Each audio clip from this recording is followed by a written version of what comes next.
前顶再拍，裴桑奇这波顶的还可以，给个治疗。嘎拉这个位置有危险，嘎拉被魅惑了一下，但是没有阵亡，救赎撒一下，嘎拉要死了。这波是个机会，但是嘎拉复活了，把暴击给杀了。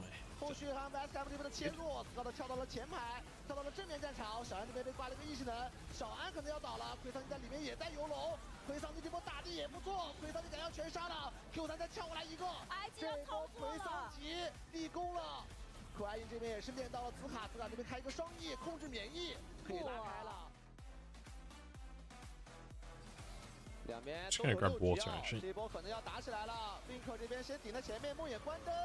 抬回来一个，交一个闪现，感觉维鲁斯这个位置拉不开了。塞纳这边先拿到火能的一血，小航这边交出闪现也死不掉。IG 第一波的团战可能要溃败了，这就是 LNG 的第一波的中野辅的联动，青虽然控制但是可以追死，怀疑交完闪现也是无处可逃。这第一波的联动打出来了呀！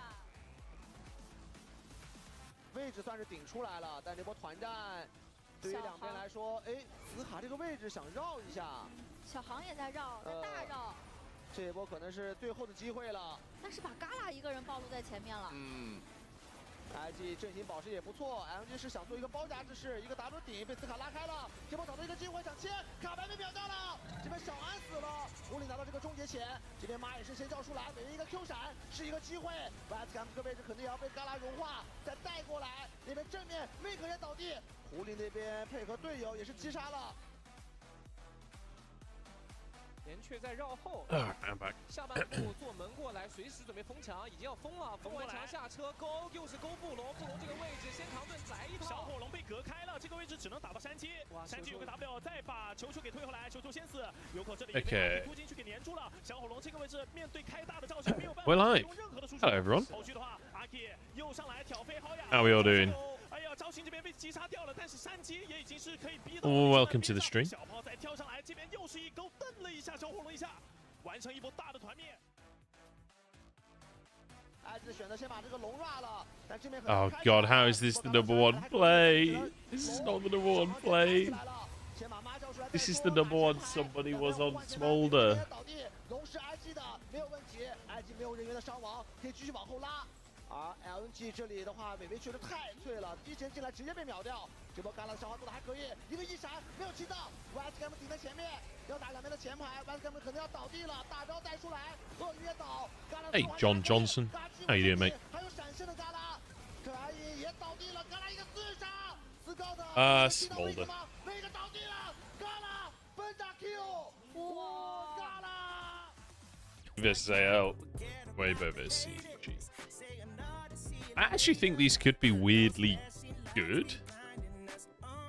Like, even though RNG really suck, I feel like AL looked kind of shaky recently. So it really could be quite a good first series. And then the second series, again, Weibo kind of on a downturn. EDG have been kind of going crazy. And it's Monkey versus Yodang, the new jungler for Weibo. Actually, that's a good point. Should we see if... Since nothing's on this thing right now. Let's look at Yodang.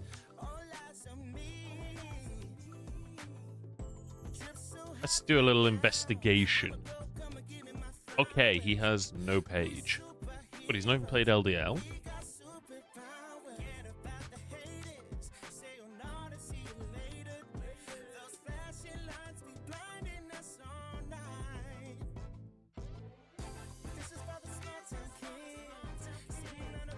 Surely, there must be something about him.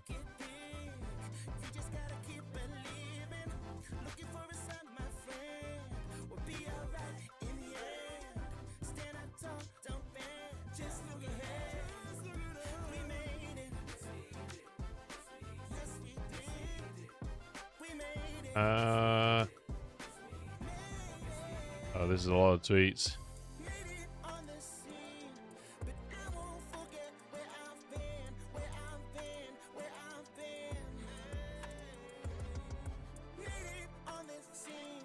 My only memory of Yodang is he's the jungler that played versus IG when they subbed in WXZ. Who the fuck is WXZ?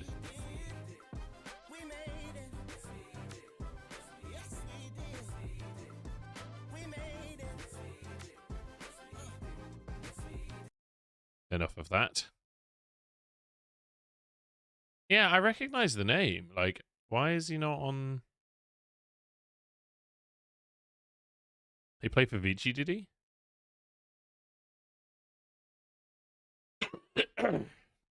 Excuse me.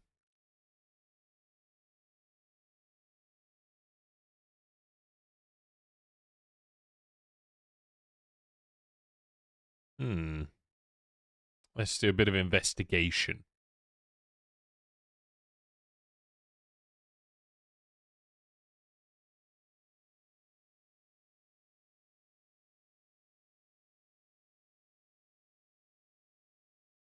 I can't see a Yodang on this list.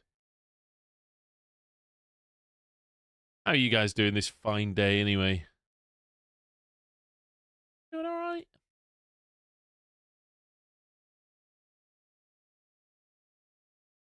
Yikes.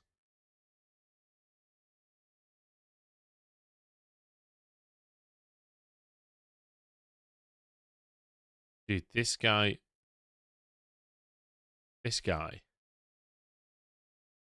He went on to win the World Championship, bro. What the fuck? Look at that. How the fuck did Vici Zeka win the fucking World Championship? How? I ask you. It's not possible, I swear.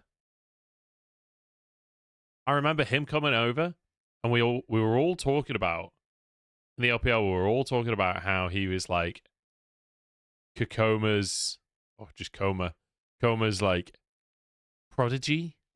He was the guy that Koma had chosen to bring over. He was like the chosen one. And he just kind of looked terrible most of the time. And yet, he then went on to win the World Championship somehow. Not enough memory.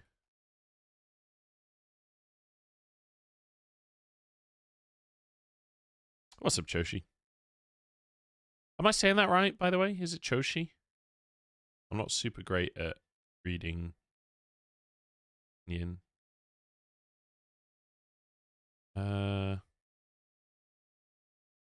Yodang! You are absolutely right. 2019 summer. Oh, it means wandering. Oh, that's cool. So why does he have no results? When this links to him, it should automatically fill that out.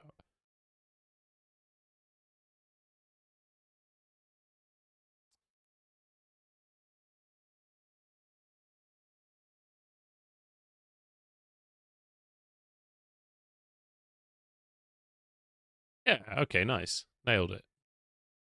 It's almost 8 PM for you. Oh, damn. Well, perfect time to be watching League of Legends. Turn this back on now, the crappy music's gone.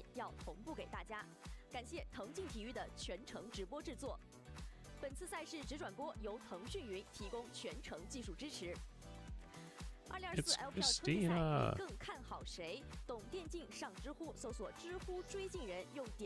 Dude, you want to hear something cool? Christina, coincidentally, the nicest person ever. When I saw her at MSI in London, she gave me that fucking calendar. She brought a gift. Actually, maybe that was when I went to China. But she gave all of us casters one of these little calendars that I keep forgetting to update the date on. Christina's a fucking legend.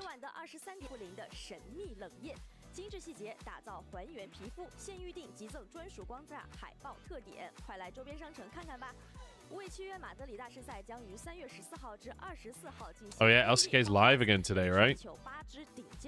They are so back.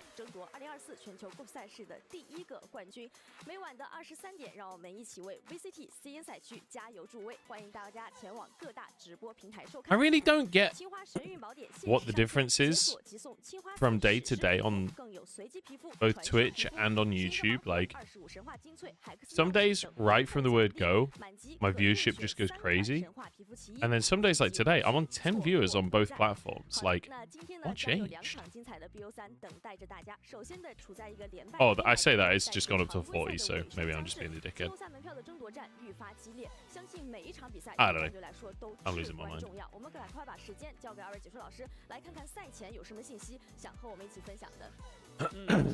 Let's see. So Yodang, we can't look at his actual personal match history, but we can look at the match history and see what he played. So Jarvan, Ola, Trundle, Rek'Sai, Jarvan, Rek'Sai, Sejuani. Oh man, 2019 Suning. If you look on Twitch, if you're a subscriber on Twitch, all of my emotes are Suning themed. I fucking loved that team back in 2020. I was a huge fan of Suning in 2020. The Chinese community actually made a comic of me.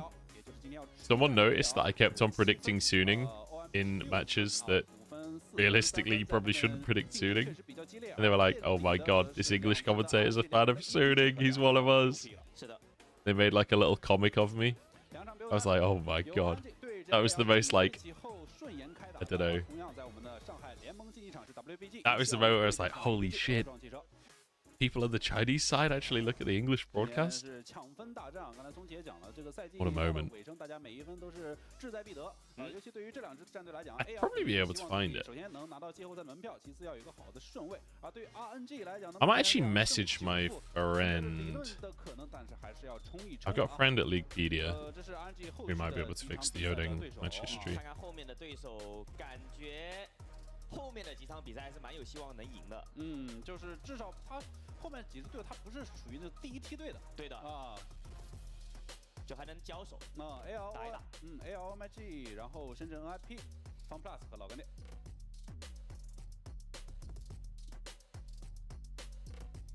2胜9负啊。 基本上咱们平常讲的是，如果赛季打到最后是7胜9负，往往还是要算分啊，算一算小分等等啊。但是不管这么多，我们首先看看安吉的先发无火，上单呼吸哥 Breeze 打野小魏，中路汤圆，下路是林伟翔和小明的组合。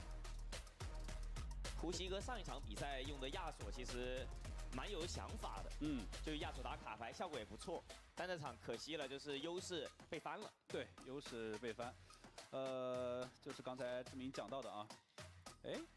有的亚索，哦，亚索上路在很后面，对我找了半天，对吧？亚索永恩上场 BO3就是兄弟，一人打了一场。Okay, there we go.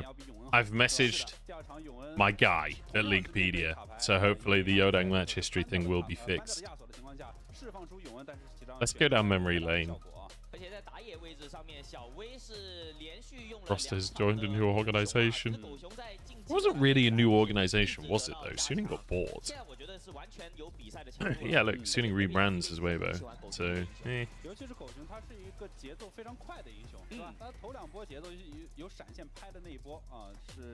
Tournament results. SOFM was a legend. You're absolutely right, Suning. What a goddamn legend. Oh, SOFM. I forgot they won NEST in 2021. They were like the one team that was running pretty much their whole roster.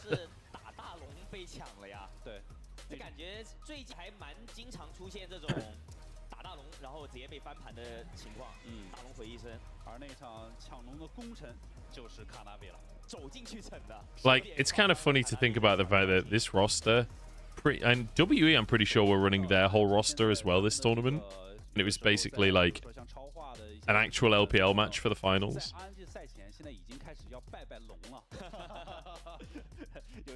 Munchables, what's your main and your rank? I don't really have a main anymore, but I play AD carry. Historically, my main has been Caitlyn, but I don't really... I don't know, I don't really enjoy playing Caitlyn anymore.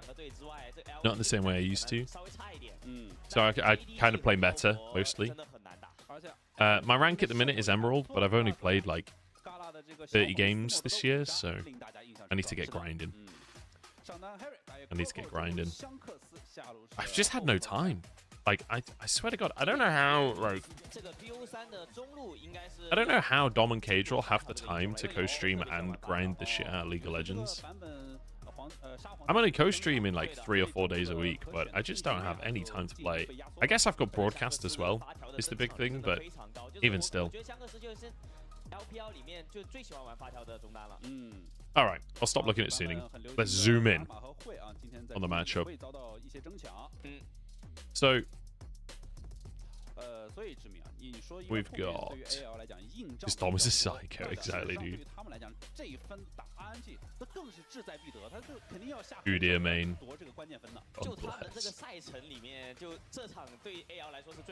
So RNG versus AL. What matchups do we care about here? I mean, Hope and Kale have been kind of hype. Oh, I guess Hope had used his E early.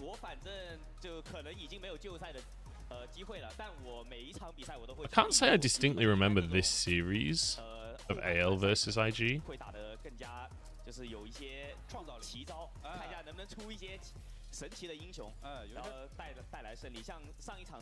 What rank are you, Snake? Oh, great knockup. 上阵 BP 的这个时间里，他经常还是希望能够让自己的 BP 显得特别一点。对啊，是吧？ Flat too, nice. 而 AL 这个赛季实际上有点异军突起的这种意味存在啊。大家本身是觉得这个赛季很多队员都是来到 AL 重组，但是凭借着香克斯和Hope双 C 的稳定发挥啊，这支队伍依旧在I feel like this actually could be pretty heavily AL favored, even though they've looked a bit shaky recently. RNG have looked. I mean, RNG are on an 8-loss streak. What the fuck, man? 8 losses in a row. I just still can't wrap my head around that. Is it just me? Wait, this is not live. Is it just me that, like, can't get my head around the fact that RNG have lost 8 series in a row with this roster? Like, how does this roster suck this badly? It doesn't make any sense. It just doesn't add up to me. It doesn't work in my brain. I can see the information. I can read the words, but it just doesn't make any sense, man.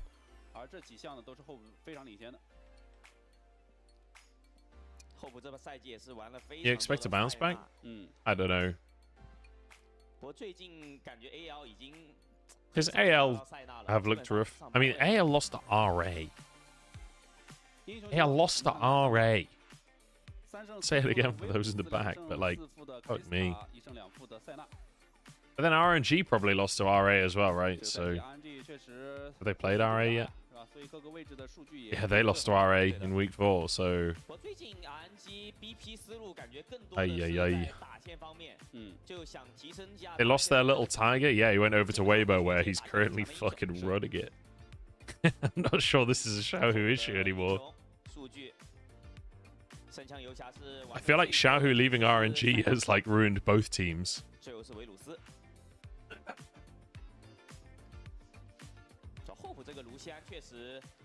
Hey, no worry. Jurids? Yuris? I don't know. I'm not sure how to say your name, but I appreciate the message regardless. That's one thing I've discovered streaming regularly, is that I have no idea how to pronounce people's names. Absolutely none. I consistently look at chat and have no idea. Nothing but hollow space in between my ears.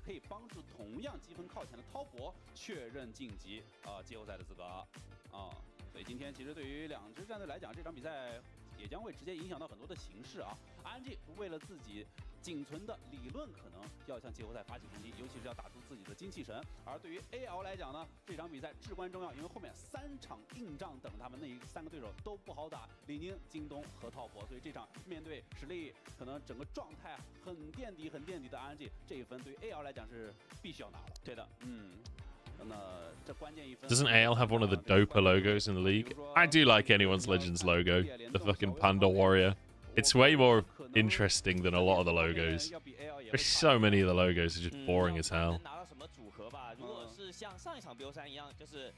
Right, we're getting close to series. I'm going to run an ad break on Twitch just so that we don't get ads during the game. So I apologize about the ads coming up, guys, but this is to prevent them happening during the game.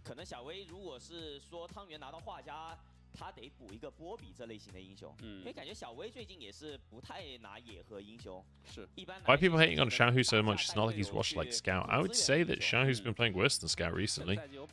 Scout's actually started to perform a little bit better again.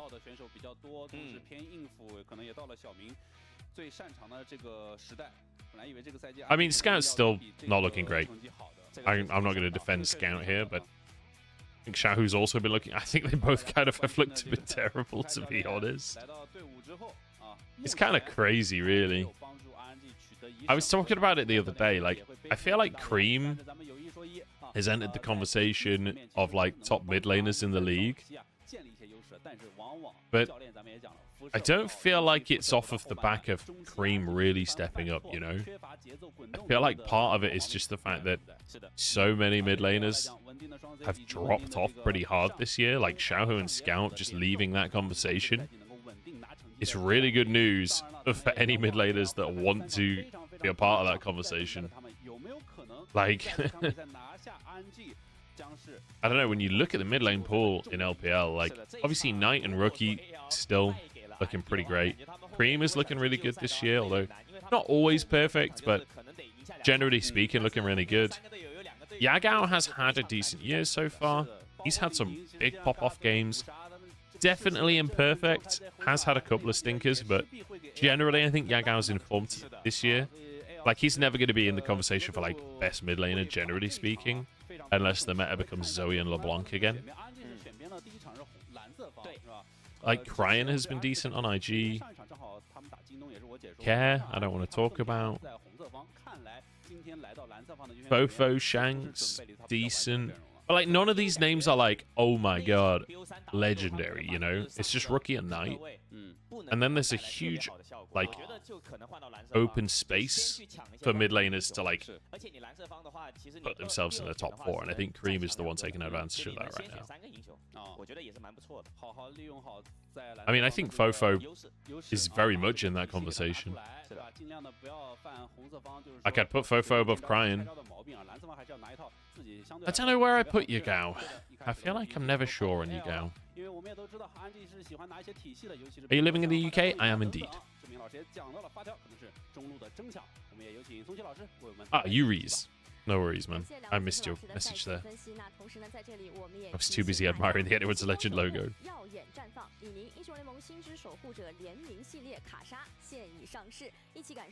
I think that's the role that I'm most nervous about when it comes to internationals, is mid lane. I feel like our junglers this split are kind of off the chain. I feel like top lane, we've got 3-6. I feel like on average we're pretty fucking strong in the bot lane. Elk and On, Jackie and Meiko, Ruler and Missing. Even Arn and Wink have been really good. Life has been really good. Dogdom, you know, hit or miss. But in the most recent series they played, he actually looked pretty decent. They even played a game through him when he was on the Zeri against JDG. Like, the focus of the competition was on Dogdom, so... I don't think Dogdom is in the conversation, but, you know... to be honest, I think he might get gapped in lane if it goes to an international. I kind of hope FunPlus don't go international just because I feel like it would be so heartbreaking to watch Milky Way get pounded, or Milky Way win while the rest of his team just completely falls apart. Like, Prince and Iwandi, oh sorry, Stay and Iwandi have actually been a surprisingly good 2v2 as well. Hope and Kale have been winning 2v2s. There's a lot of really strong bot lanes.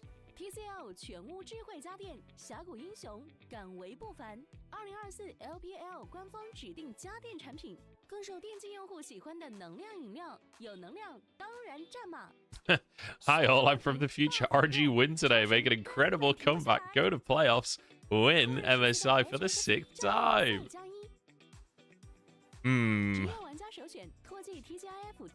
Anyway, RNG haven't won MSI 5 times.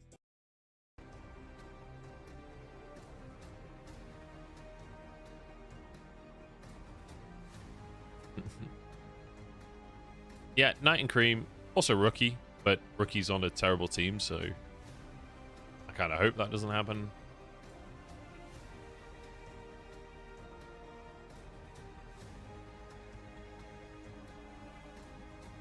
You said you're from the future. Fair enough. Fair enough. We got 4 MSI wins, right? They've got... Wait, no, 3 MSI wins, sorry. They've got 2018 was their first one. Then they've got 2021 and 2022.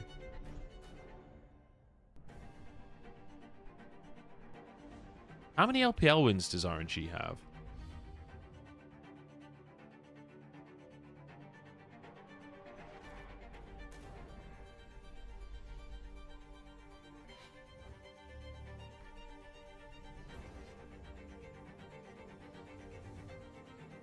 Seems like all good LPL players take a trip to bad team jail, though. Honestly, it's just fucking Rookie, man. Rookie is cursed. Doesn't matter what team he's on, the team immediately just shits the bed. It's so depressing. I can't stop coughing this morning.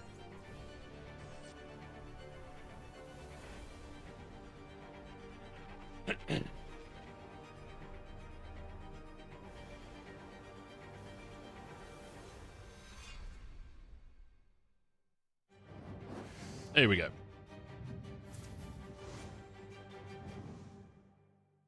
Ba-da-ba. 欢迎来到2024英雄联盟职业联赛春季赛的比赛现场。首先，让我们欢迎 Royal Never Give Up。 I don't know who I'm favoring today, honestly. I feel like I can't trust either of these teams. It should be AL. It really should be AL. Unless something dramatic has changed in RNG.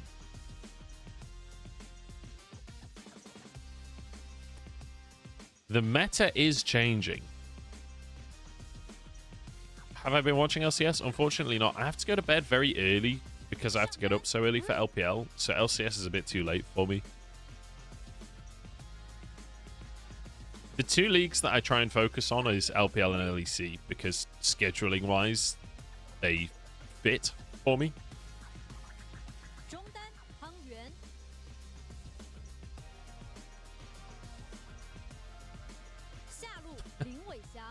He looks excited to be there.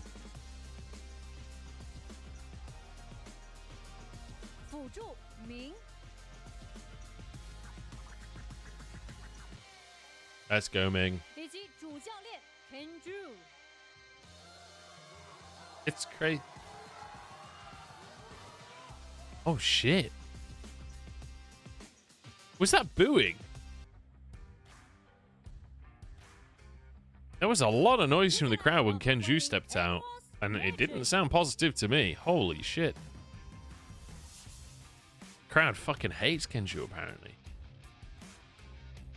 I think there was some cheers in there, but there was also... It sounded like jeering, honestly. Hey, Ashadrill. You have a nice day, too. Never forget your original intent. Glorify each other.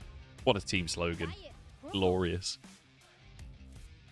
You love to see it. I know. Ming and Breathe as well. And Wei. And historically, LWX. Like, that's the thing. Like, this is all historical. But actually, none of them have been able to do much. I feel like Breathe has had a few decent games. But he's not exactly, like, dominating the laning phase or anything like that. But, like... Breathe has felt a little bit elo'd held on this team.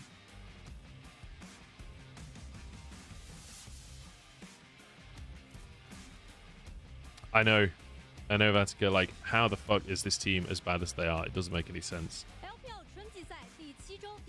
AL, though, this is a playoffs team. What's AL's remaining schedule? Oof. AL's remaining schedule is tough, so every win matters here. They've got RNG now. Oh, coach is stood in front of the camera. They've got RNG now. Then they've got JDG, LNG, Top Esports. LNG actually maybe beats them now. It feels like Scout is starting to perform a bit. I mean, I guess it depends what kind of form they show today. LNG are not out of the playoffs conversation just yet. Especially with like Weibo kind of underperforming, AL kind of underperforming. It's possible that LNG overtakes. So AL, they need to win today because their remaining series, JDG and Top Esports, they're probably not going to beat. The matchup against LNG could be really, really important. And LNG's schedule is pretty easy. Like, they've got EDG, and then they've got AL, WE, RA. So EDG and RA, they should beat. Should. AL, kind of up in the air, depending on AL's form, depending on LNG's form. And then WE, I feel like WE should beat LNG. But realistically, to be honest, I should do one of those tweets, shouldn't I? That talks about the win conditions for each team to make it to playoffs and all of that.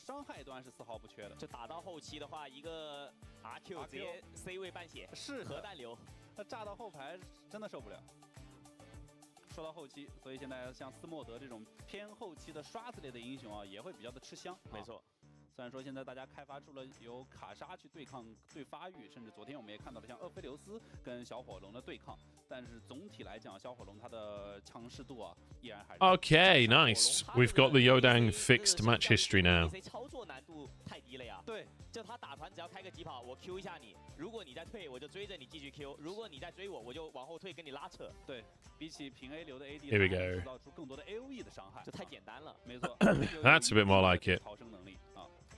而且像今天第一场 Oh yeah, he's on Rogue Warriors. 属性啊，感觉都会拖到蛮后期的，所以我觉得 Kind of forgot about that. 这个小火龙应该挺好用的，应该挺好用。I think Harrow played mostly. Hey, stealthing. More smaller games? I fucking hope not. 后期的发育啊，我们马上进入到双方的 BP。第一场 BP 呢是由 RNG 选边了蓝色方。Oh shit. Fuck, I forgot. I have to go to a meeting. I will be right back. I'll be back as fast as I possibly can, but I'll leave the stream on so you guys can watch. I totally forgot I have a meeting this morning. I'll be back as soon as I can. 寒冰虽然说还在，但实际上没有维鲁斯的搭配，单出也没那么的厉害。哎，感觉 AL 这边是不是要把斯莫德给ban掉呀？这就是 RNG 他现在给他挖了一个坑，就是说我之前不选，但是你看，你猜我这几天练没练？但感觉得ban吧，这个你不ban，感觉剩下的斯莫德，不ban，那要抢呀。看看啊，这几天练没练？还是说拿会？ 会有必要抢吗？主要你拿会，这香克斯发条开开心心啊，好，肯定要抢呀。RNG 把这几天的训练赛成果给他拿了出来啊，就这个小火龙，我这几天体系已经出来了。那 AL 怎么打？现在打小火龙就两个方法，一个是找个大河，就是跟你对刷大后期，要么就前期选个寒冰那种对线直接把你压爆。是的，哦，这里平常比较流行的像会啊、赵信啊这种没有直接拿。阿狸加狗熊，那。 这看出来了呀！这今天 AL 想打前期超快节奏，这是搞下路4包2那一套了。对，那是要提速了。斯莫德配泰坦，哦，小明的泰坦放出来了。对，那直接拿吧，没问题。这是小明的代表英雄了。有肯定拿了呀。泰坦这个英雄很好用啊。开团太厉害了，这辅助。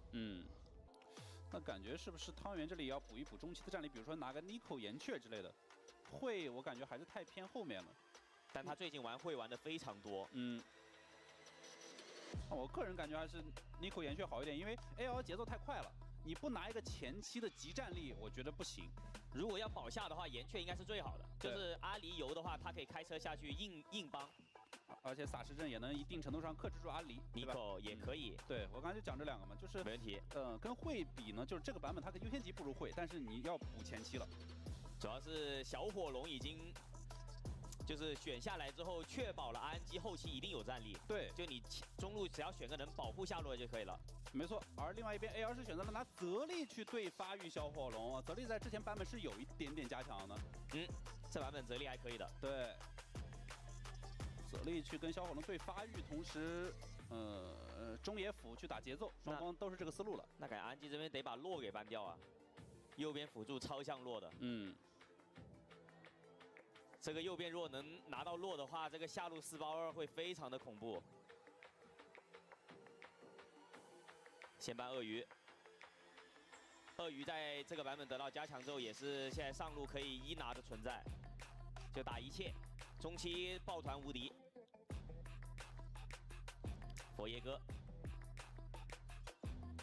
那小威还剩什么英雄啊？感觉像个赵信了呀，剩下的英雄。对，我觉得赵信包括皮城执法官都可以。小威反正打野还是剩下蛮多的。对，节奏类的英雄不缺的。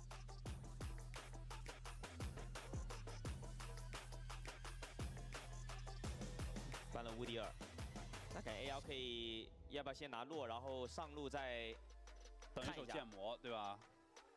要软辅吗？他想打对线，但选这个的话被勾就死了。感觉洛是最好的。还是像你说的洛嘛，而且开团点本身 AL 这个目前前3手是比较缺乏的。主要选洛的话，就下路那波4包2就是狗熊拍到直接抬是必中的。对。洛拿下 RNG 上路看看是不是一手剑魔。现在想先手出的差不多就剑魔了。赵信加个上单。感觉赵信梦魇吗？梦魇打泽力效果一般般，感觉梦魇不好，右边双 C 有位移啊。但可以配个关灯，还是选了梦魇。其实我感觉没有太多英雄好出了，永恩你觉得还行吗？永恩如果有手法可以啊，但感觉像个魁，对吧？选个魁上敌上路抗压，这把要搞下的。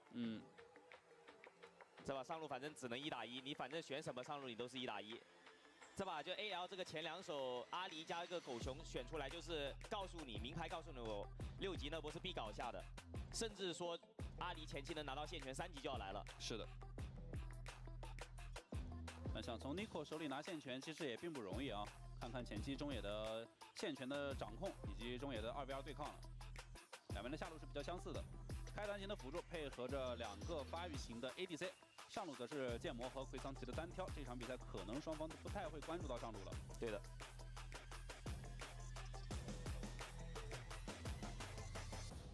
同时，这场小威最后在赵信和梦魇之间犹豫了一下，还是想把开团做到极致，因为赵信他是个攻防兼备的英雄，而这场 RNG 很明显希望更多的在团战当中拿到主动权。无论说是在赛季初刚开始的梦魇加上发条的组合。亦或是曾经的梦魇加上兰博关灯放火组合，还是现在梦魇加上 Nico， 都是RNG想要去主动找节奏的信号。我这把梦魇选出来的话，其实小火龙压力真的蛮大的。就有可能你梦魇还没到6级，这个 AL 这边对下路的进攻就要发起了。是。但你梦魇没6的话，你的战斗力其实是非常的差。而狗熊恰好是前2波的节奏是极其的快。对啊。狗熊这版本打野就打3级那波、4级那一波，加上6级那一波，就这3波，你能扛住的话，狗熊打到中后期团战就不厉害了。是的。所以看看前期双方在尤其是打野位置方面的掌控，对于小威来讲要更好的做好反蹲对于另外一边 AL 的打野 Torco 来讲前期的狗熊第一波闪现的节奏是要抓好的。对的。我们马上进入到这场的召唤师峡谷。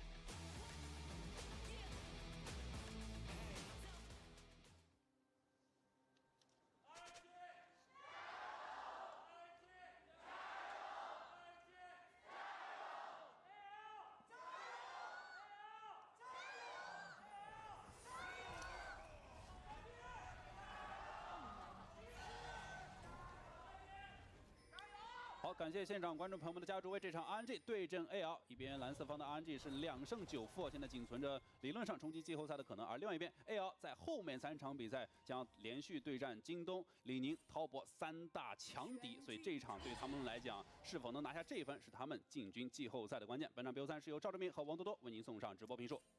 这边 RNG 1级是中野顶进来 F6 插了个眼，这样能知道狗熊的开野，而且小威这个是想去对面 F6 开吗？但狗熊那边在 F6 等着呀。前期其实梦魇感觉去不了，1级单挑能力其实一般啊。而且这种你去的话，这个狗熊被动叠满这个闪电鞭起来，你是打不过的。是的。这个直接闪电5连鞭。好，这个技艺会的人不多啊。下路一开始抢草，这个眼睛没有被 AL 点掉。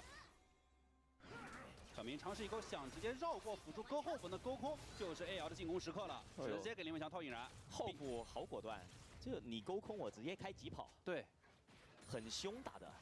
小梅 AD 是对逼了疾跑，辅助也都释放过引燃，双方是交换了召唤之技能，但是 AL 下路明显卡住草丛。 也可以打得更为的强势。是的，这个开局下路2打2 ，AL 是拿到了挺大的优势的。是，可以先抢2，而且换血换的也很好。两边打野都是上刷下的，那应该是大家都刷6组，然后下路碰面。就看狗熊这波要不要变奏了。狗熊如果这波不进红的话，那就是大家先刷6组再说。这波红确实也不好进，因为 Nico 前期对线权的掌控还是比较轻松的。对的。 这个Nico 已经把线推到了香克斯的塔前啊，对，过不去了，这波不能进红。而两边的上路这场可能关注的点就会比较的少了啊，更多的是要在上路1v1。对的，这把上路就是看个人对线实力了，是，就是纯1打1。不过这2个英雄放着纯1打1的话，感觉剑魔应该还是更加舒服的一边。剑魔会小优。 因为现在奎桑提在被连砍了几刀之后，他在线上的强势度已经不像以前了。他这个蓝量耗得太快了，而且剑魔这边是回复力更强。对。但奎桑提这个版本，反正虽然说这场是候选啊，但他依旧跟剑魔差不多，是能够作为上单位置为数不多能够先除的英雄了。对的。主要毕竟他再怎么说也是个坦克，而且打团这个大招可以带人的机制上限还是非常的高。没错，确实如此。 下河蟹 Gorko 是凭借着下路线权控下来，这波是要回去打 F6还是先回家？要先回去控 F6了。但这样子如果遇见梦魇的话，他是打不过的。梦魇已经补过装备了。而且汤圆还帮着野区做了做视野啊，还能掩护一下小薇。 这波先控 F6是因为如果他回家买装备再来 F6的话 ，F6有可能会让小薇给反掉。那顺势小薇还要入你一波野，有几个小的抢到了3只左右啊，得走。这个1打1打不过，小薇看一下要不要入这个石头人啊？哟，打得很强势，因为上中2个单人线都在压线啊，所以直接入到野区。给了呗。这波狗熊不好争的，这个要争的话，汤圆是可以提前过来的。 狗熊先一技能试探一下，砸到盾上了。小薇直接给一些压迫，毕竟现在装备是领先哦。上路 Henry 根本就施以不了援手啊，他自己还自身难保呢。小薇感觉还要反啊，我觉得可以继续反啊，因为这边是红 buff 打蓝 buff。好，小薇今天就是3个字，都别玩。他其实这样玩也有个好处，就是我看着你，你不能去搞我下路，对吧？大家都别去下，对小薇来说就是好事儿。 然后虫子刷新，小薇想过来先打虫子，但是这边落过来了。但是落过来路上，其实蓝色方 RNG 的视野很多哦，看到了，就第一时间就会点到的。而且狗熊还是那个问题，因为他为了守自己的第2组 F6，然后他没回家，对，这波还是得回家。那感觉小薇这开局不错呀，2条超虫，感觉可以吃完。同时自己的野区也即将刷新，马上再从上往下刷下去，这个节奏就不错了。还有无敌了，这前期的节奏，这梦魇有点爽。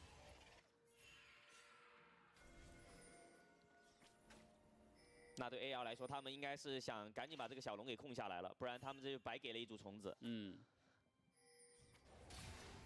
同时过来的凯尔比较灵活的情况下，吃了小明一勾也不慌。这段时间感觉 RNG 只要发育就可以了。拿到虫子，从换血换的很好，但是小火龙也没被压多少刀，就完全可以接受这个刀数。好，现在 Kuroko 的位置又被 RNG 的视野看到，先把风龙打醒。但这个龙感觉 RNG 应该是不好争的，下路没线，中路也没线，梦魇也没6级，但可以给这个龙，因为已经有虫子了。 而且这条龙对于 AL 来讲，我前期我狐狸甲狗熊，我根本就不怕在野区跟你对抗的。对的，这2个手点控，这个位置打起来感觉 AL 确实要强很多。对啊。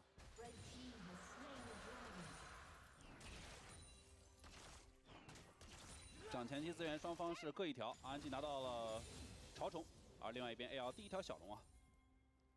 不过待会中期会出现一个问题啊，因为随着狐狸的等级起来之后，Nico 待会会梦魇5600了啊！他刷的太快了呀！先瞄准辅助轻弩成双回到 AD 的身边，小薇隔墙交波闪现，反而是先手的小明要葬送了。这一波我是着实没有想到，因为梦魇是先到6级的啊，只能说Hope这个 E 拉得很好啊，就直接翻了一个很远的墙，导致梦魇第一时间跟不上伤害了。这把也是说。 BP 的时候为什么说这把梦魇没有特别好的一个原因，就是你梦魇打一个有位移的 ADC， 就很容易被这样操作。是，就你飞 ADC， 他直接划走了。狗熊啊，打完那个核桃训练器也自己到6级，所以6级对6级，狗熊的这个 AOE， 包括这坦度能力是更强的。梦魇主动出击有点没想到，这小火龙的作战能力，这在前期真的约等于没有。梦魇的第一个大没有飞到人头，其实对梦魇这个英雄来说已经很难受了，是蛮伤的。红区的争夺，这个时候其实剑魔在被压线啊，这个红感觉不太好入了。Coco， 哦呦，回家是直接一个大腰带，大护甲。对的，锁子甲加上一个 CD 鞋。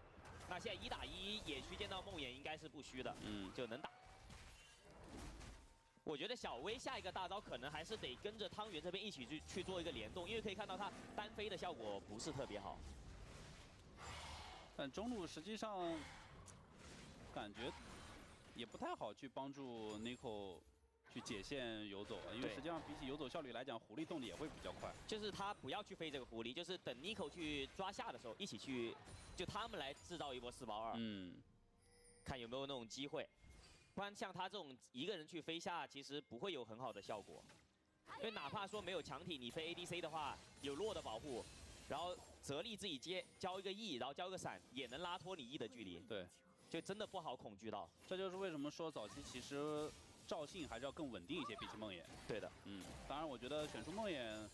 这场 RNG 或者说小威的道理是想着在团战的时候更好去配合汤圆的进场，主要想看那个关灯的效果。对，让汤圆的进场呢显得更加的猝不及防一些。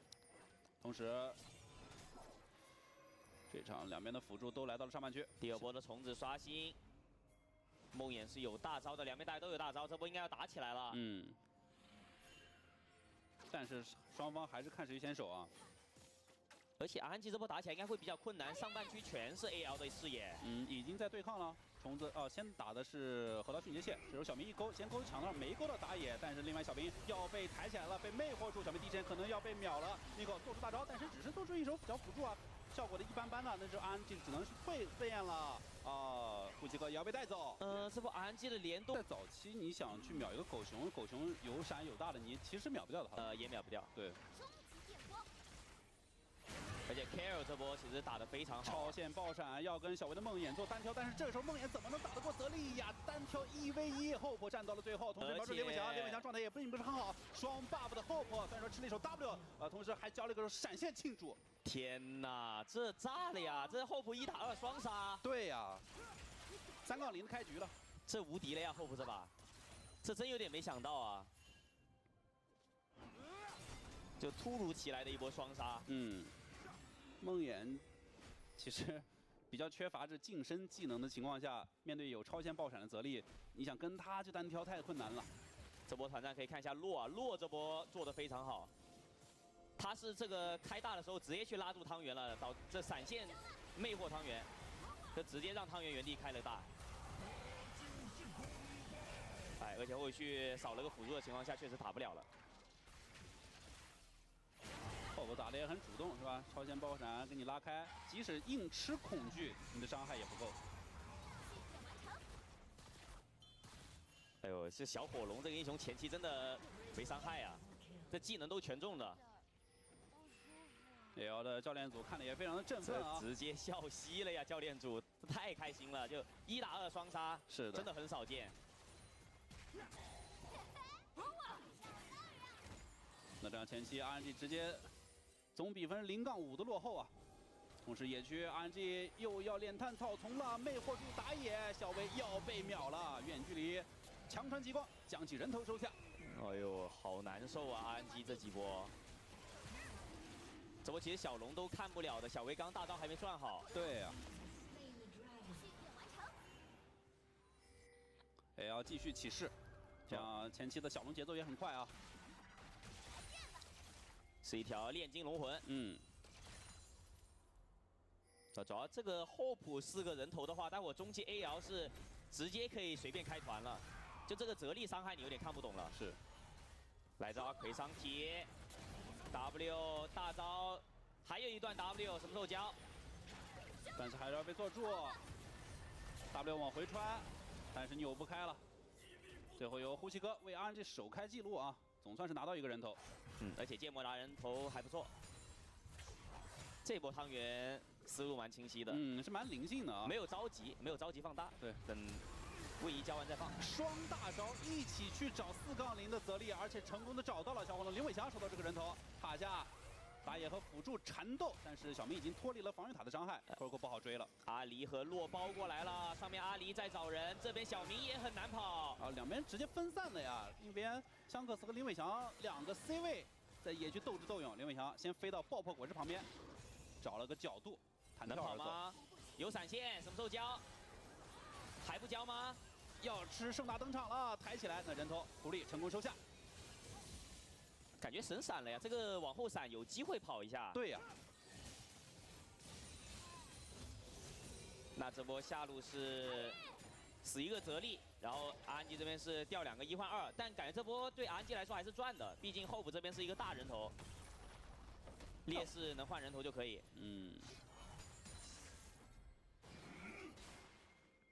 但我感觉从整体的节奏来讲，还是 AL 是完全处于领先。对的。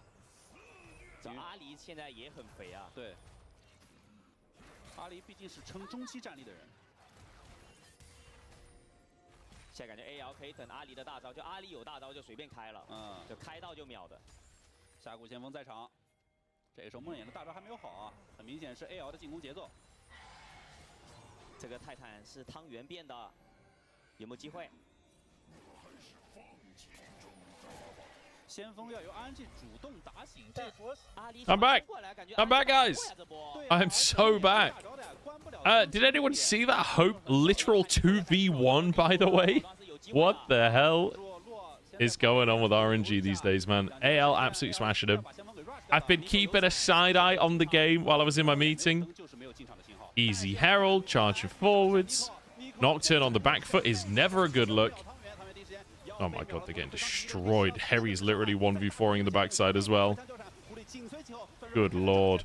I feel like Shanks should have altered forwards there. He could have killed LWX. I don't think it matters too much. The lightning is going crazy. The fact that Zeri has, what is it, 5-6 kills now? This game is unbelievably over, even with a Smolder in it. 5 kills on Zeri, good lord.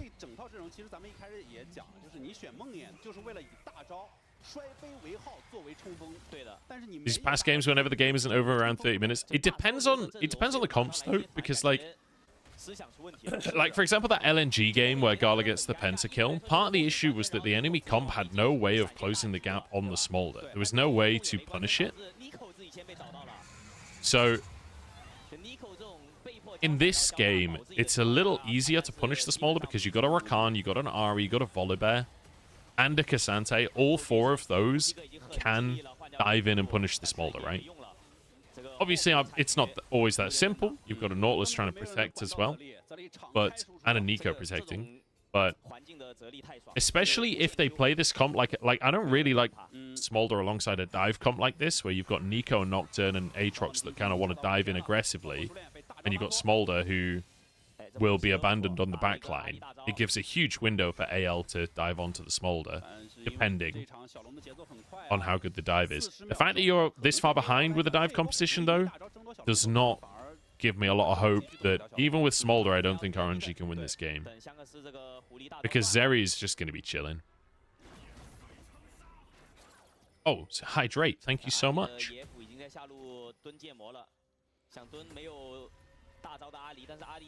You prefer to close your eyes when Wei is trolling? I just don't understand what changed. Well, I know what changed. Xiaohu left. I feel like Xiaohu must have been doing so much. I feel like Xiaohu must have been like Faker for this team. You know? he must have been fully micromanaging this squad for them to go from where they were at to where they are now.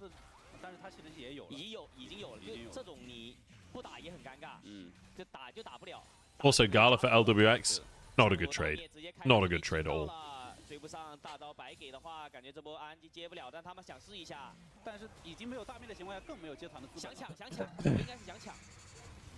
That's 3 Drakes for AL. Chemsol's not ideal, but honestly, Cassante, best Chemsol user in the entire game. So even in the context of Chemsol, it's still pretty good. Pretty much everything looking nice for AL. The fact that, honestly, the play where Wei literally just walks into Hope and dies, like, you know, I guess as a Nocturne you expect to be able to 1v1 the enemy AD carry, but like, realistically, just a disaster. And like, he only realized too late how badly it was going. Oh, nice. Okay, 4-man dive. We've taken down the Cassante. Oh, they're not even playing cross map. They're just going to kill them all. It's TP. Taguen's just trying to leg it up the top side. Okay, Ming's in a 1v1 with Kale? Surely we send one person to finish that kill off. Are they actually going to get away with this? It's an absolute heist from RNG. Holy shit, they're actually getting away with it. That is amazing. How the fuck did you fuck that up? Just kill Ming, man. Just kill Ming. Kill Ming and take tier 1 top, surely. I can't believe they got away with that. That is ridiculous. Uh-oh. Breathes behind enemy lines. He's going to get spotted, I think, though. Oh, he's trying to reset. With a lightning chain? Oh, no, I guess it doesn't without vision. Okay. I wasn't sure if they were trying to set up a dive bot for a second there, but realizing he's way too deep. Jesus. 3 minutes until Soul. That's the, like, last chance. But also, Baron's up in 45 seconds. I feel like Baron is definitely going to be fought over, right? If AL aren't just immediately setting up to bait Baron, then I give up on this team, honestly.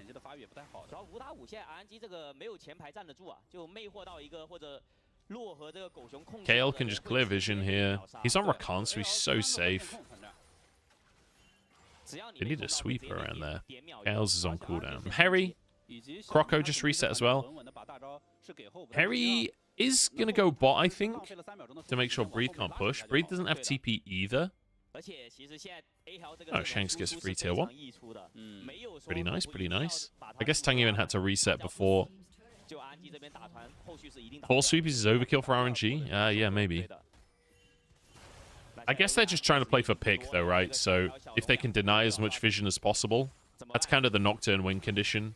And the Nico win condition is like, get a pocket of vision where they don't see you and try and find something. I do think 4 might be over the top. Maybe you could have another either blue or yellow ward there, but I get the logic of the 4 sweepers, because ultimately the way that you win this game is you've got to one-shot someone before the fight. Oh, Croco actually gets it. Amazing. I guess AL are making the decision. They're not interested in the Baron. They're just looking for Soul. I kind of disagree. I think that they're in such a strong position they could just brute force the Baron a bit. I don't think that's a problem. The fact that Harry and Breathe the bot is kind of whatever, right?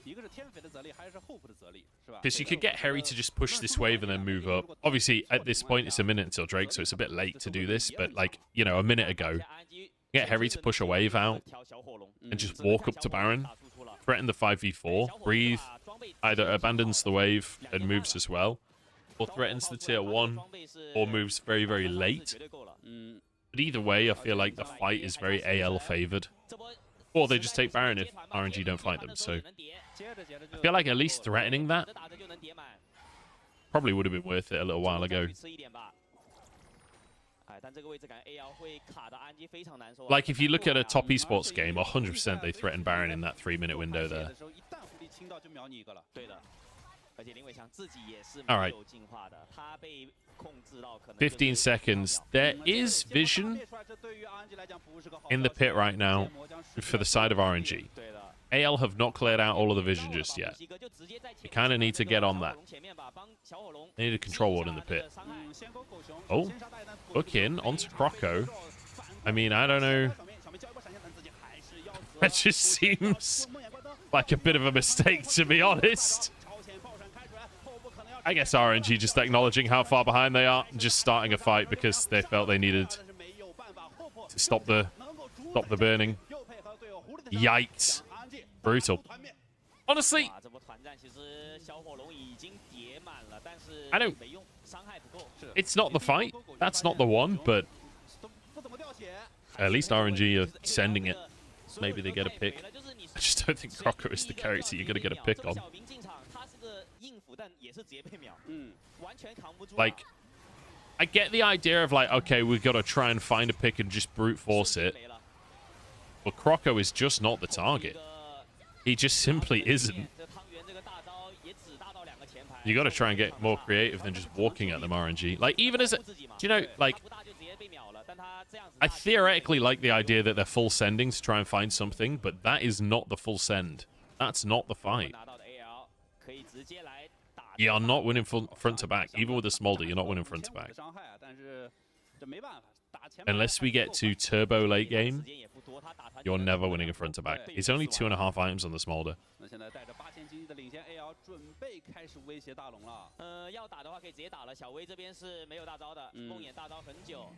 The RNG downfall is tragic. You're not wrong. You're not fucking wrong. It is brutal to witness, honestly. Maybe it's a Smolder angle. Maybe. That's literally the only thing I can think of for RNG for them to exist in this game is just Smolder happens again.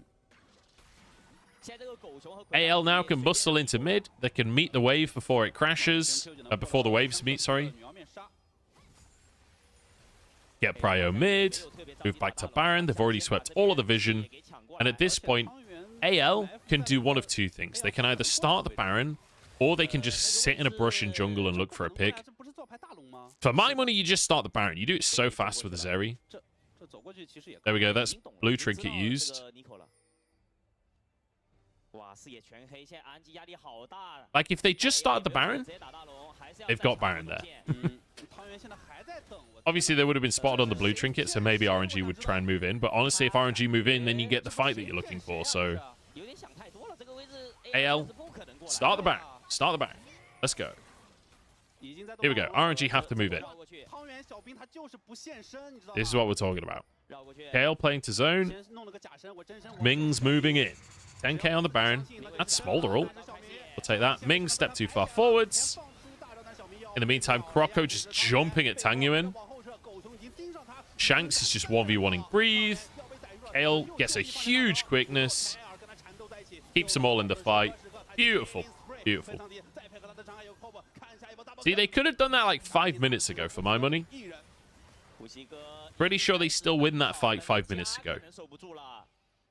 And in fact, it probably would be safer to do it 5 minutes ago because Smolder just gets stronger the longer it goes on. But either way, let's mid inhib. What have they got? 20 seconds? I don't think they can end the game. They don't have a wave bot. Are they going to try and end the game? Maybe they try. Rocco's tanking. Yeah, they've still got 10 seconds on carries. If they can kill Ming here. Yeah, I think this is game. There's another wave coming. Turn and kill Breathe. Nice. Nexus tower's down. In theory, they win. This is a Smolder angle.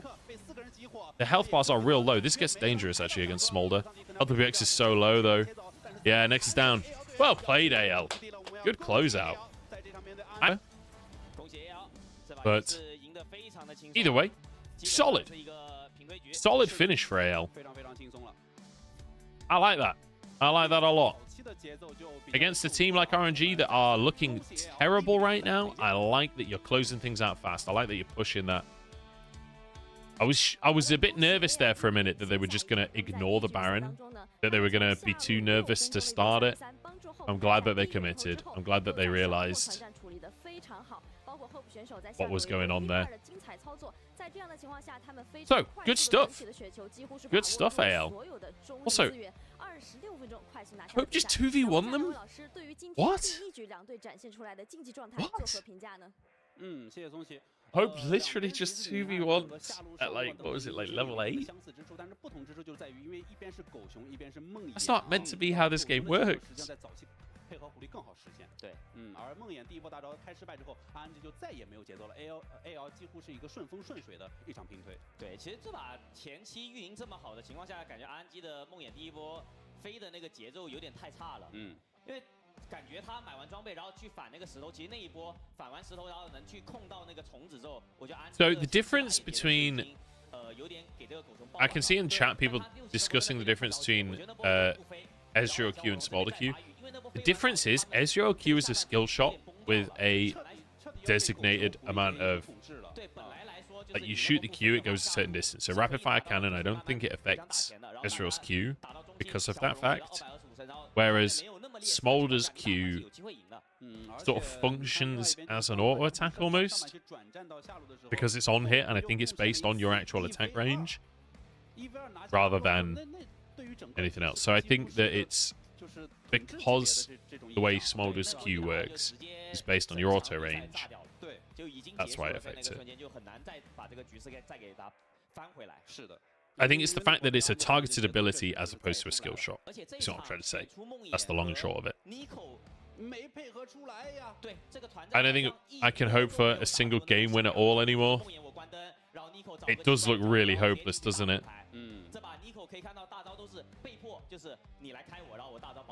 I feel like Kenju has taken a horrible contract here. I'm not sure that this is a solvable issue. I feel like this team is just so doomed. So incredibly doomed.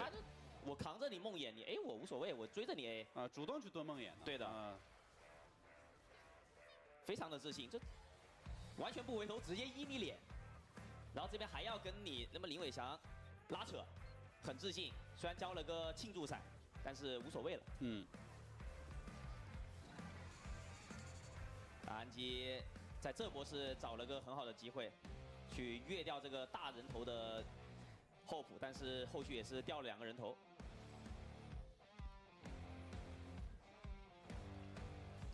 I think I need to do some creative title work to get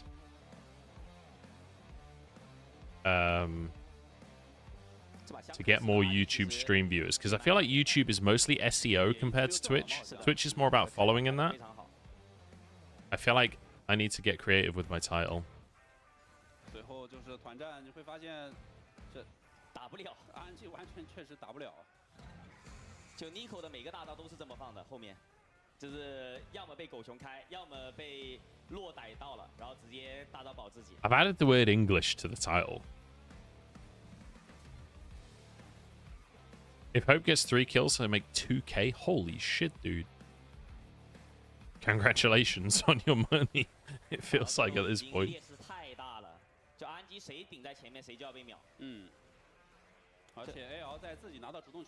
Copy the QQ title with the Chinese text. Really?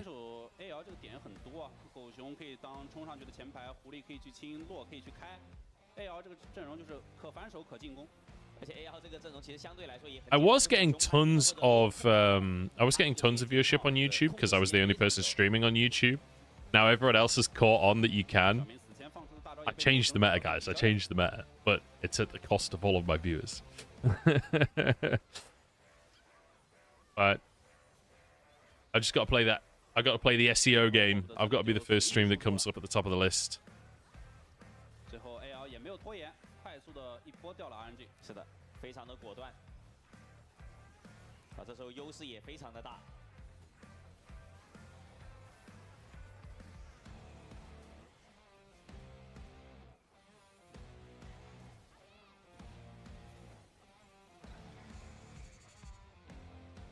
那咱们也复盘一下，就是你觉得这场RNG输了跟阵容有关吗？是选个赵信是不是好点，还是说拿梦魇体系因为没打出来的缘故呢？我感觉是没打出来，我觉得这个阵容倒是挺好的，主要是我感觉小威这个前几。RNG's problem was never coaching, I guess. No synergy bad plays every single game.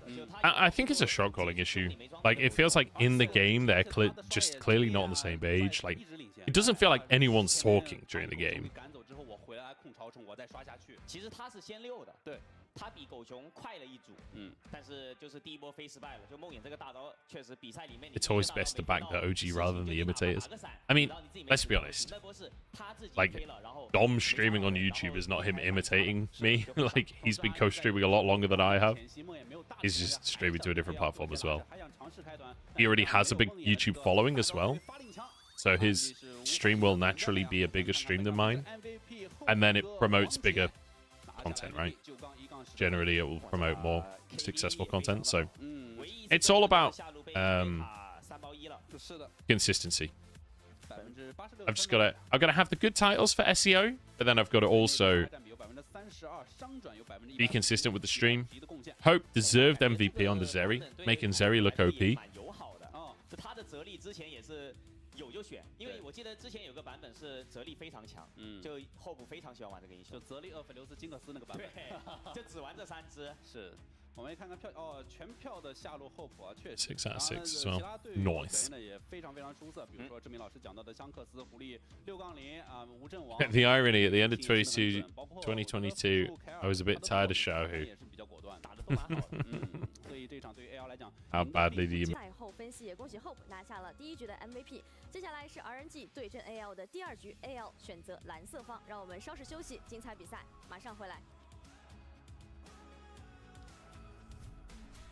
This is the music they do at the end of the show.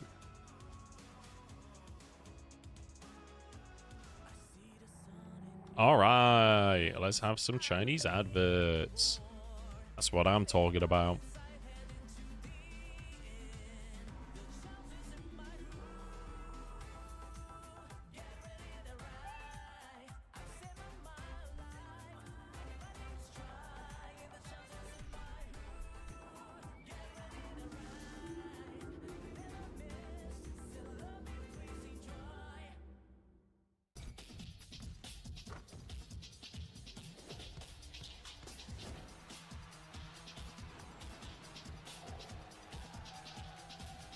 Every time I watch this advert, I just want to go snowboarding again.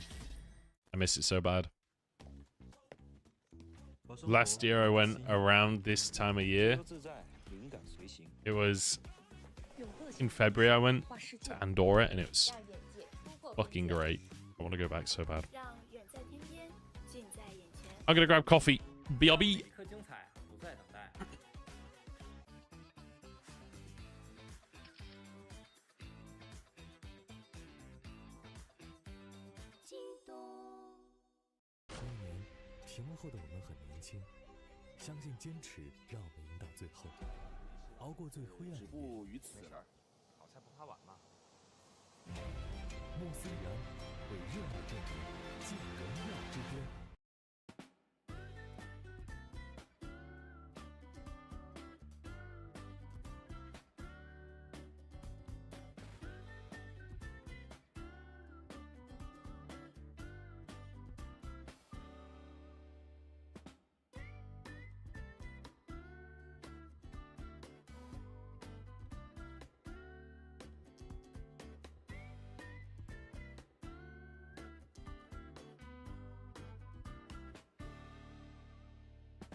Hello， 亲爱的各位召唤师，欢迎回来！您正在收看的是2024英雄联盟职业联赛春季赛，目前正在进行的是今天的第一个 BO3 RNG 对阵 AL。同时呢，我们也感谢联盟竞技场的一些线下的召唤师为你支持的队伍加油助威。那在刚才结束的第1局比赛当中呢 ，AL 是以一个碾压的态势1比0先下一城。在第2局比赛开始之前，我们还是有一些讯息要同步给各位召唤师。极速保护全效因万变，美肤速8润滑油快速保护英雄出征，全效保护英雄出征，快速应对战况变化。玩游戏就选拯救者。2024联想拯救者全系列产品再度升级，高能登场，与所有召唤师一起为战而生。英雄联盟手游送福利，勇士派对的克顿、KDA 阿里等周最佳阵容选手招牌英雄皮肤等你来拿，近30兆扫码秒下云游戏客户端完成登录，并可参与抽奖。安卓用户通过云游戏下载完整客户端，还可以获得英雄抽皮肤等赛事专属好礼。在刚才的第1局比赛中呢 ，AL 是以26分钟快速的碾压推掉了他对面的基地。其实顺着刚才2位解说老师的赛后分析，有聊到关于 RNG 的 BP 阵容。其实刚才多多老师和赵志明老师都是觉得他们在第1局的 BP 上是没有什么问题的，包括一些前期的处理。那来到第2局，如果 RNG 这边要做出调整，他们应该在哪些方面做出一些改变呢？我个人的观点啊，我个人认为是 RNG 还是要在前期节奏上下文章。你看，因为你结合上一场他们打京东，他们打京东2局都前期优势，那是因为他们拿出了狗熊体系，他们拿出了一些小控制体系，在对抗强大的京东的时候，他们都能一度在前期掌握住节奏，甚至领先几千块。但是你看这场面对 AL， 他反而偏刷了。他打野出梦魇啊，像小火龙啊，像尼克，他反而偏刷了。对，他不偏节奏了。你前期就被 AL 击溃了。我本来是以为啊 ，RNG 经过了朱开后面来了这段时间，我本来以为他们是非常非常重视前期的这么个趋势的，但是发现这场比赛似乎又变回去了。主要是这个阵容拿出来，其实运营的思路很清晰。就是大家发育，然后等小火龙叠层。但他们其实是在前期给到了AL 这边机会的。对，所以说我感觉他们还是拿打架的阵容吧，因为可以看到上一把梦魇你没有大的时候也一直想去打架，那我们就选一些直接小技能厉害的，这小技能也能打架的，对吧？就直接战斗爽。不要想这么多运营的事情。我估计这场小薇要选狗熊了，他在红色方，他要选狗熊。对，而且小薇狗熊玩的也很多嘛。那其实对于 AL 来讲，这一场因为上一场实际上双方对搬了很多 ADC 啊，RNG 一直在为自己的小火龙做铺垫。对，那这一场我倒觉得 AL 他不用跟 RNG 对搬那么多 AD 啊，更多的看看能不能在下路拿出像卡列啊等等强势的组合去跟 RNG 去对抗。但是还是搬了很多 AD 啊，还搬这么多呀，4个 AD 已经上班位了。狗熊搬掉，哎呦，就是告诉你我要抢你小火龙，然后不让你玩狗熊提速。对呀，我刚才还想的是不是小薇这场在红色方能拿狗熊呢？那拿了呀。卡玛还在，上把是搬掉的，直接先拿卡玛。那感觉得拿呀。这斯莫德你不拿，左边要出了。但一出斯莫德，反正节奏又会慢。斯莫德加赵信，你觉得怎么样呢？就很尴尬，现在我改 RNG。有点玩不了斯莫德这套阵容，因为他们太想打架了。对他们很想打架，同时呢，之前老不选斯莫德呢，又吃亏，又会背负一定的压力，所以他们这段时间看来是练出来啊，要拿。对，但是练出来又会导致呢，整个的前期的对抗节奏是会下滑的。第一把教练下去应该有跟他们说，就是如果选斯莫德，前期真的不能一直打架，就该让的资源让一让。其实斯莫德在第3条小龙的时候就可以开始发力了，就你前2条实在不行可以让，因为斯莫德选出来，你下半区是一定劣势的。有泰坦，还是得给小明先选泰坦啊，还是要出。泰坦，先拿阿离，因为节奏再说，对吧？因为你下路斯莫德，你配什么都是劣势，是的，对吧？包括 MVP 的泽力，继续拿，没问题。这场看看是这里落，没问题。那魏和泰坦选一个吧。感觉魏好，真的魏，这里真的魏。魏的话刚好克泽力，当然泰坦也行，是吧？也一手锁头吧。但感觉泰坦没有特别需要抢啊，因为后面你还能出别的应付嘛。你主要看安吉怎么侧重，他有的时候他为了小明，他实际上他得给小明选个最拿手的。主要上把的泰坦效果也一般般啊，主要是。先拿个位，这样子一定能确保打团是能针对到 Hope 的。是的，这样呢双方错了一个位啊，选人，一边是多出了达，一边多出辅助。一边搬赵信，一边搬贾克斯。哦，搬掉贾。Is it me or is that a way faster break than? Wait, I'm not in a meeting anymore. 这版本的贾克斯在上路的。All right, so RNG going with Smolder again. This time, Ari for Tangyuan denying it. Well, not really denying it because Shanks went for the karma first. I do think Zeri is a decent answer to Smolder, depending on the rest of the comps. I like the Rakan as well, alongside Zeri. Zeri Rakan is a very strong duo anyway. So, basically dive for RNG. Is Nocturne banned? No. Oh, wait, they've already got Vi. What am I talking about? Alistair's great. I really like Alistair as a combo with Smolder. I feel like it's maybe the best support with Smolder, honestly. So good at protecting you. It's also great at setting up the dive as well. So on the side of AL, we need a jungler and a top. You can just blind Udyr, and then we go carry jungle, right, with the Karma. Since I was already gone, you could go like Kindred or something in this game. Or like Graves. You have a...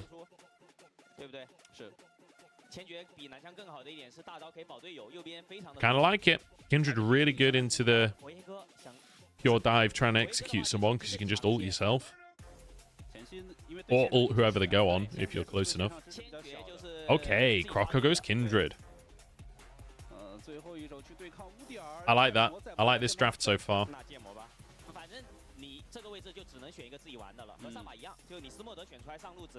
And then you just go for something against the Udyr. It's Renekton. Renekton seems to be the answer to all of the meta top laners right now. What was I about to look at? I was going to check something. Oh yeah, I want to see if Croco has played Kindred much. It's not a pick that comes to mind when I think of Croco. This is his second game of Kindred. Wasn't exactly a massive carry performance, but it was a win. 1-2 and 9 scoreline. Not bad.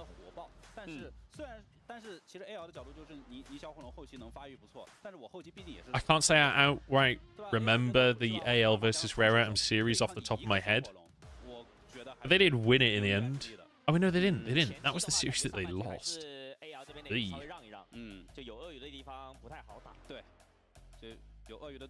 What is this Renekton Vi? Dude, Renekton Vi is a classic. Classic LPL. Doesn't necessarily mean it's good, but it is a classic LPL pick.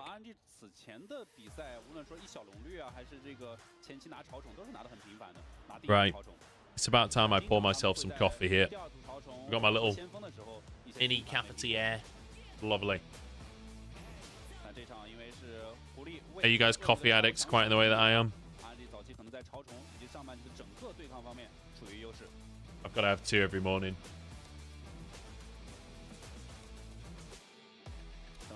They carry me through. All right, here we go. Ooh, look at this. Level 1 from AL. They've got a Rakan. It can work. LWX spots it. W for the slow. That's 4 stacks.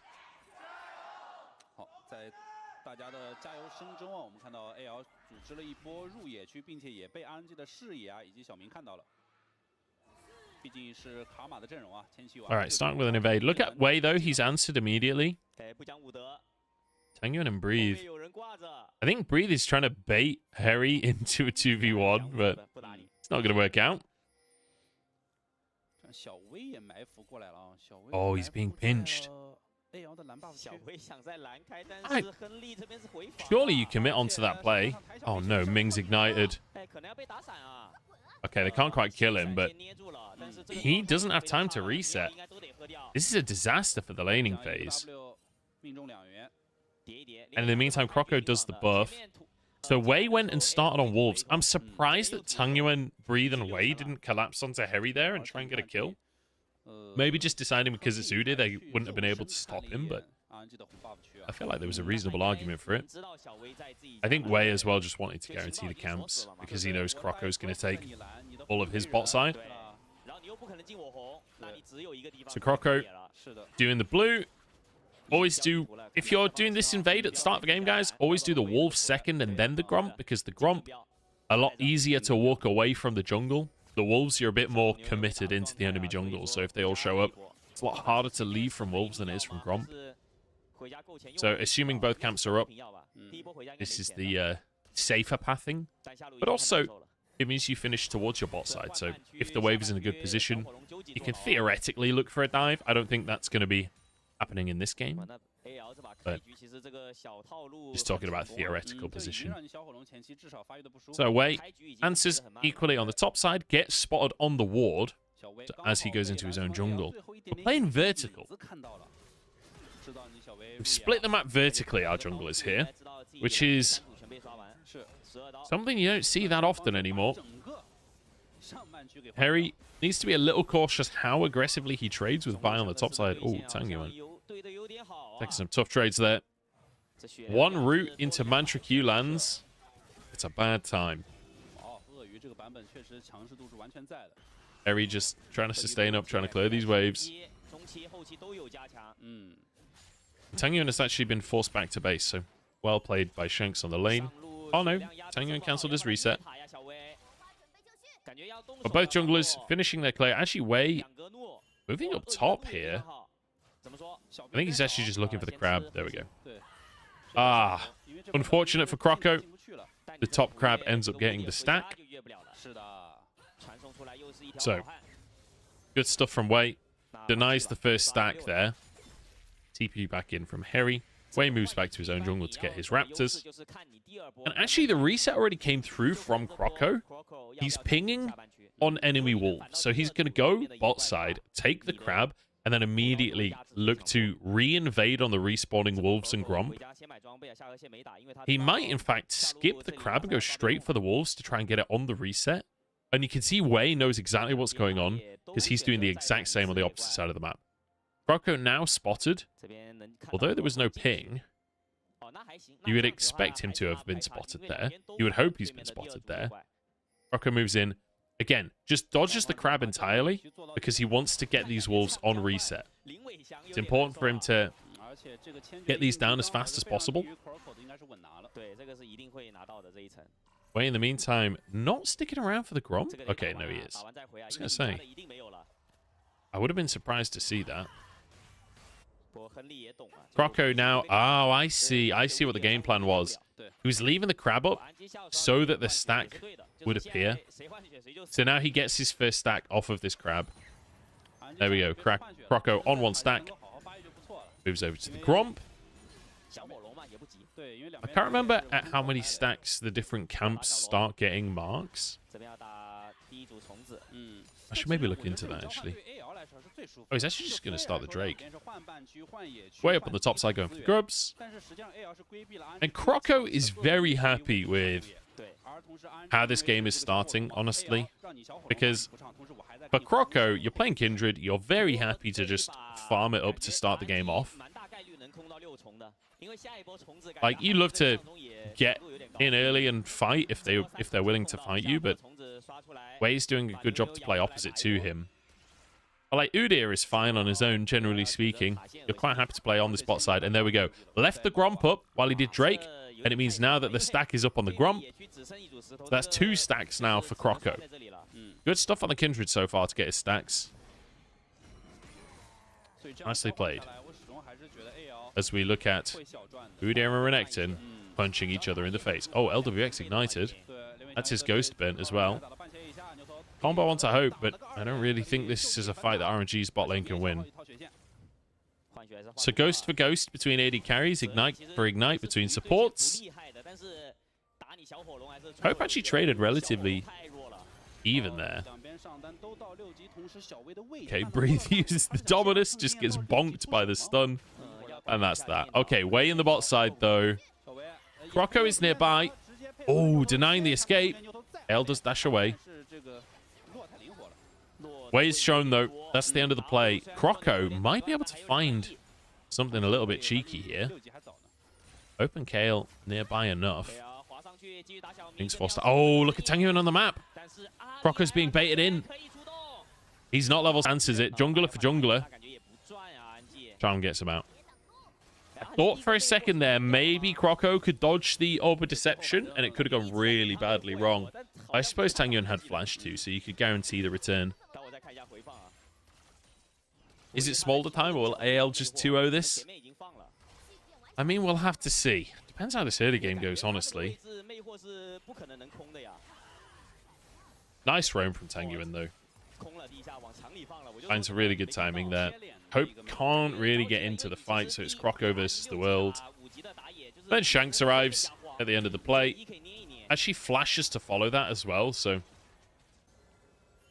Slight summoner advantage for the side of RNG, because Tangyuan didn't have to flash. Obviously, he was using his Spirit Rush. And for the first time this game, Croco actually gets to take his own top half of the jungle. Could RNG's problems be solved if they stop trying to run the full Chinese squad? I can't tell if that message is a meme or not.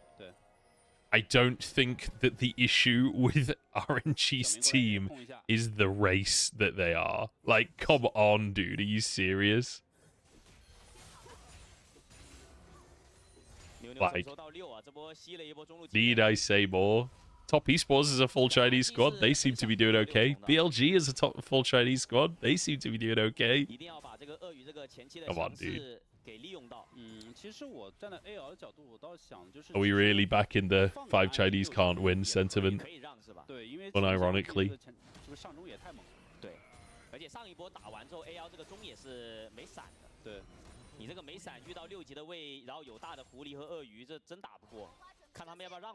Alright. So, where is our gold right now? Got a little bit of a CS lead for Croco. He got an assist. I don't know how many stacks he's on. I think he's on 2 right now. I don't think he managed to get a 3rd yet. Although Wei died, he did get an assist for the kill on Wei, so I think maybe he's got his 3rd stack. Shanks and Tangyuan both having a kill. I'd say it's more impactful for the Ahri, but honestly, they both spiked so hard on their first item. Eri. Oh, I was going to say being massively punished.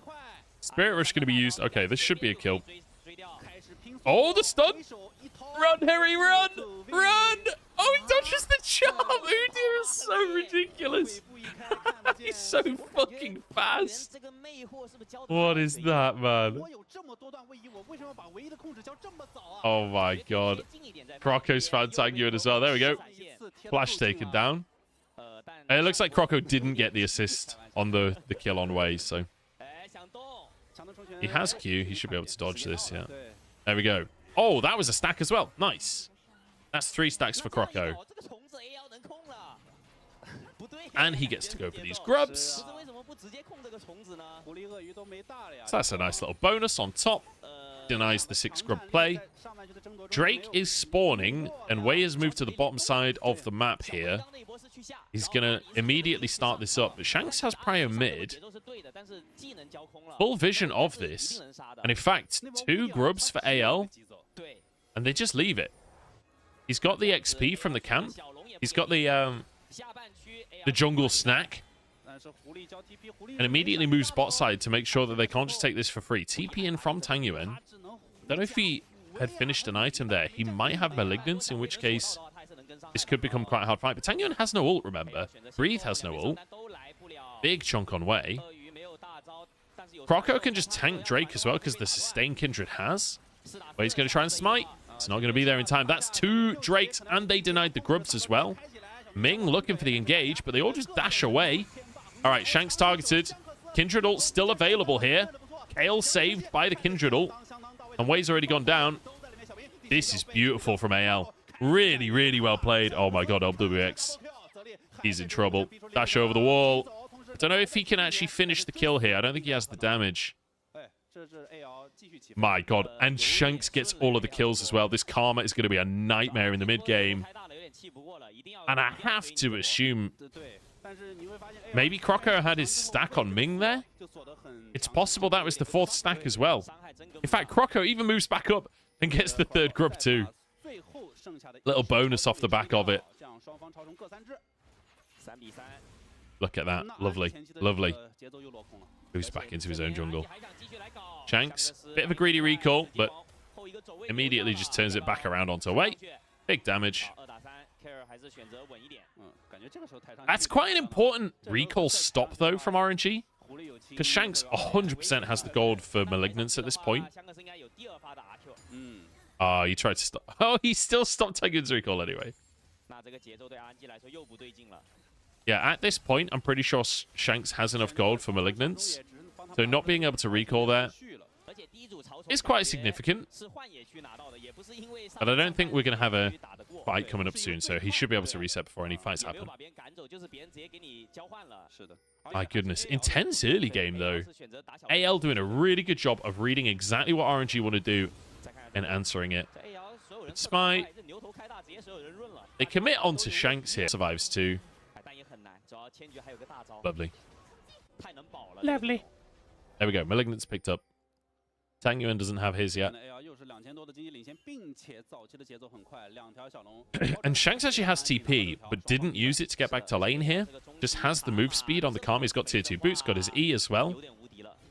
So TP advantage in the mid lane for Shanks. He might be able to just use that to influence another lane.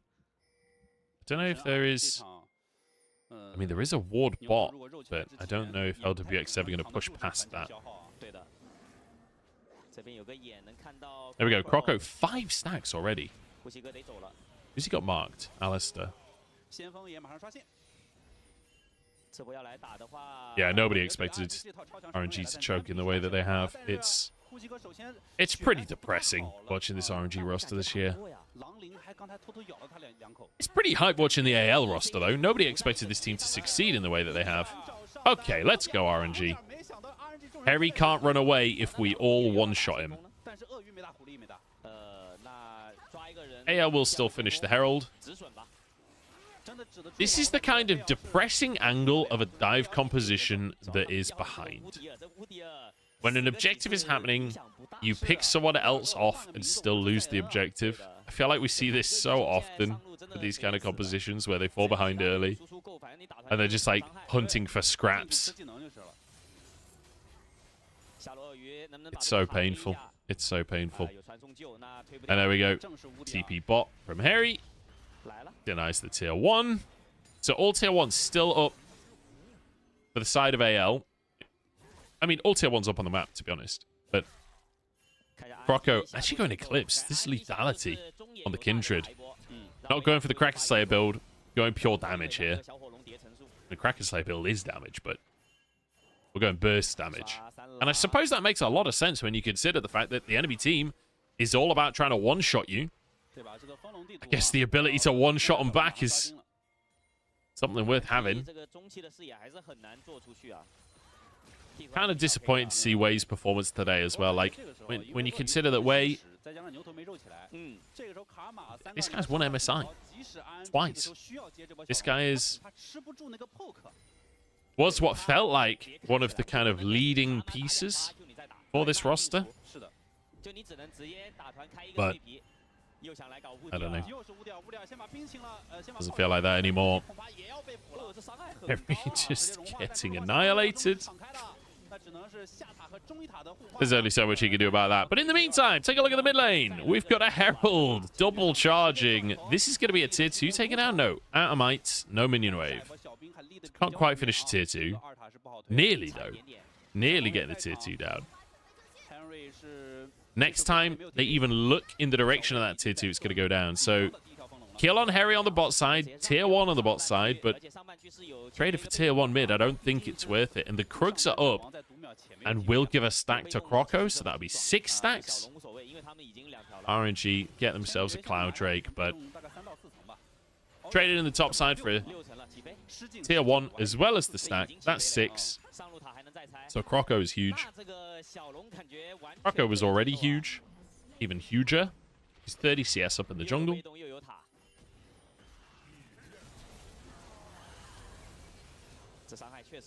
Good combo. Not the hardest combo to land against a stunned target, but there we go. Got to take the small wins when it comes to RNG. Still, 2,000 gold lead though for AL. It's feeling pretty good for them right now. We'll have to see how they can push this forward. Like, for RNG,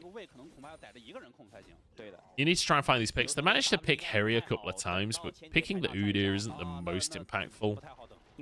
It's nice for getting side lane pressure. Hang on, Kale. This could be an impactful pick. They still have the Kindred ultimate right here. Kroko going to be forced to use it. This is a great fight for RNG here. Kroko's going to go down. That's more like it. Great vision setup. Look how many wards are around the area for the side of RNG. Breathe had Prio top. Just overloading the jungle. So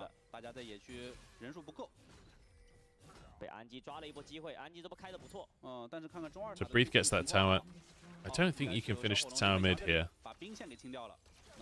But at least getting mid prio so that nothing can happen for RNG on the mid tier one. Good lord.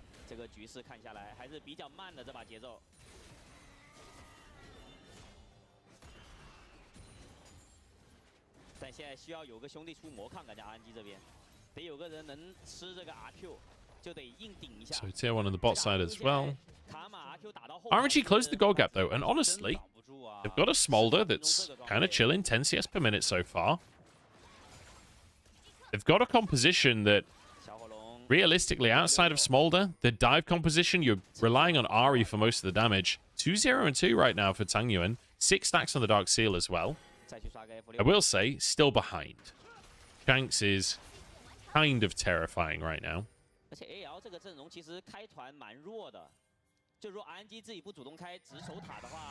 This... Oh, hang on. Shanks is caught.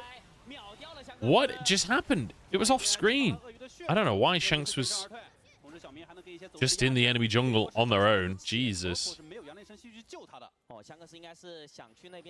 What just happened?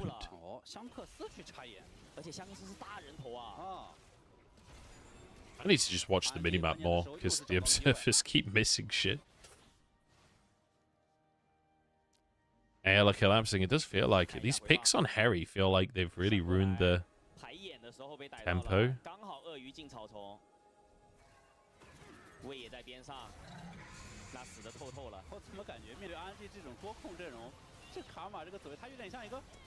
Shanks just trying to play for vision, overstepping. Way overstepping the mark there.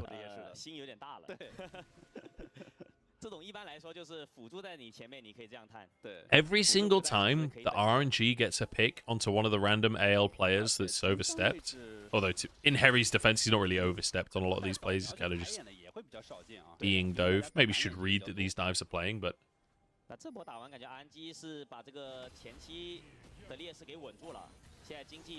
Kroko is pretty big, not gonna lie to you, but he's still not finished his second item yet.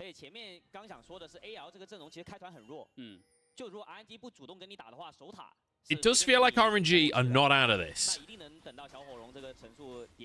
RNG still have a chance in this series. I would be hyped to see 3 games between these guys. Especially with how AL...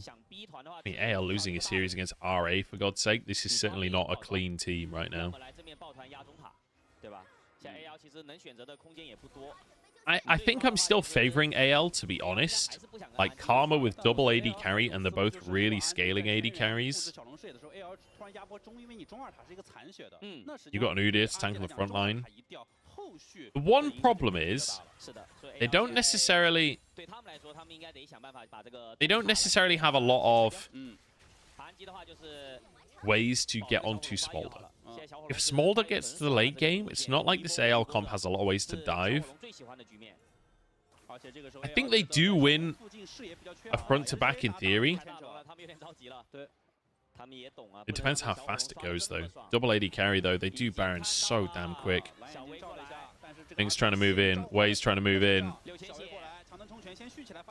Kale should be able to deny entry to Wei. Oh, headbutt from Ming. He goes in 3-man pulverize. Tang Yuan follows as well. Croco's going to have to ult himself. Holding it as long as he can here. Breathe in. There we go. Ult comes out from Croco. Keeps everyone alive for now. Croco out the backside of the play. His Breathe is tanking for so long. LWX gets a double kill. Huge flank from Breathe. That flank from Breathe has literally just saved RNG. And Ming as well. 3-man knock-up on the engage. Okay, RNG don't start the Baron. Good call, guys, because that would not end well. Huge, huge fight, though, for RNG. And that was just after LWX had finished his Shojin as well. Perfect time to fight. Just spiking really hard.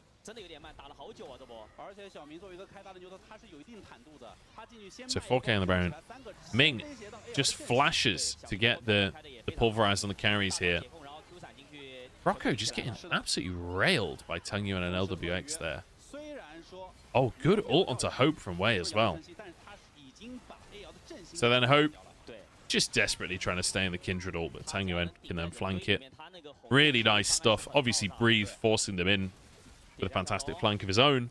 That's 2 Drakes now for RNG. I'm starting to believe.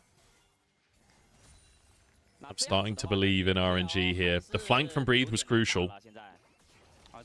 But honestly, just the straight up fight, it didn't feel like it had any protection.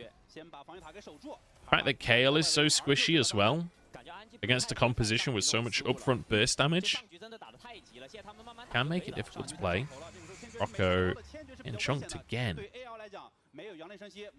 Eat the honey fruit. Oh, he's going to reset. Feels like AL have lost control of this game at this point. They're no longer able to just push for mid-tempo, mid-prio. Oh, Breathe. He's okay.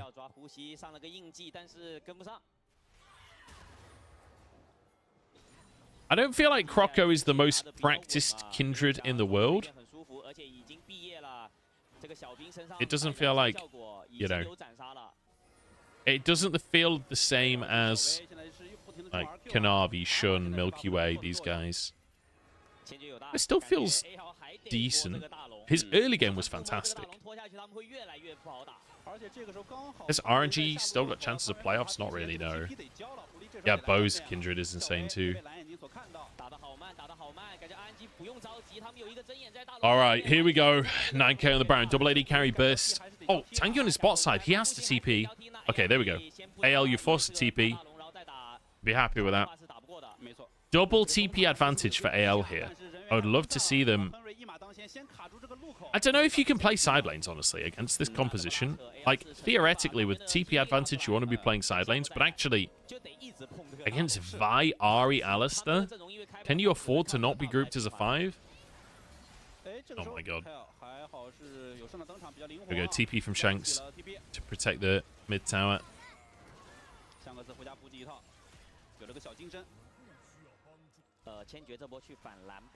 Like, Harry could theoretically go bot with his TP, but at the same time, you kind of need Harry to be the guy helping Kale move in for vision control. Like, Kale and Croco are both so squishy that you kind of have to use your tank top laner to help them get vision in River, unless you have a window off of tempo to go and get vision. But you see how Harry's the one face-checking because they're not 100% sure that RNG have left the area. Harry and Shanks move in so that Kale can then get some vision. So you see Kale then. Now he knows it's a bit safer. Moves in, gets the vision. So it makes it difficult to use that TP advantage that Harry has to push in a side lane unless it's to match the enemy, right? So Harry now moves down bot because Breathe is pushing bot. He needs to catch that wave. So the TP can be used to kind of answer the tempo from RNG, but it's not really able to be used because RNG was so ahead in tempo. He's kind of just catching up. Breathe has TP up now as well, so the TP advantage is gone anyway. But I'm trying to explain my point from earlier, really. Oh, nice pick onto Wei. He's really overstayed for the ward. Oh, man. It's just sad to see. God, doing Smolder things. Ming is low. Harry finishes that one off. Oh boy, that's one for Smolder. Hope doing a lot of damage as well. Oh, he sniped him with the laser. LWX, you're on your own, buddy. Oh, but he breathes fire. Wait, what? Oh, oh. I mean, LWX just flashed into his own demise. Oh, God. It was looking so good until he literally just flashed. I mean, I don't know if he thought he could get a flash Q or something. Really nice engage from Kale here.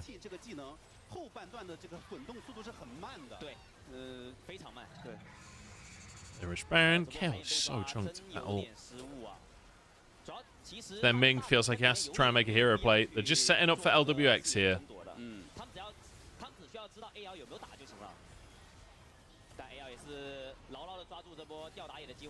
Shanks ends up dying.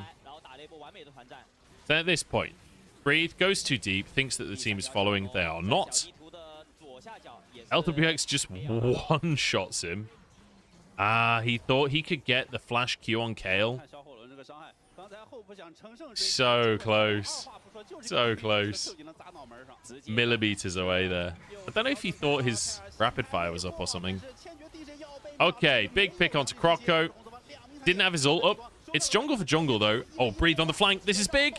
This is huge. Breathe is desperately trying to win the game. Both AD carries down on the side of AL. Harry just escaping. Kale and Shanks on the wrong side of the map. Oh, good dodge on the charm from Shanks. I think he's still going to go down anyway. LWX is sweeping up so many kills, man.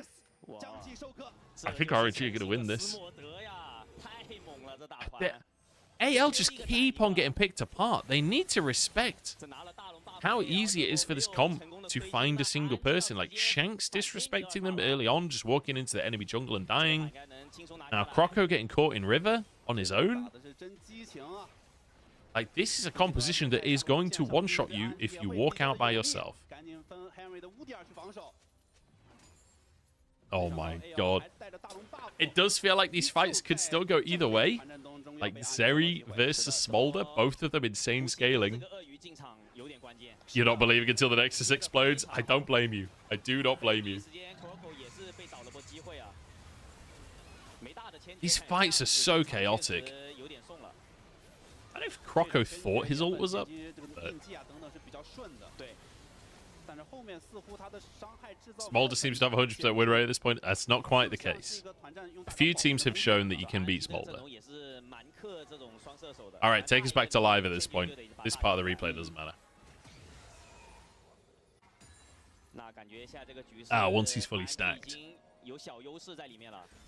I feel like Smolder does win these, honestly. Look at Breathe's build as well.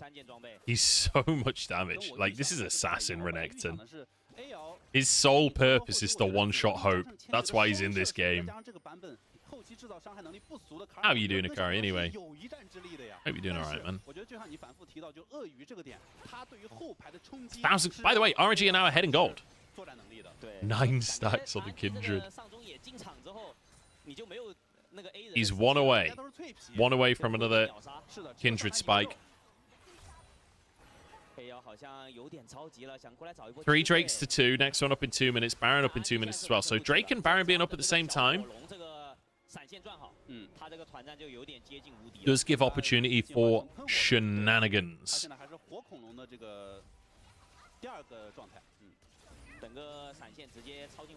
I kind of want AL to win this, and I want them to win it in a, like, I want them to finish out clean here, just because when it comes to, I know some of you guys in chat may be betting on RNG. You know, it's not personal, but RNG are pretty much out of the running for playoffs. I think if they lose this series, they probably will be out of the running for playoffs.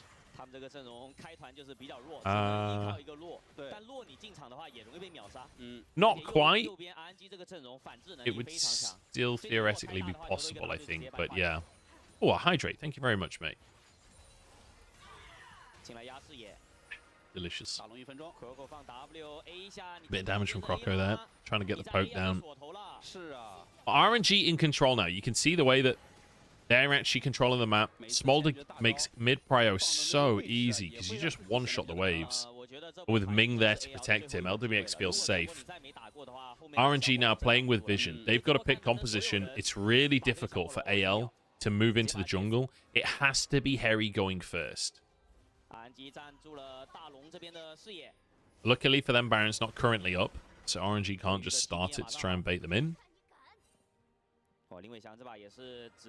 I feel like, yeah, it's dangerous for RNG to play for the Baron because they will just lose soul. I don't know how much Cloud Soul really is going to impact this game, but I feel like Drakes need a buff. I don't feel anywhere near as impactful as they used to. Okay, AL, use mid-prio to clear some vision in Baron River. We need to get some poke out. Shanks has so much damage if he can land a few Qs. There we go. Bit of poke coming out. I feel like that is one of the things that this Karma brings to the table. Obviously setting up your 280 carries, but also just getting some poke out as well. I feel like in these fights, Shanks just has to Mantra E every time. I don't think you can afford to be doing damage as Shanks once the fight actually kicks off. You need to block the Smolder AoE. Okay, they're going on to Croco. Big dive, but he's kind of on his own. Wei went a lot deeper than he wanted to there, I think.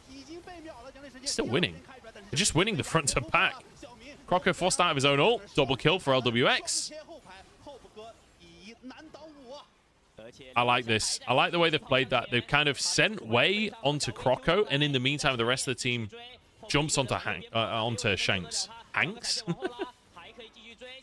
Can Hope do it? Hope versus the world. No, he can't, because LWX one-shots him.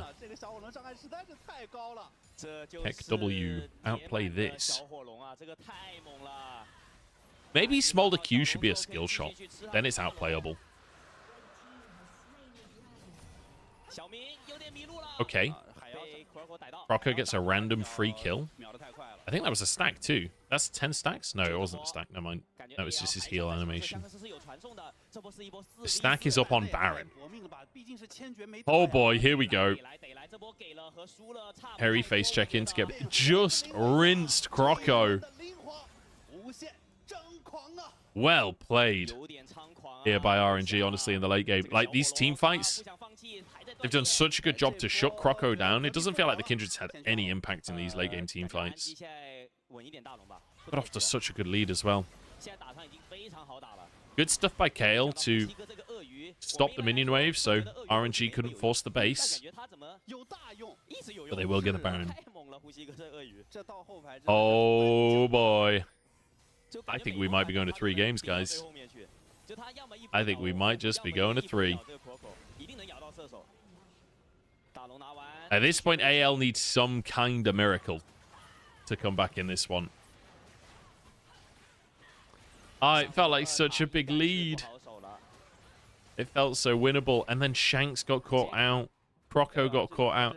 I feel like the mid game for AL just really misunderstanding how much damage RNG were bringing to the table, but also like where they could be on the map. I feel like they so often got punished for just overstepping just to try and get vision. It wasn't even necessarily like, most of the time it wasn't even around the objectives themselves. It was like around the objective setup.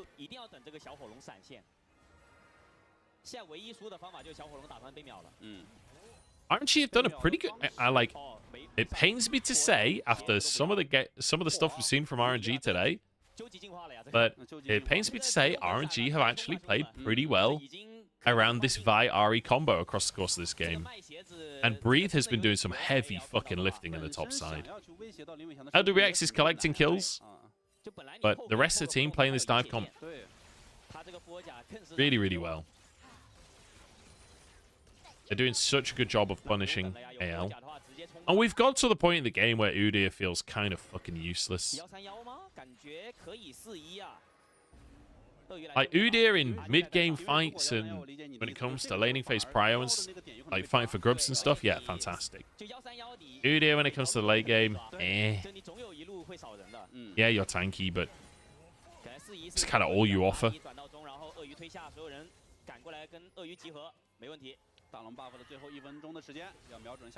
If RNG wins and Breed doesn't get MVP, I riot. I mean, that pick onto Croco. I'm trying to think, though, like, what the game-breaking play was. Yeah, I feel like, I guess, the flank from Breathe on the Baron. So, yeah, I agree. I think it's a Breathe MVP angle. I think LWX will get it because he's playing Smolder and he's got a lot of kills. I agree. I think it's a Breathe MVP angle.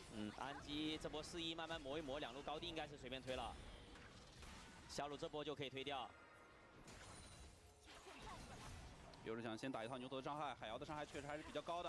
Koroko 清大龙 buff 的兵。 I mean, they can just keep this up all day long. Smolder loves these fights where you're just playing at range. He's on a billion stacks at this stage as well. I love how... I feel like in LPL, when Smolder first came out, it was like, yeah, we're looking at how many stacks Smolder has. That's the really big, like, how fast can they stack up? It's so important to stack. Look at it, Smolder stack. But actually, you're so guaranteed to get to your late game by 20 minutes that nobody even cares about Smolder stacks anymore because it's not, it doesn't feel like a minigame. It doesn't feel like there's any goal there. It's just, you just get stacks. You just get stacks for free every single game. You're guaranteed to get 225 by like 25 minutes to the latest.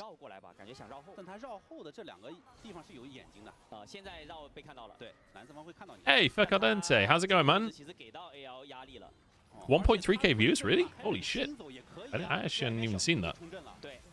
God damn. Thank you, man. Appreciate the support. Here we go. RNG gonna get Cloud Soul here. I don't think this is contestable. I feel like AL needs to change their approach to this game because this has not been working. Ming has chunked at least. Oh, Kale engages. LWX is just untouched, though. He's just running at them. Like, how do you deal with this fucking dragon? I don't think that... Oh, okay, never mind. I thought you could maybe kite that out. I don't think Zeri is the answer to Smolder. Not on her own. You either need to have a dive composition with the Zeri, or you need to play, like, Senna, Karma, and outrange. And, like, never actually fight it. I feel like when you play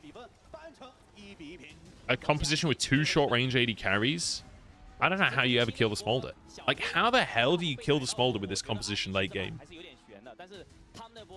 Because, like, yeah, like, we can shit on AL for not killing the Smolder, but literally, how with this composition in the late game do you kill the Smolder? Like, ever. Even if Udyr flanks, what's he gonna fucking do? Fucking nothing. Because he's on late game fucking Udyr. And what's the second... Where's the second series? Is it in Shanghai as well, or are we going to miss... EDG Weibo, it's in Shanghai as well. We're not missing any games. Praise the Lord.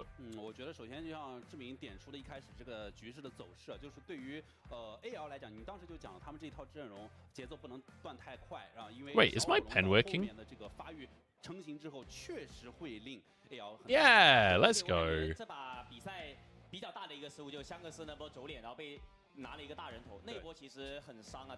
I feel like something's got to give. Maybe we just ban the Smolder. It's kind of funny to me that so many teams first pick Karma over Smolder. Like, I feel like Rakan is a decent answer to Smolder, but he needs other champions that can follow up. It's the fact that they were so far ahead with this comp as well. Like, this could have been a win. This really could have been a win. Like, I don't think this is just a draft diff. It's only a draft diff because we got to, like, 35 plus minutes. I mean, fucking Smolder, man. It's still a Breathe MVP for me. It's still absolutely a Breathe MVP for me. Like, it's only a draft diff because we got to 35 minutes plus. It was going really well for AL. And then in the mid-game, it just kept getting picked off. Everyone was separate. Like, they were just giving away free vials that Tangyuan can follow up on every single fight.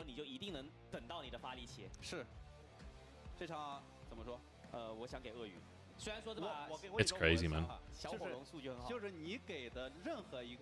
I cannot believe that game ended the way that it ended. Oh, I can't believe that the result was what it was with how far ahead AL were.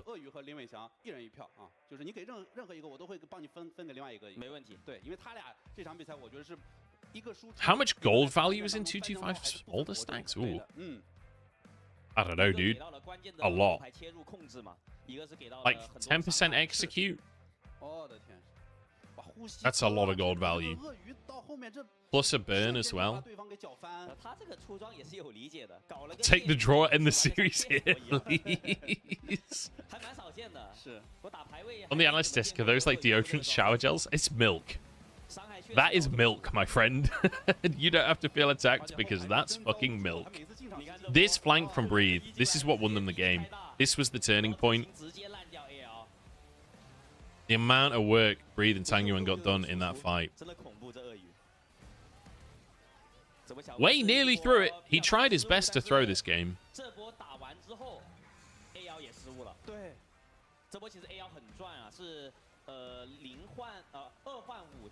You can buy an execute. It's collector. It's just a much smaller execute. They call that the collececute. Huh?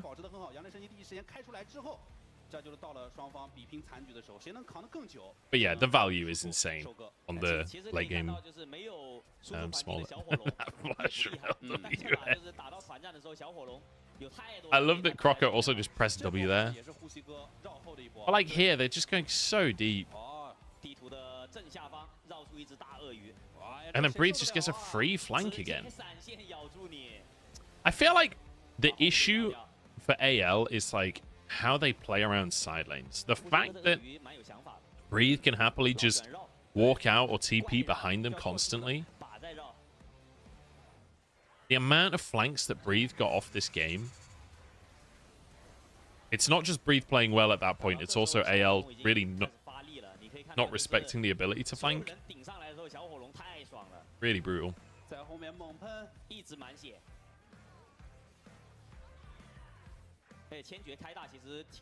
Wow. 1,500 viewers on Twitch. That's kind of insane. Thank you so much for watching, guys. I really appreciate it. I'm doing this in my free time while we've got the no official broadcast on the Monday, Tuesday, Wednesday. So any primers in chat, I do appreciate the support. We got yesterday we had, hang on, let me find it. MVG Harambo gifted 10 fucking subs yesterday. Absolute legend. Fucking goated. And it was all down to whether or not Ari got picked. Ari did not get picked. It was disaster. At least we get a good game from RNG, even if it wasn't, you know, I don't feel like it was necessarily them pushing the game forwards, but even still. They were punishing mistakes from AL. That's good to see. Kudu Loldl.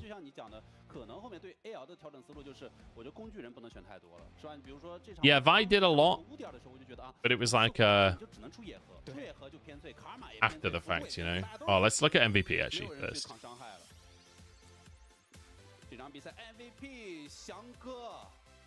Man. Man.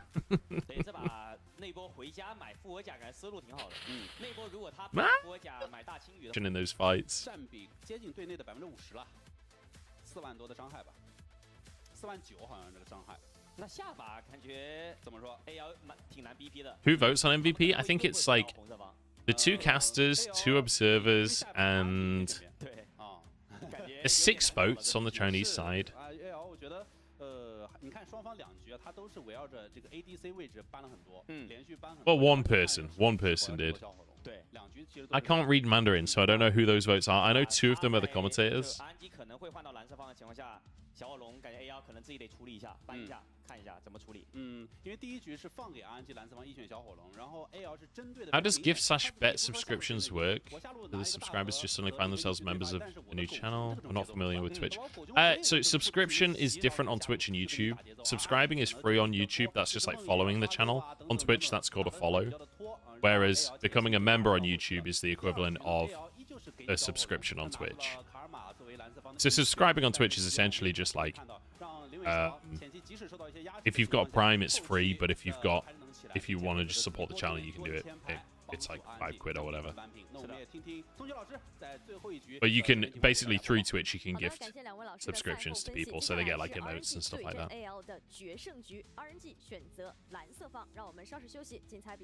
Don't know who votes, but they are looking for KDA for sure. Yeah, it's one of those things, isn't it, where it's like, on the one hand, LWX did have a good game. I just think that it's so easy to have a good game on Smolder that it shouldn't matter for MVPs at all. Like, I don't think in fact, when you look at how LWX piloted it, he literally flashed into his own death in one of the most important fights. So, like, I think that you can get MVP on Smolder and it be valuable.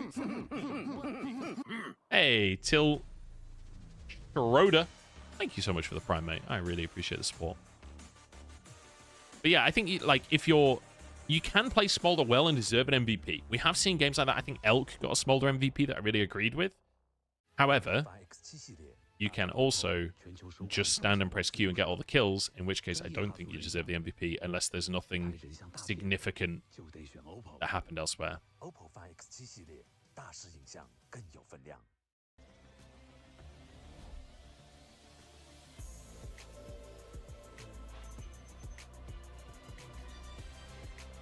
Let's do Loldal while we wait for the next game. Can you guys see this? Is this working? Yeah.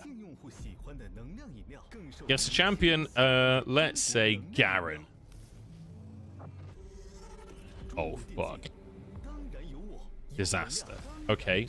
Well, we need a girl champion. Are there any female champions?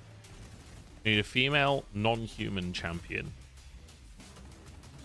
Nidalee? Nidalee's melee as well, though, so melee would be orange. So it's not Nidalee. I'm saying Nico. She's not human, she's female, not a top laner, not manaless, not melee, not Demacia. Oh, so close. So ranged mana Vestayan, female, mid support. It's got to be Ahri, right?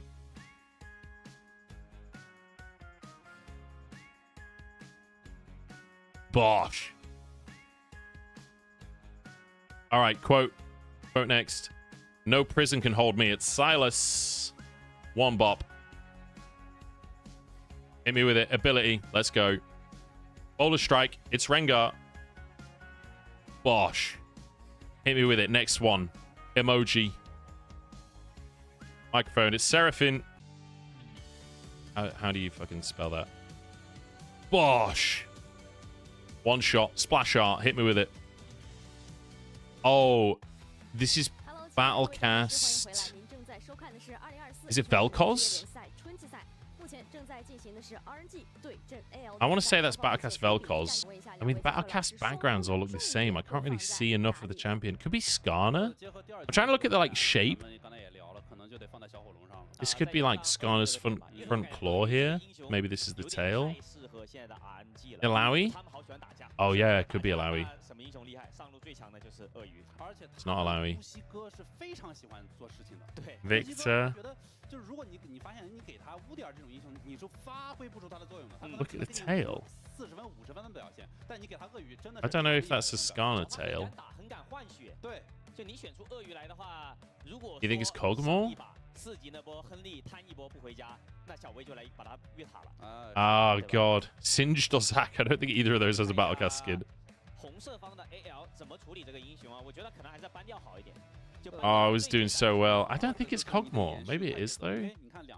Maybe the back is just who has a tail and a Battlecast skin?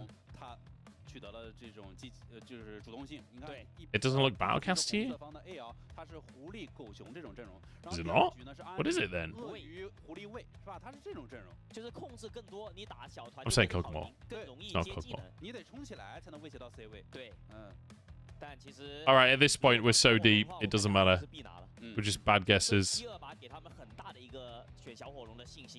It looks like someone like punching the floor. It's like the Avengers pose, right? This is the knee, this is the bottom of the chin, this is the fist, this is the other arm. I feel like Ilaoi's a great guess.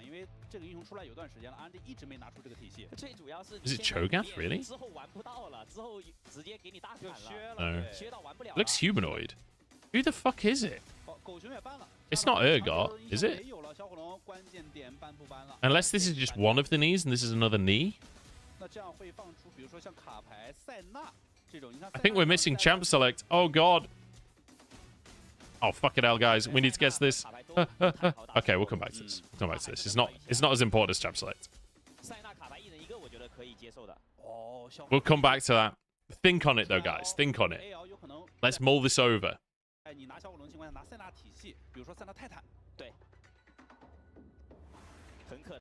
Let's browse it in our minds. Browse it? What am I saying? Just words come out. I open my mouth and just verbal vomit. All right. It's that point in the series, is it? We've got to that point in the series where AL are like, look, Smolder keeps going to the red side. And RNG are like, no, it's fucking not, boys. And they've banned the Lucian and the Kalista to get rid of lane pressure. AL have banned the Varus away from themselves. What the fuck is going on, man? Why does Billy always do this? Go back up line 3. No. Oh my god, come on. Twisted Fate. Please just work, man. What is going on? I'm going to run a speed test. Is this my end? Is the stream gone down or anything? No, the stream is totally fine. Alright, Hwayans and Zhao alongside the Smolder. TF, very good lane matchup into the Smolder. Also can be flexed to have a good lane matchup top. Oh my god. I might have to change websites. I hate AL's draft. So the logic is like TF theoretically you get prio versus, I mean everyone gets prio versus Smolder, but you can apparently TF has a very good laning phase versus Smolder, and obviously you can just snowball it elsewhere. Croco and Lee Sin too. My guess is AL are going to try and play like an early game comp where they can just run away with things before Smolder ever gets into the game. With how they're playing the mid games, I'm not sure that this is the way. We're here for the purple vomit. I appreciate that, Coxie. I appreciate that.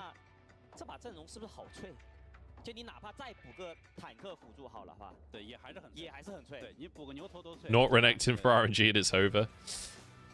I wonder what the TF Renekton matchup looks like top lane in terms of like overall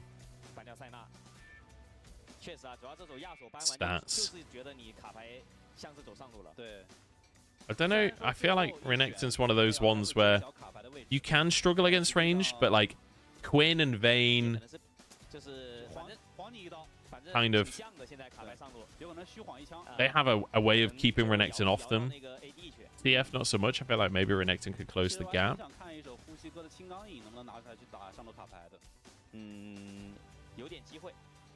Don't know.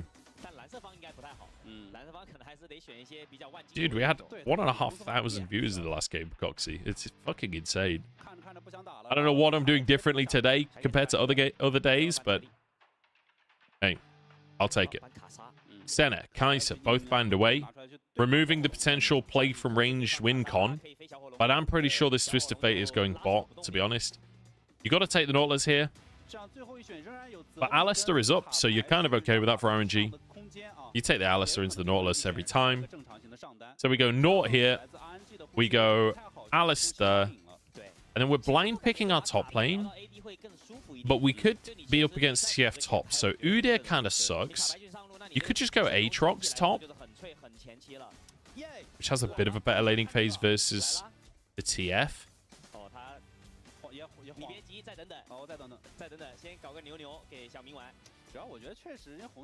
I don't really know the TF top lane matchup super well, but I'm pretty sure there's quite a few things that you can destroy the TF with.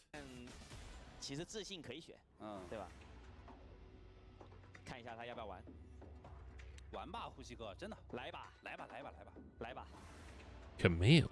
That would be hype as fuck. Breathes, Camille, let's go.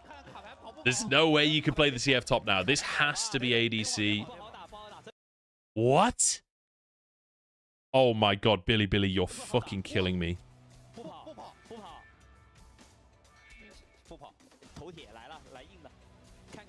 Surely you're not taking TF top into Camille. Do you not just get absolutely annihilated?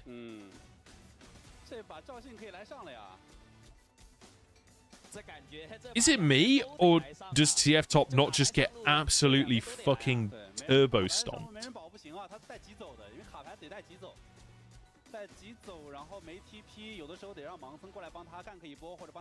I don't know if I like this. I feel like it's so hard. If they get to... I mean... Well, Karma top, yeah, it could be actually. Could be Karma top. That's a good point. That said, they're not trading. It's not. It's Karma mid. Oh boy. I don't know about this one, AL. I really don't. And on top of that, it's like, how the fuck are you getting onto the Smolder in the fights anyway? Like, Nautilus ult, yeah. Croco trying to get a kick, but like Croco, we saw the other day what Alistair can do to a Lee Sin when he's trying to dive. Like, that was protecting a Zeri. It was Life and Dogdom, right? In the FPX series against JDG, it was Kanavi's Lee Sin, and he couldn't get onto the Zeri because of Life's Alistair.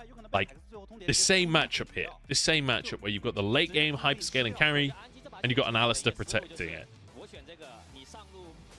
Oh, Jesus.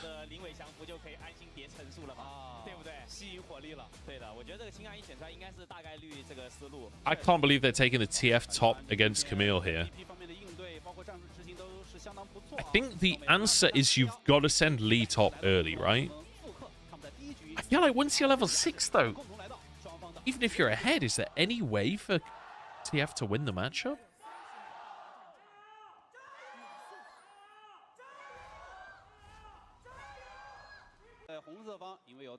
Oh, man. Okay, here we go. Shenanigans at level 1.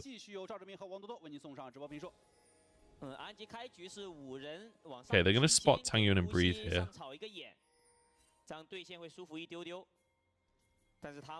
I can't believe nothing happened. All 10 players on the top side of the map and nothing happens there. Which team has Smolder? That's the most important question. RNG does. Okay, according to the statistics, we have a small window at 20 minutes where AL is favored. So we're looking at the 20-minute mark for that one window. I always find those, like, win percentage statistics so funny. They're so, like, contextless. Like, there's so much more to the game than just that.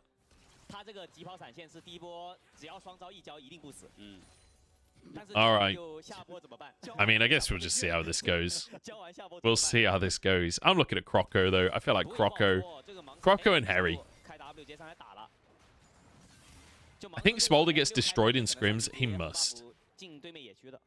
And to be fair, we have seen games where Smolder does get destroyed. Like, this composition does snowball super hard. You can easily see, like, the win con for this AL comp, right? Where in the mid game, you're just, like, TF ulting like crazy. Lee Sin's going in. You've got Karma to follow the Lee Sin up.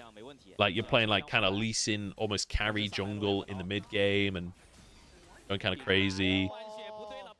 The one thing I will say, Breathe will get the magic shield often. The early laning phase is going to suck. And actually, to be fair, there's a reason we don't see Camille anymore, right? The walls in top lane are so much further away from the main part of the lane now. It's really hard for Camille to get meaningful wall dives. Oh no! Oh no! What? Billy, you're really starting to piss me off.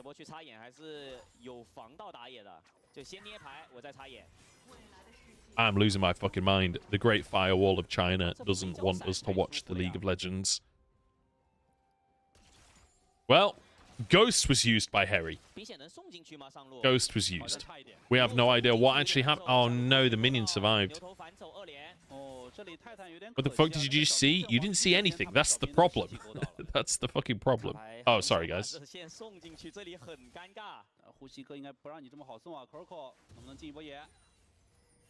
I keep forgetting to set it up so that I'm looking at the preview again, so that I see the thing. How the fuck are we not seeing that, though, man? Like, I have no idea how he lived that play. Okay. Good trade from Breathe. It's the second half of the trade here that you get absolutely railed. You have so much sustain on this Twisted Fate.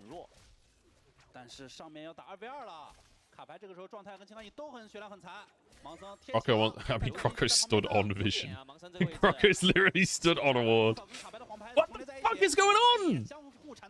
Okay, at least this time we're skipping to the fight. Croco is not winning this fight. Oh my god. Wei doesn't E on that? Come on, Wei. Go for it, man. Okay, Harry has flashed into enemy territory, but Shanks is here. Maybe winnable? No, the dive. Oh, boy. Are they just going to keep going here? Croco is so low. I think RNG win this 2v2. Oh, my lord. Right. Is anything else going to happen? Everyone's resetting. I don't think we have a fight for a moment. I'm going to just, like, hit this refresh button. See if that fixes everything. Yeah, Camille was, like, waiting for the angle, but Croco didn't push far enough, so Breathe didn't go in. I think Breathe dies if he goes on that. It's here where I'm like, Wei's E must have been on cooldown.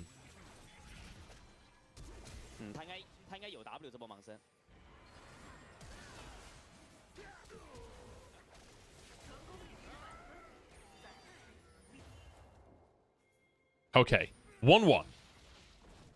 Round 1 in the top lane. Ding, ding, ding. One apiece. Neither top laner gets a kill. In fact, both kills go to the mid lane. And Croco returns to the top lane again. This is what we talked about. Like, the way that you're going to have to play through this TF is just everybody camps top. I love that Kale has even moved up here. The wave is in a great spot for this gank to work. Breathe has no sums. But look at this. Wei and Ming know exactly what the fuck's going on here. Gale engaged on. Croco next. Harry can't really influence this play either. Well played by RNG. They know exactly what's going on.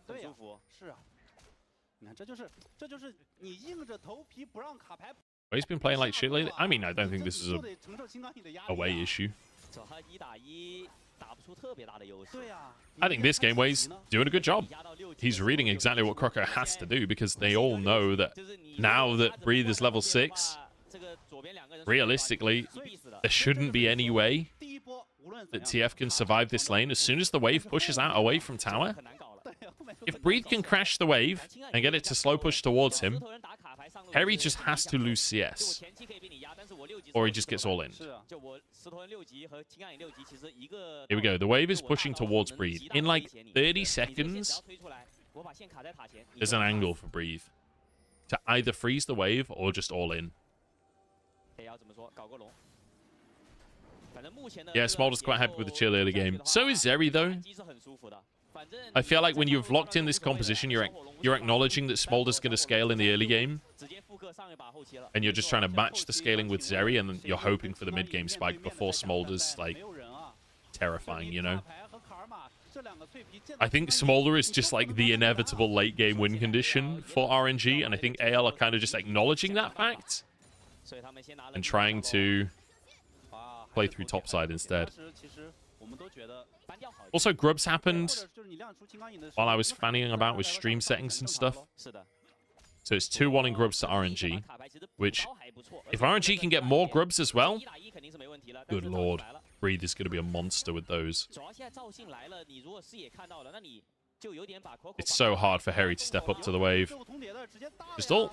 Easy peasy. Good stun there from Harry, but it doesn't matter. Nothing you can do about that one. And that is why we were saying I don't know about the TF lock-in. What the fuck can you do? Like, and that wasn't even with the fact that Breathe can literally dodge the gold card with his ultimate. Like, it's not even just the fact that jungle can come with the ultimate. The fact that you can literally play around the stun as well if you can find the hook shot in the first place. This is only going to get harder. At least the wave has crashed here for Harry. Ooh, actually, is it? I think the casters might be slightly too far away. I don't know if this is going to push out. Oh, it's definitely not now. He's hitting the minions. Things moving up. Fuck me, this is pissing me off. Harry's fucked. He has no flash. The flash for the knockup is vibes! Oh my god! He's alive! Harry's alive! Good lord. Oh my god, the TF lock-in turns out it was genius, guys. We were wrong. You just need to have 4 players top for the entire game. That's all it takes, guys. That's all it takes. Zeri wins the 1v1 against Smolder, so you're chilling, bot. Just play 4v1 top. I guess it was 4v2. I cannot believe he survived this. I guess Breathe just doesn't do any damage yet. Rocco saves the fucking day, man.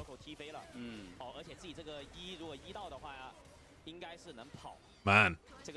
Woof. Oh, this is doing my fucking head in. We can't just watch like this. Is anything going to happen right now? I don't think so. I'm just going to refresh the whole page. Maybe it's like a RAM issue of like the page kind of needs refreshing every now and then. All right. I think it's changing quality. I think that's what's happening. Is it's like auto-changing quality. And it's ruining my life. So far, Harry is actually way ahead top. I mean, he's not got the... Actually, to be fair, yeah, the 2 kills make it hard, but he's at least even top. AL pulling the grubs out? I don't know what's happening here. Here we go. Actually committing to it now. LWX on the bot side. AL's moved Hope up, so this should be 3 grubs for AL. So they're denying the Camille grubs demon mode. Shanks is once again ahead in the mid game, but once again, last time around he was getting caught out. The positive thing is, RNG don't have the same level of pick comp. They still have somewhat of a pick comp with Alistair and Camille, but it's not like... Oh my god. Okay, the TF. There's a gold card. Can we actually go for more here, though? Harry has been so aggressive. Harry, I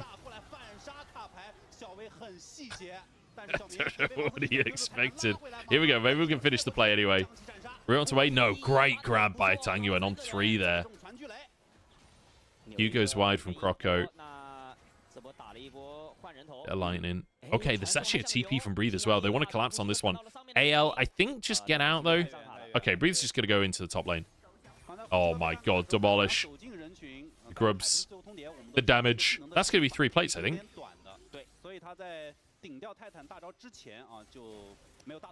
Like, Camille is so fast at killing towers. It's insane. The thing is, Breathe has died a couple of times, right? But he's like desperately trying to get that wave to crash, I think. That's why he's trading to try and force Harry away, but just really underestimate the amount of people that are on the top side. But Harry here, I don't know what the fuck went through his head. You cannot be frontlining. I don't know if you just didn't realize there was a TP coming. Oh, Breathe. This is ridiculous. The supports haven't been bot lane in years. This is literally 3v3 top lane brawl, and I'm fucking loving it. And honestly, Harry being like down in kills and stuff. Can they do this? Yeah, he's got 30 seconds. It doesn't actually matter that much. Like, it matters, but at least it's TF. Like, he's still going to bring something to the team. It's not like TF isn't going to exist later. Like, gold cards will be a thing throughout the whole game. So, it's not too bad that Harry's kind of fallen behind. He's got Shiv now as well, so it's going to be really hard for Breathe to push in a significant way top. We need to look at Harry influencing other lanes now. I feel like this whole game is going to move away from top lane towards the other lanes. Perhaps after Herald, though. Like, Herald is up, so maybe we have another scrap top. But first Drake went to AL. Second Drake is up. It's Cloud Drake. You can see everyone grouping up down on the bottom side. Breathe has actually walked down, and it's LWX matching Harry top. But Harry will have his ultimate soon. So I don't know if this favors RNG. I feel like this should be a Drake pretty much for the side of AL. I've already started up. Just the fact that Harry will have his destiny up in a minute makes it really difficult for RNG to contest. Kind of surprised they sent Smolder top lane. Maybe just feeling like he can't do as much in the Zeri matchup. Wanted to try and finish the tower off. They've sent up Ming as well. It's essentially AD carry and support versus AD carry and support, though, in the top lane right now. They're afraid that more is coming. You can see Wei and Tangyuan on the minimap hovering towards that top side. Full respect given by Harry here. That's going to be tower. Tier 1 taken. So the lane swap works out here for RNG. More gold into Smolder's pocket. He's on 10 CS per minute. Here we go. TP play. Time to kill Smolder. Operation kill the fucking dragon. Harry gets the gold cop. That's the cleanse coming out. Shanks actually just looking for Ming here. We will kill Ming eventually. Kind of hard to kill, but hey, we even give the kill over to Hope. That's pretty nice. Kill onto Ming. That'll be Herald. But again, like, that's 2 plays in a row now where AL shift everyone bot to play for the Drake. RNG are like, okay, we'll take it out top lane. AL shift everyone top to get a pick, to try and get a pick on Smolder. They only get the Alistair. They get themselves a Herald, but in the meantime, Breathe gets a tower on the bottom side. So that's 2 tier 1s in a row for RNG. Kind of winning out the gold trades. The Herald can lead to a tower. You should expect it to, but we'll see. Oh, maybe a punish? Okay, just ward hop out. There's control ward out. That is a 75 gold play from that Blast Cone. It cost Croco a control ward because he just picked up the Herald. So that, to be fair, like, that doesn't look like it's a really good play. But actually, because he's just taken Herald, he can't do his normal ward hop. So either he has a control ward, and it costs him 75 gold to get out, or you get a flash out of him. Like, so it's actually a really well-timed play from RNG to try and look for the pick on Croco there.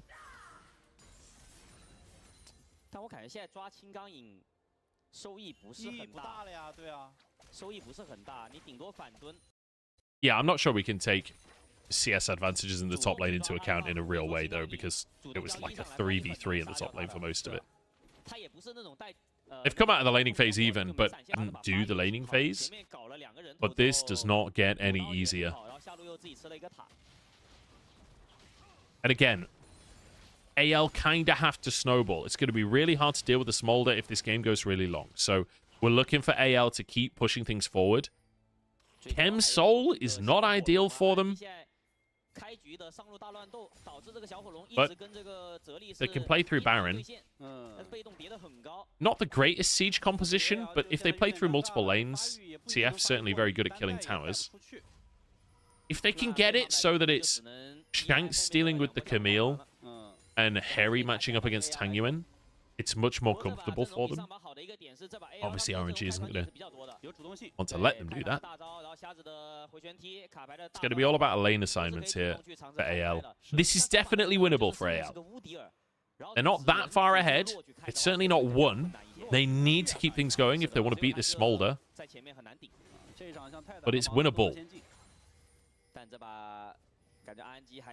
Chem Soul is nice for Karma's Mantra Shield. That's true. That's true. I mean, I guess I wasn't really thinking in context of the comps. I was just thinking, I hate Chem Soul.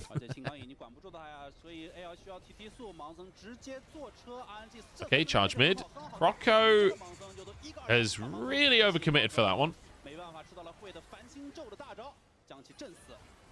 I think he saw an angle that I couldn't see. We won't talk about that. We don't talk about that.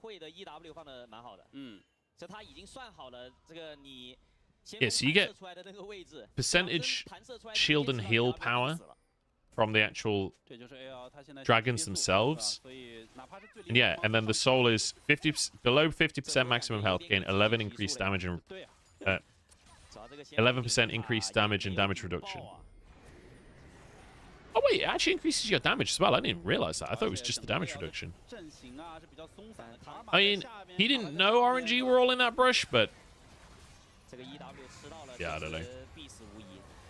It felt over at draft. Yeah, I mean, look, the fact that they B1 Smolder and this is what AL came out with is it's not great. It's really not great. But I don't think it's unwinnable. I don't think it's totally unwinnable. But I think the thing is, like, it's so much easier for RNG. That's the big difference. This RNG draft, all you have to do is not lose in the next, like, 10 minutes, and it looks pretty good for you. And look at Camille just fucking annihilating tier 2 towers. They're getting so much while Croco gets the Drake. So yeah, it's three Drakes for the side of AL, but how much do we really care? Like, are you actually going to be able to fight for the next Drake? Because we're going to get to the point where Smolder's getting online now. He's on 2 items. He's on 190 stacks, so 35 stacks, that's what? Like 2 minion waves and a little bit of a scrap. We are getting to the point where Smolder's a problem. You're on soul point, so that's good. You got the 4 grubs, you got the Herald, although the Herald led to Croco just running it.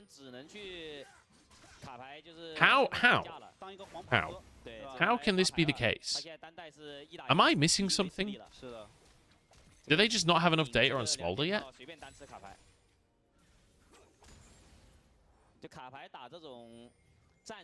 I really don't think that this is a 6% advantage to AL right now.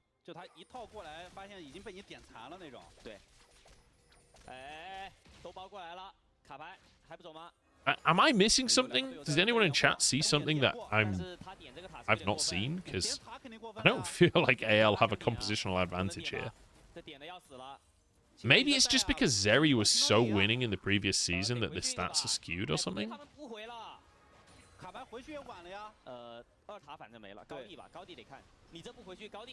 Look at Breathe again. Dude, he's just going to take this tier 2. He does it so fast. All right, they've got to make a pick here. Shanks is here. In we go. Gold card. Locked in. Hit the stun. Nice. Bit of damage down. On to Breathe. He's actually just going to win the 2v1. Shanks? Okay, we've got a Zhonya's. Thank fuck for that. Good lord. That is not good. Remember when I was like, yeah, maybe you send the Karma versus the Camille instead. Maybe send both of them and still nearly die. Holy shit, Breathe is a problem. I love it. I fucking love it. I can't believe when the Camille was locked in, they didn't send the TF bot.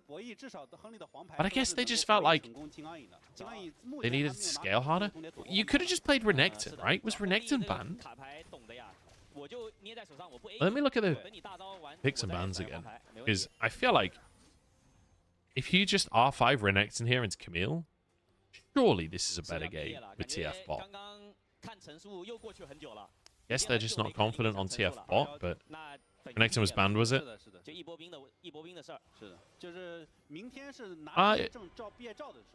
Oh, I'm looking at the wrong draft. Oh, yeah. Oh, they banned Renekton. I guess, yeah. Because you're going to pick Nautilus, they would have picked the Renekton.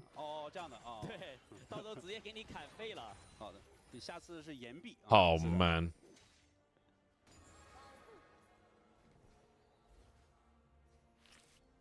Hey, I love this from RNG, though. Giving Breathe comfort. This is literally a champion that Breathe is known for. This is one of his most comfortable picks. Like, Breathe loves champions with scissors. Camille, scissor legs. Gwen, scissors in hand. Those are Breathe champions. Maybe a cheeky bit of Fiora thrown in there, too. Sword's kind of close to scissors. Hey, Warner, how's it going, man? Like, I like that RNG have gone, okay, we need Smolder every game.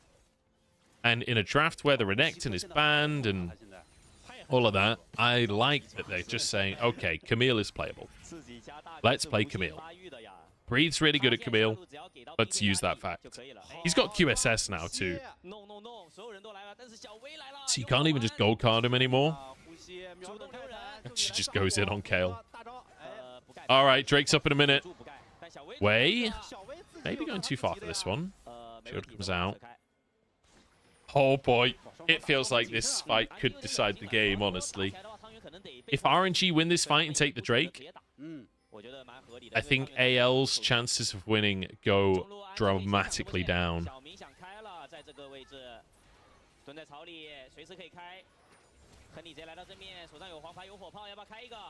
It's feeling very RNG favored right now. See how Breathe can influence the play as well, because he is very squishy still. There is a lot of damage on this AL roster, so if he dives too deep, gets caught, could be in big trouble. And there is a fair bit of poke damage coming out with the lasers out from Hope and with Shanks' Mantra Qs. Kind of hard to just walk into River here. We've got mid-prio.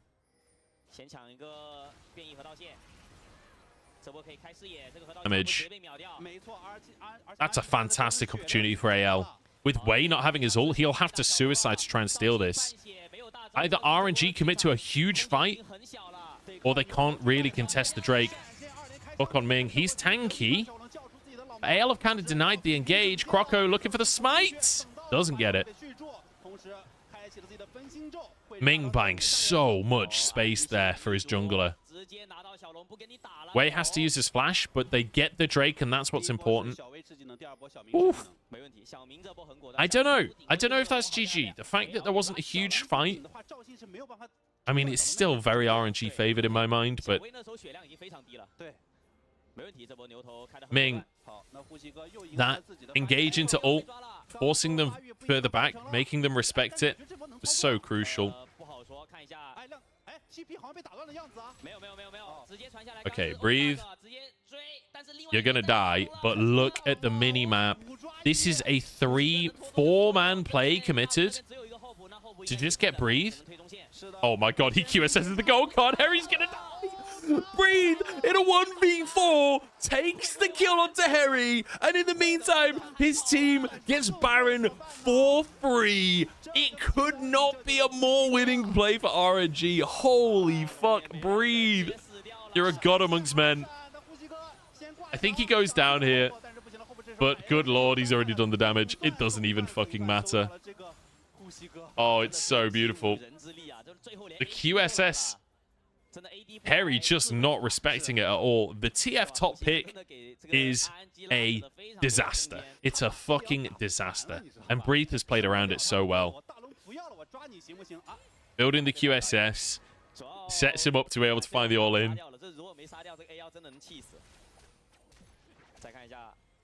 Harry's taking so much damage from this minion wave before the fight even begins. The fact that they commit a 4-man play with Baron up on the map. Like, what? I don't even understand the lock. The Captain Jack cleanse as well. Good lord, Breathe. Timing's immaculate. Literally frame perfect on the cleanse. It's got to be over, right? 2,000 gold lead, you've got the Smolder, and you get a Baron for free. Breathe has already taken both side lane tier 2s, so if Breathe gets any time solo in the side lane again this game, you lose an inhib. Nobody can match him in the side lane either, and he's got a Baron to work with.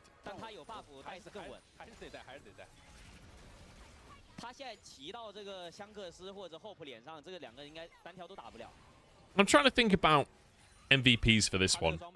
Even though Breathe has died 4 times, I'm kind of looking at him for the amount of pressure he's put on the side lane. Oh, LWX gets hit. No way you can commit to that, though.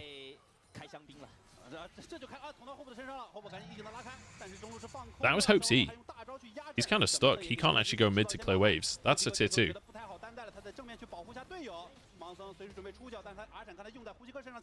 Okay. Oh, wow. TP bot from Breathe, so Harry has to just ult lane. That's so funny. Just sheer fear from Harry. And rightly so, because he would just get absolutely destroyed. I just still can't believe they locked in Twisted Fate top against Camille. I can't believe they committed to this.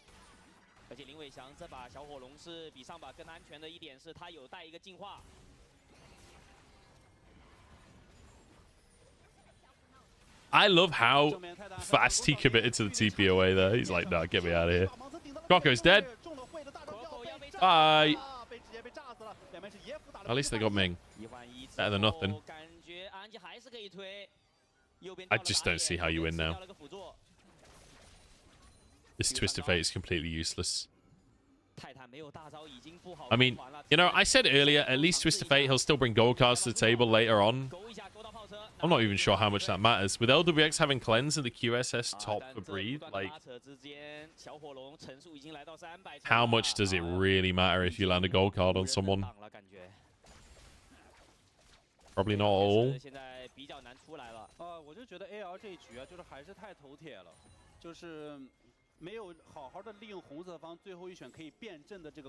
I don't think it's that TF top isn't good. I think TF top can be really good in the right matchup.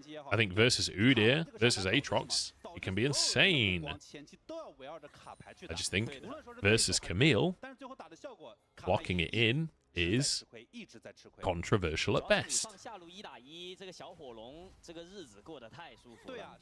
Okay, tier 1 taken.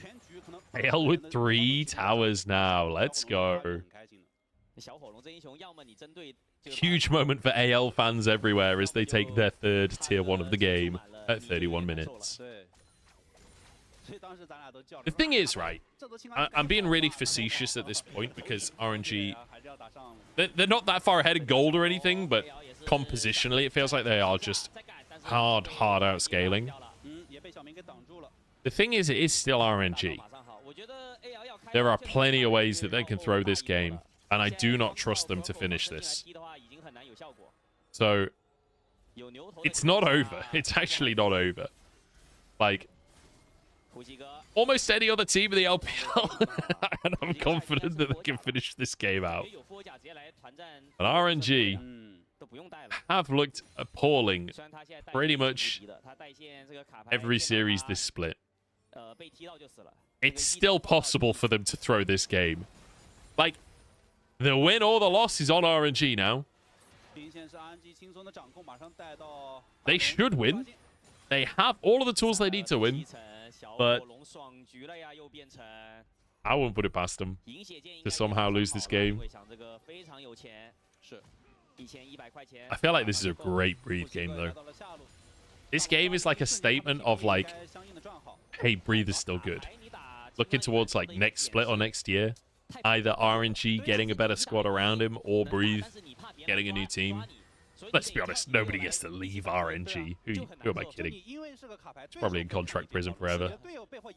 That said, Xiao Hu left. They said it couldn't happen, but it did.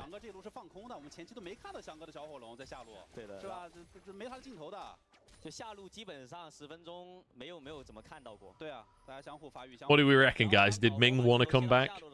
Did he try to quit last year and actually he got contracted back in? You can just imagine the like RNG chief guy, the CEO, calls him into the office for one last job. He's like a retired FBI agent that has to just do one last job. Okay, stun onto Wei. Okay, that's ult and flash out from Wei. Breathe is pushing bot lane. Nobody can match him by himself. AL, if they're going to do Baron, they have to do it right fucking now. They need to do it this second. And they need to one-shot it because Breathe is going to take an inhib. If you stall at all, if you mess around at all, Breathe is going to take your inhib. Wei doesn't have flash. It's hard for him to get in. Kale going to ult Wei. Just finish Baron, finish Baron, finish Baron. They need to get back to base. And it needs to be more than one person. Recalls are being stopped. Oh god, Kale died as well. Oh my god, Breathe is just trying to win the game. Okay, the gang has reset. Shanks just flashed into the enemy base. He's surviving for now. Croco starting this off. Harry doesn't have ult. Oh, Croco! You fucking love to see it. Not letting the hook shot go through. Oh, Q goes wide. Come on, Harry. Where's the gold card? Where's the gold card, bro? Okay. AL finding a way. Shanks dies. That was off the back of the Baron play. He couldn't escape. Fair enough. Okay. Solo laner down on both sides. 50-second death timers. Breathe has TP. I think Shanks' TP will be up by the time he respawns. Drake's not up for a minute and a half, though, so I don't think these deaths are going to be too significant.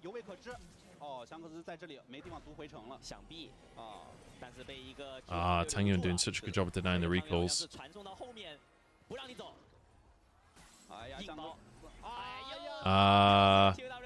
He gave it away by hitting the Scryer's Bloom.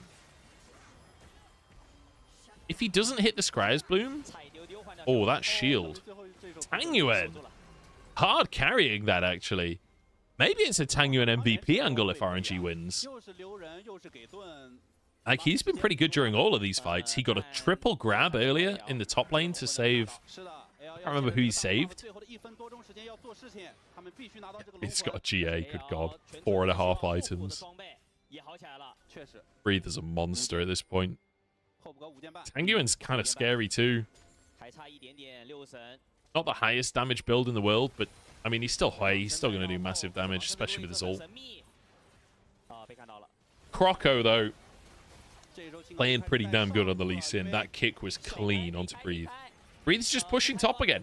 RNG are literally just saying, we are never going to fight you.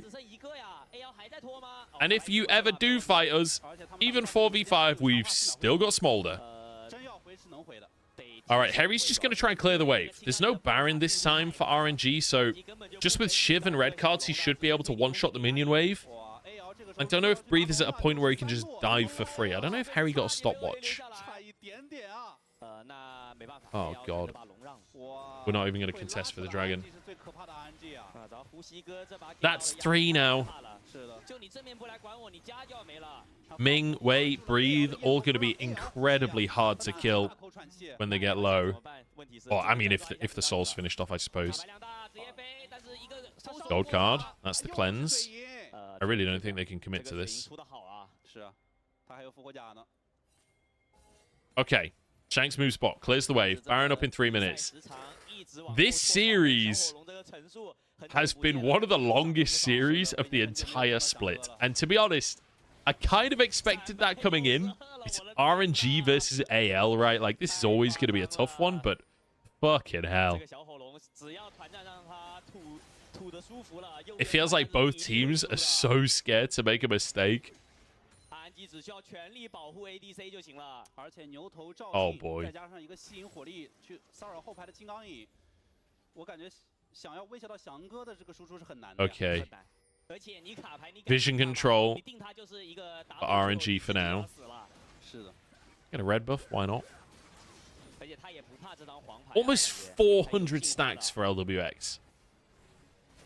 现在 AL 这个阵容 What is the 看下来控制还是有点缺的，只能看。I don't know what Small does like. 把小火龙踢回来了，不然这个团战真的很难打。也拿到自己的6神，最后一件选择大面具，这样 AP 伤害也有了。 I guess it says it on each ability. 一会儿双方又是围绕着大龙的争夺，现在金刚影 Sends forth 1 plus 1.5 per 100 stacks of extra bolts. So at this point, you're getting 1.5 per 100.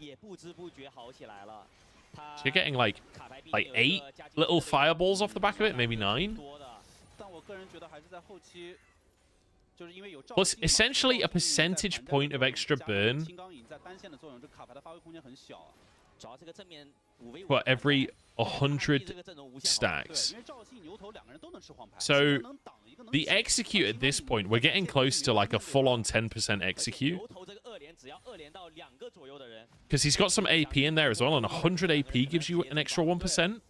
So like LWX's execute from his Q passive at this point, it's basically Elder Dragon. Like, I know it's always to some extent Elder Dragon, but it basically is Elder Dragon now.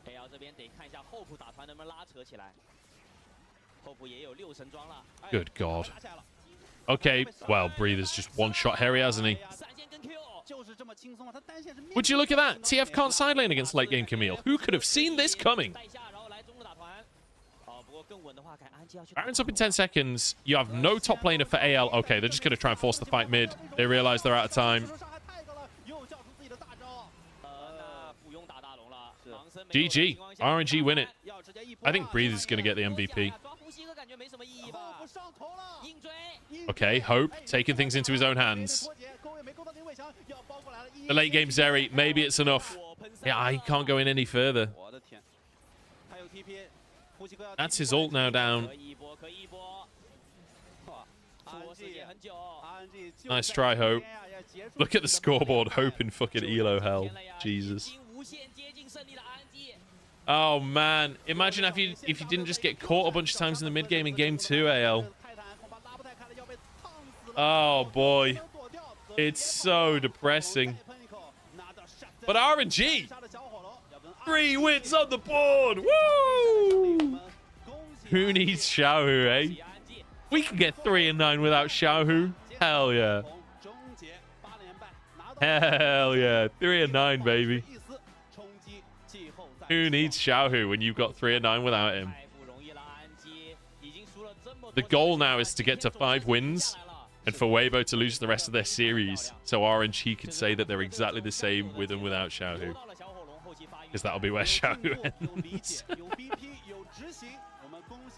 Where does that leave AL in the playoffs picture? I mean, they're 7 and 6 now.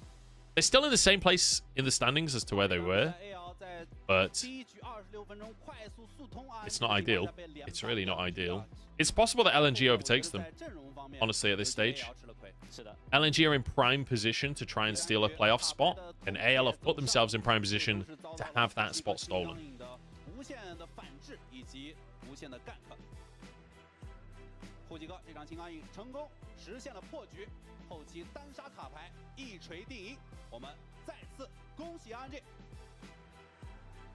Wow. Thank you for the stream. No worries. Still another series coming, guys. Still another series to go today. And actually, to be honest, I'd say the second series is probably the better series. I'm surprised how good of a series this was. Yeah, LNG, I think, are going to make it to playoffs at this point. And I think AL could be the team that gets sniped. Weibo versus EDG up next. And Weibo have looked kind of dodgy recently. EDG have been on a bit of a tear. Like, obviously they're on a 2-loss streak. I don't want to overstate anything, but getting a game off of IG, getting a game off of OMG, beating RA. They look pretty good. Also, Christina on your screen right now, absolute legend. I mentioned it earlier on stream, but for anyone that wasn't there, that little calendar that I always forget to change. It says December 15th. Christina got me that. She gave us it when we went to China for finals in spring. Absolute legend, Christina. Absolute legend. Wow. RNG. You love to see it. It wasn't a clean win. Who do it right? MVP, guys. Who do we reckon? MVP. I think there's a reasonable Tangyuan angle. I think his way was good. I think Breathe's Camille is probably the thing that won the game the most. And I think he played it well. He did die a few times, but honestly, I'm saying worth. Look at its damage as well. I think it's a Breathe angle. Only a 5k goal lead at the end of the game. How funny is that? At the end of a 40-minute game, only a 5k goal lead. Like, Breathe had Camille's playground for that game, but fuck me did he play in it, you know? That's great stuff from Breathe. Great stuff. And my coffee's gone cold because I was too distracted by the game. It's funded it for me. Other contenders include Tangyuan. I think Ming had some good plays too. I mean, Breathe died a few times in the early game, but like, I don't know. You're against 4-man plays top consistently. There's only so much you can do to survive that. Smolder MVP, so AL's coach for not banning it. They obviously thought they were going to get Smolder on the red side. And they were super duper wrong. About as wrong as you can be.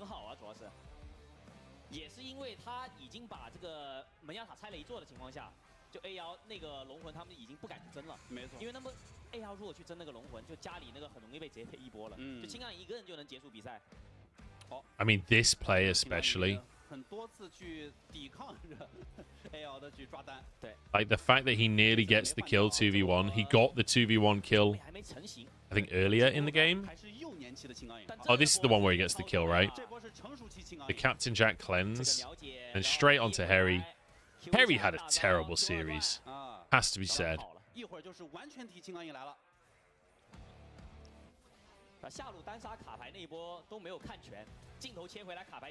Croco played decent on the Lee Sin. I feel like his kicks were pretty good. Croco was basically the only reason they ever punished Breathe. Like, think about all the times that Breathe died. Almost all of them were to do with Croco. Almost all of them.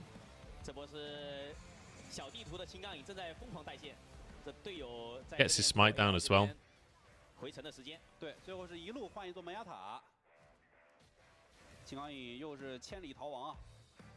Like here, where the hookshot goes through, Croco with the flash kick to deny it. Breathe escapes if he doesn't pull that play off. Croco, honorable mention for this series. He tried his damnedest. Gets the shield before that as well. And I mean, what is there to say about that?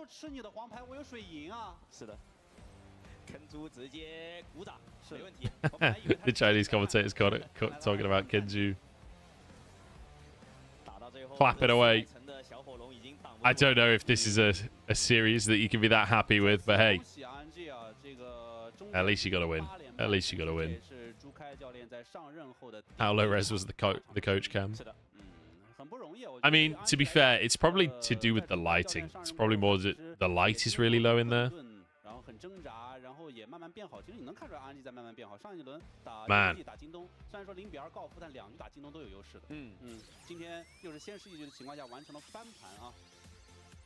Was Smolder banned in game 1? I don't remember. It was... No, Smolder was played all 3 games. Smolder was played by RNG in all 3 games. How the fuck did RNG... They literally got to first rotation Smolder every game. Every single game, their first available pick, they picked Smolder. They B1'd it in the first draft. They R1'd it in the second draft. They B1'd it in the third draft. Imagine if RNG don't have Smolder every single game this series. It's absolutely an AL win. Like, are we really scared that much of fucking Ari and Jax that we're not banning Smolder? 饮下 BP 的时候酿造的苦酒，就第3把 BP 突出一个，就是一个敢先选金刚饮，一个敢 Man AL 位置我就卡牌手上。What a fall from grace! They had such a good start to the year. 但是没有的时候我一定遭中。 Jesus. 主要这一波6级挺 BT 的，就是 So 塔前都给杀。 we've got interview coming up next. I don't think it's in a different arena today, so.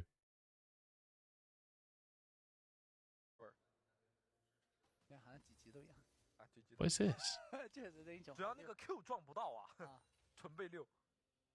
Oh, this is LNG Tarzan. Okay, this is last year.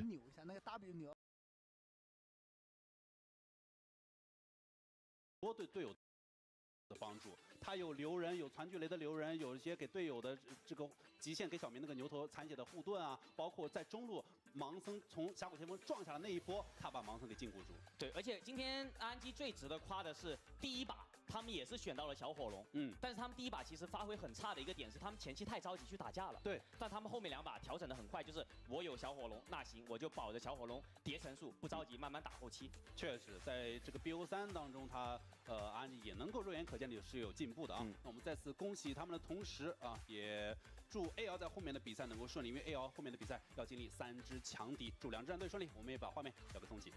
好的，感谢2位。 Does Tarzan even have a team this year? I don't know. 赛后采访已经准备就绪，让我们把画面交给现场主持人。好的，欢迎来到赛后采访，我是主持人洛星。在这里，我们要恭喜 RNG 战队获得本场比赛的胜利。我们有请到的是 RNG 的下路选手林伟翔，你好，先跟各位打个招呼吧。大家好，我是 RNG 的 AD 林伟翔。 好的，欢迎翔哥来到 LWX 采访席啊！今天你们是让1追2， I don't think he's feeling that good. 小火龙也是发挥非常不错 Doesn't look that happy. It didn't sound that happy. 非常漂亮，大家每个人发挥都很亮眼。那想问问，此时此刻你的心情是怎么样的呢？挺好的心情，挺开心。 Yeah, I don't think AL are making it to playoffs at this point. I think it's unlikely. 觉得会是怎么样一个展开呢？会是 Right, I'm going to go to the bathroom. And then I suppose we've got the fan meet, so we've got a bit of time. I might go through standings and look at who we think is making playoffs and who we think isn't making playoffs, looking at the thing. Do a big tweet talking about playoffs implications of what seeding we think people are going to get. Give me 2 minutes. I will be back, and we can talk playoffs implications, start talking about the next series, all that good stuff. I'll be back in a few minutes. 我们之前比赛经常就是前期有优势，然后中期突然间就结束了嘛，所以这回去就讨论一下中期大家再打得好一点。就是一定要把中期的节奏掌握住了，不能让对面找到机会。那第1局结束之后，我们从第2局的比赛开始发现，整个 RNG 是打得更加的有耐心了，非常明显的一个变化。想问问，是不是在第1局结束之后，你们自己复盘的时候，也会跟观众一样觉得打得太急了呢？ 第1把就是前面就打太多架了嘛，然后打输了就输得有点怪。第2把商量一下就稍微打得正常一点。好，第2把就稍微慢一点点，给自己多一点时间发育。那可以看到，在第2局你们面对那条大龙的时候，两边是展开了多次的拉扯。在这个时候，你们主要的想法是什么呢？第2把的话，我们那个阵容打大龙就是为了把对面逼过来，然后跟他们打团这样子。 好，也是非常成功的阻止了对面最后的一个带 buff 的推进嘛。其实我发现整个 RNG 的分工是非常明确的啊。这个呼吸的鳄鱼，然后小明的牛头，你负责最后一个输出。那大家在今天的表现上面，你认为自己对团队对自己的表现满意吗？ 今天大家都打得很好吧？大家都打得挺好的。那来到第3局，我们发现从 BP 开始，两边就已经展开了一个深度的博弈。最后卡牌在上路呢，是对上了你们的青钢影。那想知道你们在 BP 的时候，大家是怎么样讨论这个摇摆位的呢？当时 BP 的话，就是考虑到卡牌可能会走上路嘛，然后就可能就上站会选一个就是也不是很怕卡牌，也不是很怕被看着的英雄。好，就是有考虑到这一点。那可以看到一开局呢，就不断围绕上路展开了一个对决。 从上路的1v1，再到打野的分别 gank， 最后中辅也加入进来，一度有了4v4这样一个局面出现。想问问啊，当时大家语音里面是怎么样交流的呢？因为青干乙这个英雄就是比较前期比较吃队友嘛，然后我们当时就考虑多前面期多围绕他就打一下。就一定要帮助他把优势建立起来。那个时候你在下路自己1v1是叠的比较舒服了嘛？当时自己心里面是不是有暗自窃喜？因为龙这英雄就是能发育起来就比较厉害嘛，所以还挺开心的。还挺开心的。最后，导播把视角挪到你的时候，发现哎，怎么一不小心他已经叠到了100多层了啊，非常的厉害的一个输出在后期。那可以看到最后呢，在你们大龙团的那一波。 呼吸在下路一个人拖住了对面，并且1v3还反杀了啊，让你们能够拿下大龙，自己也保住了，跑掉了。那当时大家有什么样的语音，可以给大家复述一下吗？当时的话就是我们在打大龙嘛，然后看他被抓，决定把他卖了，就是我们打大龙，然后看他反杀就夸他帅嘛。哦，没想到啊，赚到了。那不知道呼吸哥当时是什么样的想法？那最后一个问题啊，想象金也是来到 RNG 之后第一次站在我们的赛后采访席上面嘛。今天现场有非常多的粉丝在这里看你们的比赛，并且在今天结束之后听到了很多粉丝说，翔哥打得好啊。那想问问，今天你在这里有什么想要跟粉丝们讲的呢？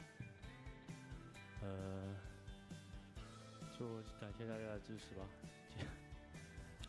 好的，我觉得这句话也包含了他们对自己接下来比赛的一份信心和坚定的信念。我们也感谢 RNG 的林伟翔选手来到我们的赛后采访席。接下来的时间呢，就到了我们的赛后互动环节了。有请上 RNG 全队的其余4位选手来到舞台上，有请。今天真的是鏖战3局打得特别久，我相信我们的几位选手可能也还在回味今天这场比赛，他们也带着自己的幸运的召唤物软泥怪来到我们的台上。有请第一位幸运的观众来到我们的舞台上，有什么想要跟他们讲的吗？好。主持人你好，然后我是林伟翔选手的粉丝，是他的老粉。这是我第2次来线下观赛，第1次是17年的时候，真的是老粉，也是看的林伟翔选手的比赛，然后很幸运今天能成为幸运观众，然后能跟林伟翔选手有同台的一个机会，然后就是恭喜朱开教练，就在今天带领我们 RNG 获得了这场比赛的一个胜利。然后希望 RNG 能够一鼓作气，再创战绩。RNG 永不言弃。RNG 加油！好的，谢谢。那可以拿走他们准备的礼物，一起合影。OK。然后站在了一个自己选择的最佳位置，面向前方合影吧。3、2、1，好，谢谢。接下来让我们有请第2位来到台上的幸运观众。好的。首先恭喜 RNG， 然后状态越打越好了，希望接下来的比赛都能赢下来。好的，非常干脆的一句祝福，可以拿走他们手中的礼物，一起合影。好，拿走了小薇手上的礼物，来看向我们的前方，可以往前一步走，怎么感觉你一个人在后面？好，3、2、1，谢谢。接下来有请第3位。好的，来看一下我们第3位幸运的观众有什么想要对他们讲的。主持人好，我第1次来现场观赛，也很幸运的抽到了幸运观众。今天加油打进世界赛。好的，谢谢。这接下来几场比赛也仍然要加油啊。好的，来。好，想想看向你的左边。好， Look at Ming's face, man. Fucking hell. Oh, they got cute teddies, though. Oh, isn't it adorable? Okay.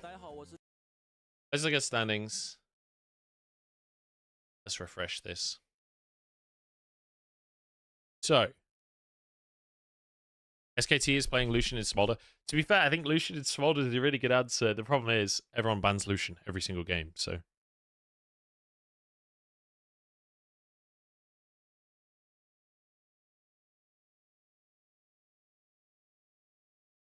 Yeah, I hate that music as well, dude. Skull Crab, I hate that music too.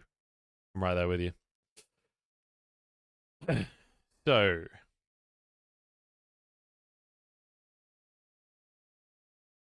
I don't expect BLG to lose a game. What just happened to my... Oh, wait.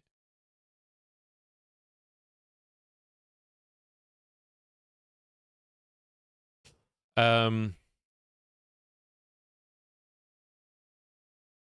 go into draft mode.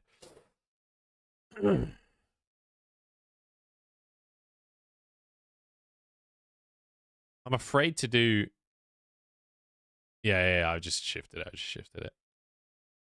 I'm afraid to do a screen capture because inevitably that just goes disastrously wrong. Oh, I never did the LOLDL. I don't know what this is. We guessed Scar? No, we did. Anyone any ideas on the LOLDL? I have no fucking idea on this one.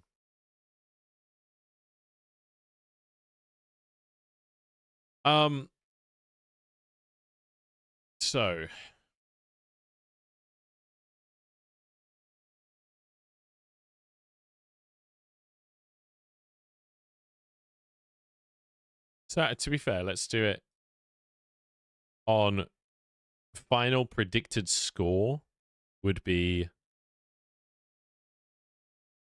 15-1 with a... We're expecting 2 O's really, so plus 26. That's a hell of a scoreline. Jesus.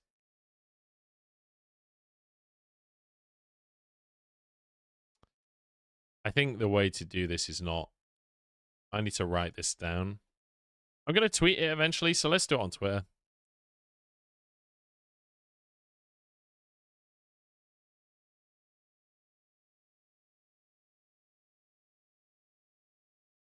Well, actually, a better way of doing that. Rather than writing that out on Twitter, let's do it on Photoshop. Let's make a standings.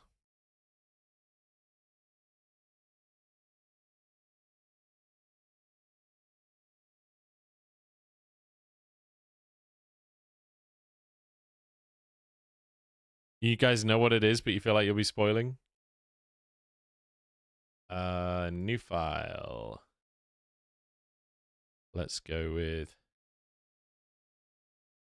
screenshot of this.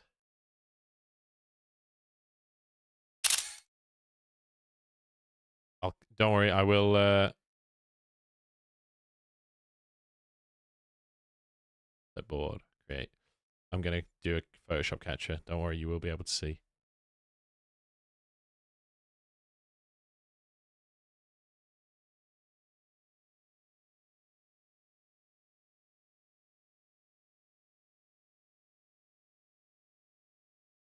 What?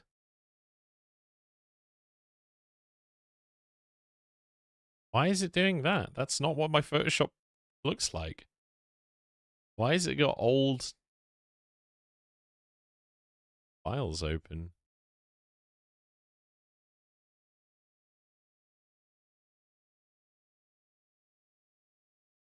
Huh? Properties.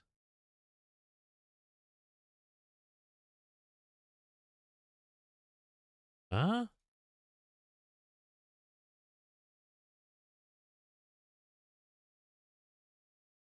Oh, there we go. Fixed it. That was weird. Right. So we got our standings. Get rid of this.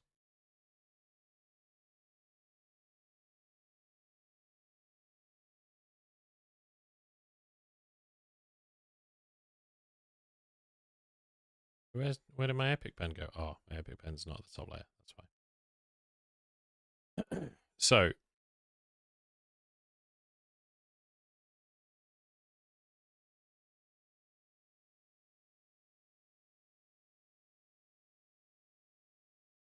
So we're saying 15 and 1. I guess we should do a layer. What? Fuck off.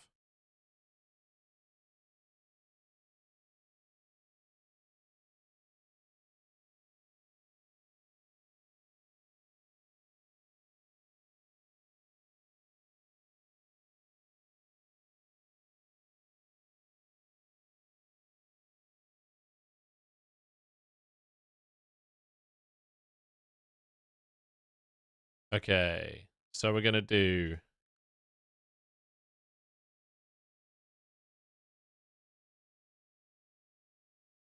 this. This is always in the way, no matter where you put it.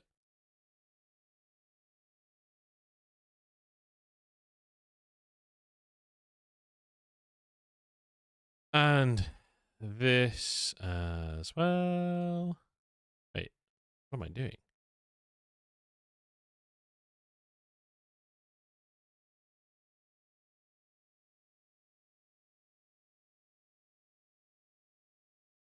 Okay. I really don't care about the percentages. Yeah, BLG are terrifying right now. So let's change this to 3 pixels. Let's swap it to red. Okay, now we can actually get started. So we think that they're going to be 15 and 1. We think that they're going to have a positive 26 game difference. We think top esports. Let's look at top esports. JDG, big series. That's tomorrow, by the way. Definitely watch this one. Actually, how are we doing for this? Still got a couple of minutes. Big series. Actually, kind of big series too. And then should be clean wins. So definite 3 series that should be 2-0s. And I would say Tez should win these 2 series too. Maybe 2-1, maybe 2-0, honestly. Like, they've had a similar performance to BLG so far. I definitely think Tez are significantly stronger than JDG. I think it's possible that still goes to 3. To be honest, I'm leaning 2-0, but maybe we'll put 2-1 just to not be controversial. So we say 2-1 against JDG, 2-0 versus WE. I think we'll go through and we'll do context for each of them as well. In fact, if I can remember how to change my brush size.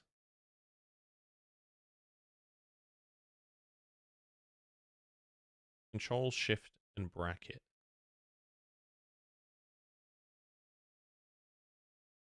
Control, Shift, square bracket. So I could theoretically do 2-1, 0-2. What are we saying? Oh, it's slightly wonky on OBS. Hang on.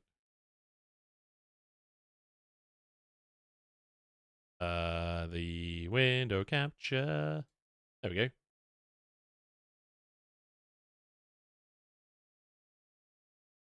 A bit late. What's happening with the next series? Still playing? Yeah.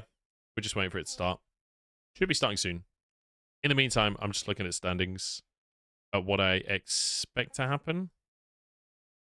2-0, 2-0, 2-0.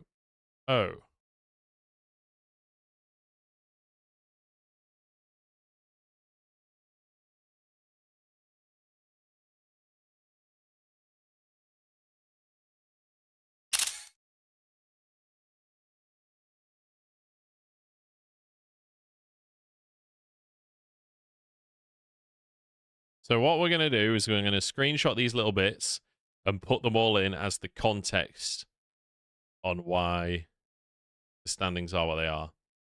It's going to get complicated. Right, before the next series starts, actually, I should... when do we think it's going to be really close? I feel like it's got to be getting pretty close, right? We're 10 minutes past the hour already.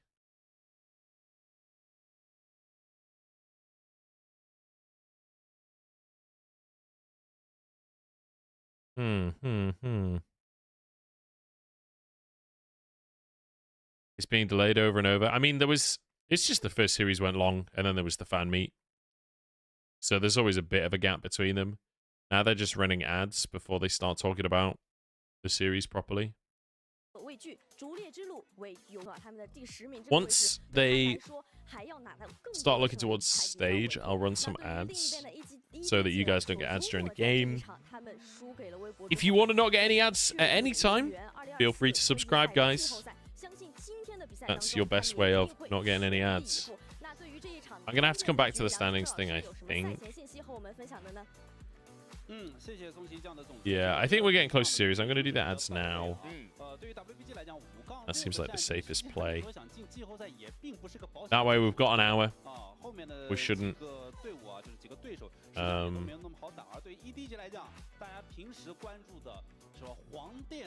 we shouldn't lose our... shouldn't get ads during the game, is what I'm trying to say.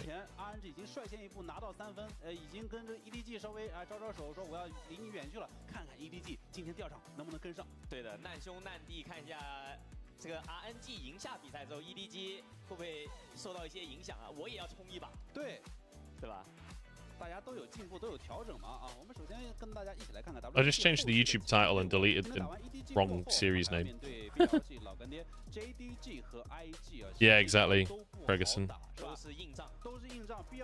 All right. While the ads run, I'm actually going to get a little can of pop. Enjoy during the series. Oh, wait for it all to start. 老干爹之前发挥的也很厉害，也赢强队的呀。那就看一下今天这一场能不能拿下吧 ，WBG。如果 WBG 能拿下，他至少6-6的战绩，以一个正战绩去面对后面的4场比赛，我觉得会比较更有信心一些啊。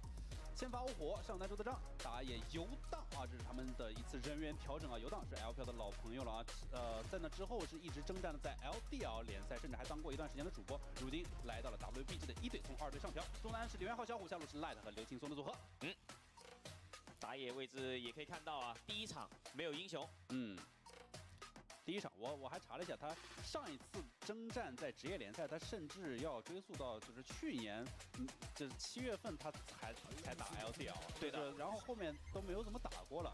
不过游荡他的打野风格大家应该还是蛮熟悉的，就是他是偏玩战士类英雄的。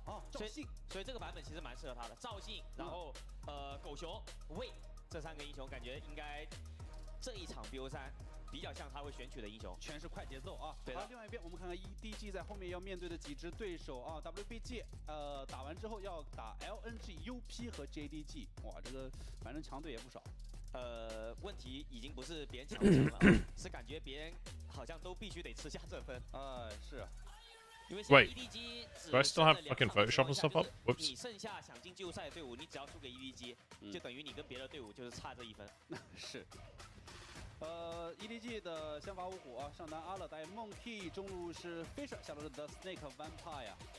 这个阵容，打的最近磨合的感觉还是不错的，特别是 The Snake AD 位置上面，感觉成长还是挺多的。I hope Weibo misses out on playoffs. 过来之后，感觉 I respect that. 就是非常的激进。I do think the Weibo are one of those teams that really. I don't know if they deserve playoffs at this point. For the way they've been playing. EDG are on the same amount of wins as RNG. RNG found an upset against a team higher in the standings than Weibo today.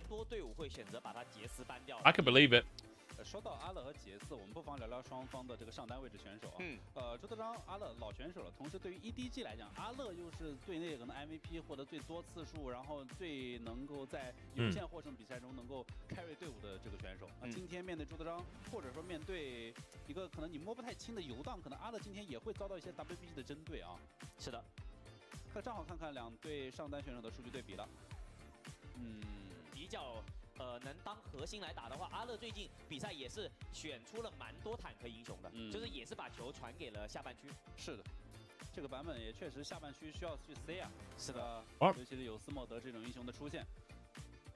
那就看一下吧，我觉得第一把斯莫德这个英雄 My taskbar won't go away. 的话，蓝色方基本上都要1抢。是的，刚才阿明讲到的朱德章的常用英雄啊，都提到了奎桑提和乌迪尔啊，包括亚托克斯。Nah, RNG didn't beat AL, AL beat AL. Well, true. AL's coach beat AL. But Breathe did beat AL. 这个赛季多次被砍的奎桑提能够达到8胜5负， We'll give it to Breathe. 相当不错了。是的，阿乐，亚托克斯没有一场的胜利啊，是用过4场。 Who got the MVP? 3胜2负，贾克Who do we see? 3胜4负。奎桑提也是来到了一个60胜率啊。Oh, it was Breathe. It was Breathe. 上次那个采访挺搞笑的，就奎桑提这个英雄 0-4 on Aatrox. Let's go. 确实有问题。不过现在砍完这刀之后，感觉 RNG won over AL. 2-1. 分场率也降低了不少。反正现在对于 EDG 来说 How you doing, Jet Lagging? 跟刚才那把获得胜利的RNG有种类似的心态吧。就是说已经队伍是。输的场次已经比较多了，可能季后赛本身希望就不大了，然后大家就尽量能够把精气神打出来，能赢几场是几场，对，就加把劲。最好再给一些争夺季后赛席位或顺位的队伍制造一些麻烦，是吧？我们也看看梅赛德斯奔驰为大家带来的峡谷新店对决。两边的数据差别还是挺大的。微博这边有一个数据挺好的，叶龙绿、李小龙，他们。就是非常注重下半区的一个进攻。是的。When either of these teams has a win, as a gold lead at 15, they only have just over a 50% chance of winning. What a terrible start. Good God. 其实我个人倒比较关注游荡的出现，是吧？一会儿跟大家也在讨论这位选手以及可能带来的变数啊。同时一条晋级形势是，若 WBG 战胜了 EDG 拿到这一分，则 EDG 确认无缘季后赛了。当然，我觉得对于 EDG 来讲，其实也就不用想太多季后赛的事情啊，更多的是认真对待好每一场比赛，把自己的这个准备好的战术水平给它打出来，把自己的精气神打出来，一点一点进步，我觉得就可以了。而对于 WBG 来讲，这场比赛因为后面还剩下几场强敌啊，面对排名较末的 EDG 来讲，这一分对于 WBG 一定是必拿，否则的话季后赛。Oh, says EDG will be eliminated. 今天上了游荡，应该也会围绕着游荡做一些战术的调整吧，我觉得。确实。There he is.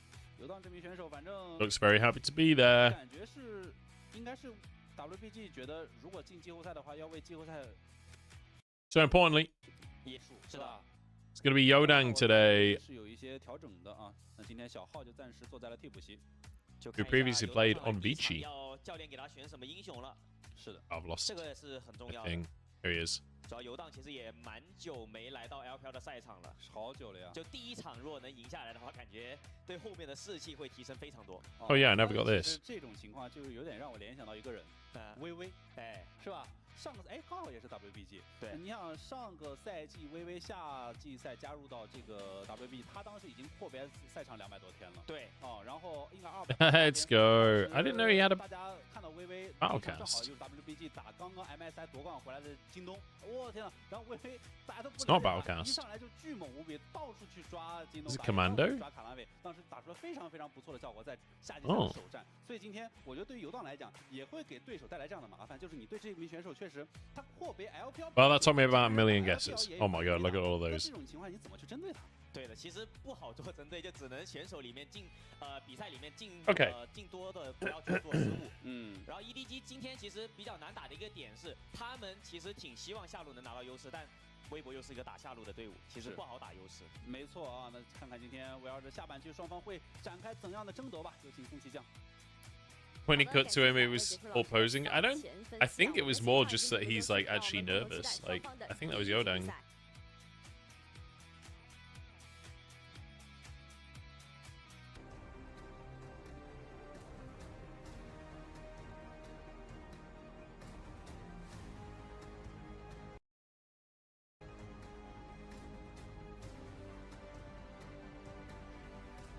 Oh man, I love waiting. It's so long between series. How long is it since the last game ended? Feels like a long time.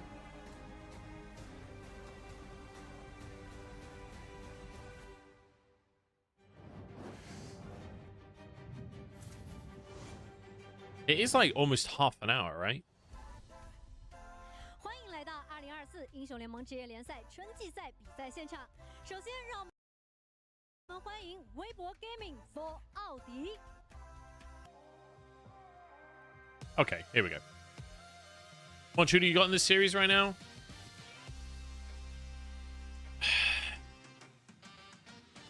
I mean Weibo, right?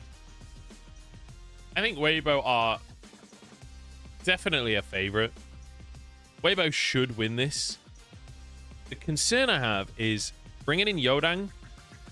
Like, the fact that they're making a substitution for the series is a little scary. And on top of that, EDG, like the jungle matches, the jungle matchup is what I'm scared of, right? There he is. Everyone giving him a little cheer. That's nice. Like, he's up against Monkey, who has been kind of popping off.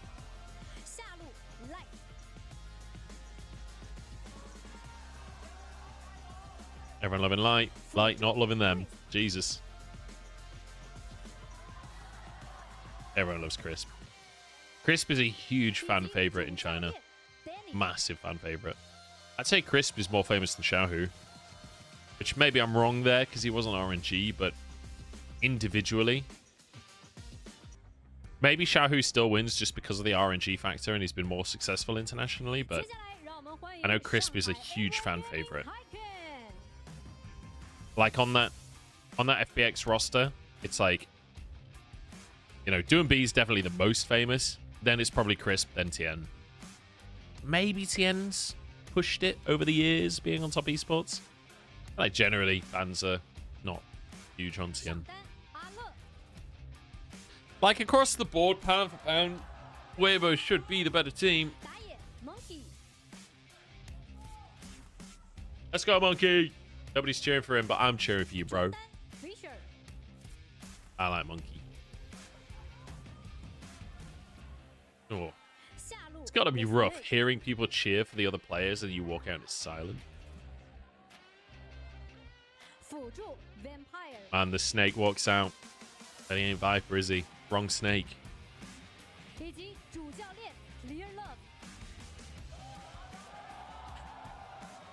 Then Clear Love walks out and everyone goes ballistic.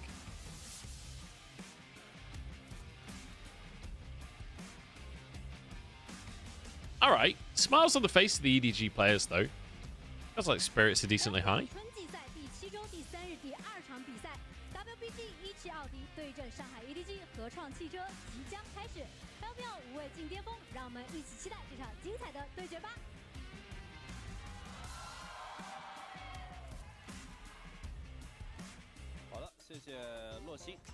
这场 WBG 和 EDG 的选手们已经就位了啊。WBG 目前是5胜6负，3天前刚刚输给了 WE， 然后 EDG 最近是2胜10负啊，唯有的2胜是击败了 Yodang's career stats button doesn't work. 则是输给了 IG 和 TT， 吃到2连败。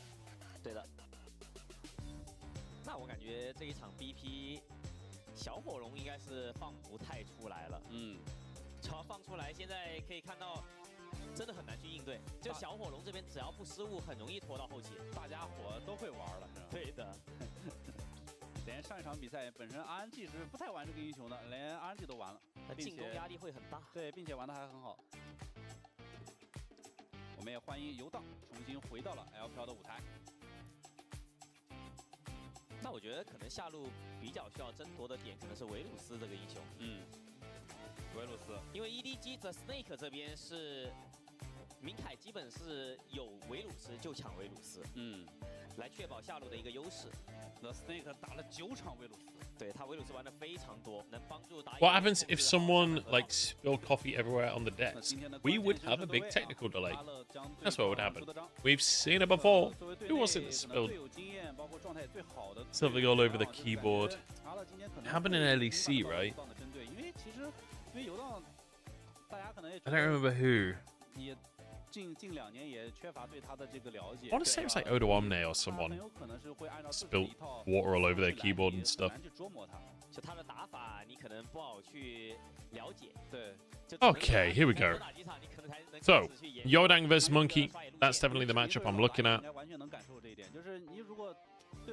EDG, if they lose this, they're out of playoffs. They've looked better more recently, but still don't look good. Weibo have not looked that good recently, but should be a favorite against EDG, right, guys? Right?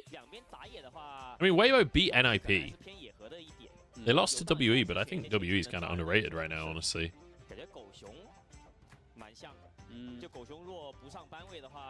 加上狗熊这版本这么强势，游荡第一把玩狗熊概率蛮高。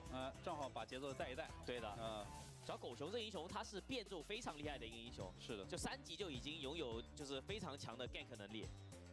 Surely they could just have better cups on the desk so they don't spill. Well, they've got those like kind of sippy cup top things, you know, like you get when you get a coffee from Starbucks or whatever. So it doesn't spill much when they drop it. It's just if it drops properly, that's when you're fucked. Okay, here we go. Smolder Band, let's go. 6 AD carry bands and a Karma lock-in. That means Monkey probably going to go for the Xin Zhao. Although Monkey does like things like the Graves. Does like to be a bit more aggressive with his drafts. I don't know if he gets the freedom to do so when they've got Karma.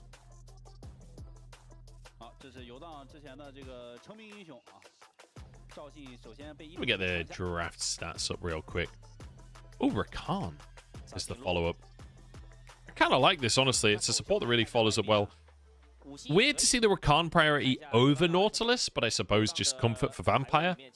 And opens the opportunity to go for the Xayah as well, because realistically, there are that many AD carry bands. You kind of have to go for your bot lane here.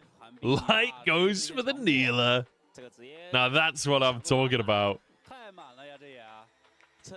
Neela comes out. He's played it once this split already. Managed to win that game too. 100% win rate on the Neela over one game.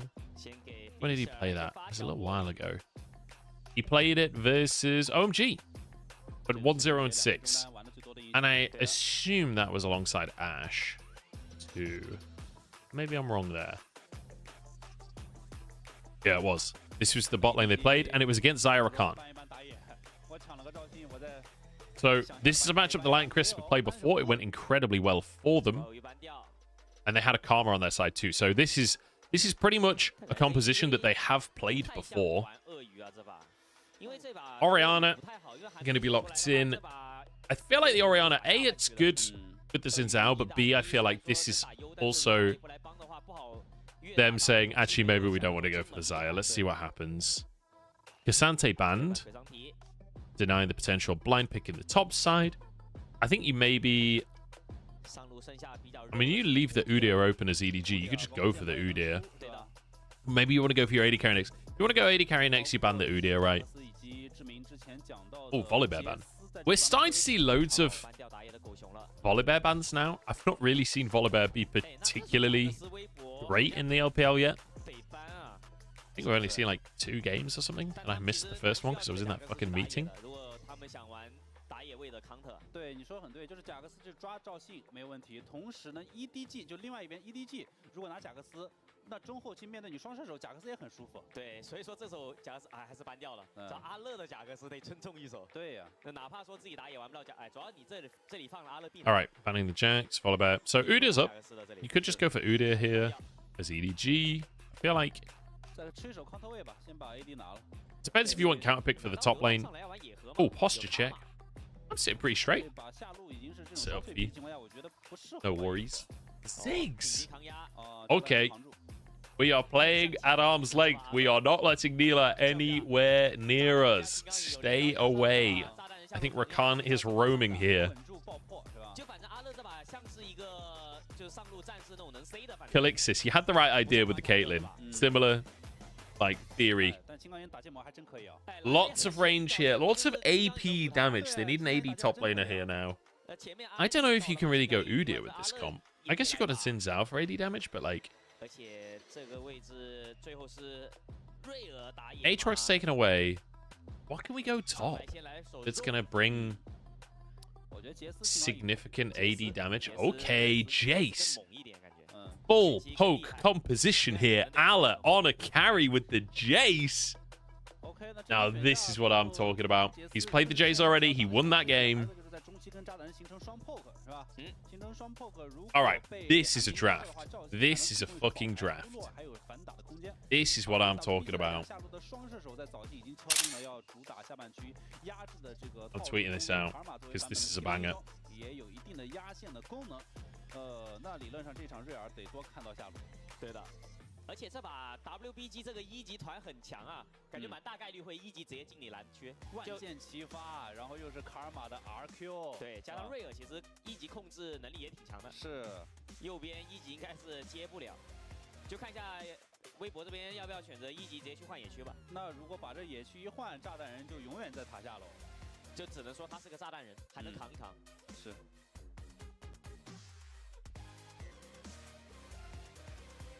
但感觉如果真要把野区换的话，瑞尔住在下半区，炸弹人得一次次被越啊，挺难受的，反正是。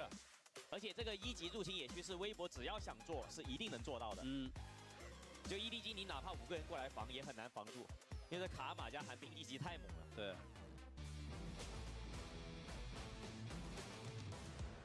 那咱们共同期待。 All right, I've tweeted out the stream. I've tweeted out the draft.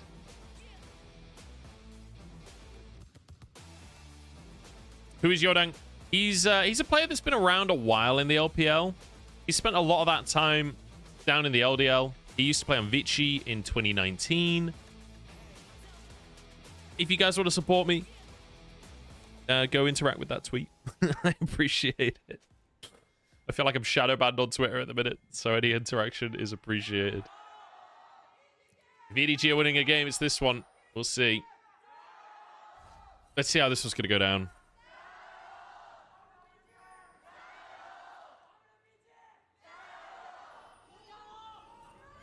All right, bigger Gyos for Weibo. Can't say it's that surprising, though.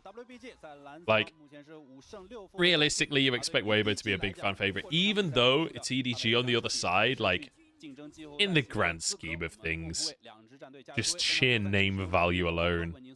Oh, man, if you don't have Twitter, don't worry about it. Like, I'm just chilling. You know how it be. The fact that EDG as an organization not having the kind of credit anymore, you know? They've lost their big names. The fact that Ala is the franchise player for EDG is crazy. Oh boy. Surely not. Surely not. 践行了一下这个一级团的强势度，但是就可惜的是没有选择直接换掉野区啊，没有让双射手对于下路的压迫进行到底。对的，还要看一下后续瑞尔要不要继续对那个蓝再次进攻，是因为他下半区红区3组也刷完3级还是可以进去的。游荡回到 LPL 的舞台，还是比较放松的，是吧？对的，先享受享受舞台。 而且因为1级的时候 ，Fisher 这个闪现被打出来的话，感觉中路线权应该也是拿不住了。对啊，就看一下要不要联动吧。感觉微博还是可以对下路直接做一波进攻的3级那波。虽然说野区的赵信和瑞尔肯定是赵信这边更厉害，但是 WBG 人可能更多。对，架不住你下路是双射手，可以帮助到 WBG 的游荡这里啊。 双射手这场比赛拿出来就是要下路打压制的。虽然说 EDG 也 I guessed it with the spilled drink question. Yeah, maybe. 但是实际上，如果频繁遭到针对的话 ，maybe that's it. Maybe somebody spilled a drink. I fucking hope not. Jesus Christ. 寄托在这个杰斯身上啊。That would be fucking funny though. To be fair, that would be really funny. 反映游戏出现问题，裁判与技术员正在对该问题进行检测和查证。目前问题已经 Come on, guys. Let's get this game going. I ran my ads a while ago. We've got 40 minutes of no ads time. I can't do with tech pauses here. We should be good. I don't expect this game to go to 40 minutes. He says nervously. Okay. So, jungle path thing. We're starting both on bot side. Chicken start for Yodang. On the rel as well to kick off. Problem Yodang's going to have is this rel. Oh, nice trading from Ala. Trying to predict the dodge there, I think, or just whiffing completely, you know.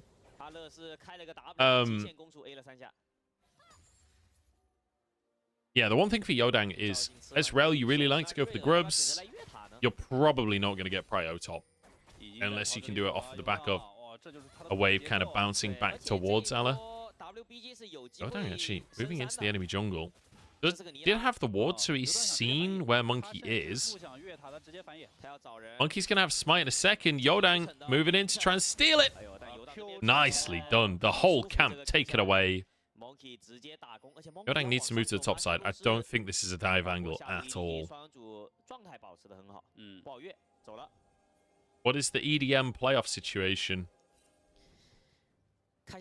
I think that, yeah, there will be dance music in playoffs. So that would be good.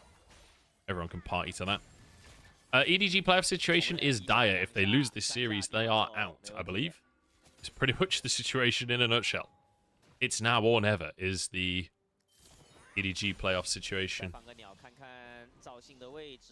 Right, Hawk short. Trying across the map. And spots Monkey. Nice. Full information here for Yodang. There's light. What are we doing? Ignite? Okay, he's alive. What just happened? It must have been a satchel charge, right?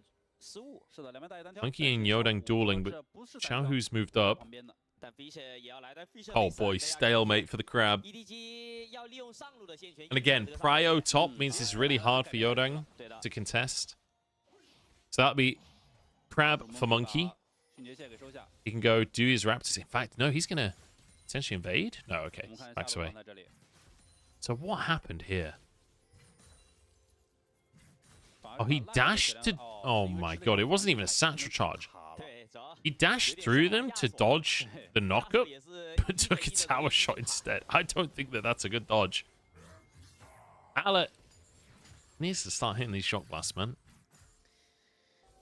Wave push towards him, though. He's kind of chilling. TP bot from the snake. Vampire already starting to roam here. Looking towards the junglers again. Monkey looking for an invade, but he's stood on a ward right now. Yodang has his bot side up. Stun onto Monkey. EDC's moving as well, and Xiaohu's here too. Monkey. Oh, he's in so much trouble. Good flash Q from Xiaohu. One more hit. There we go. ZDZ getting the first blood is really nice too. Gives that Aatrox so much more lane presence. And we talked about Rel wants to do the grubs. You can do it so fast. Really nice for Yodang. At minimum, you get one. I think he'll stick around for all three. Crisp can move back down to the bot side. Fisher just going to reset here. Beautiful. Nice start for Weibo. I like that we're seeing the solo laners really rallying around the new jungler here. Yodang fresh to the squad. Everyone playing for him.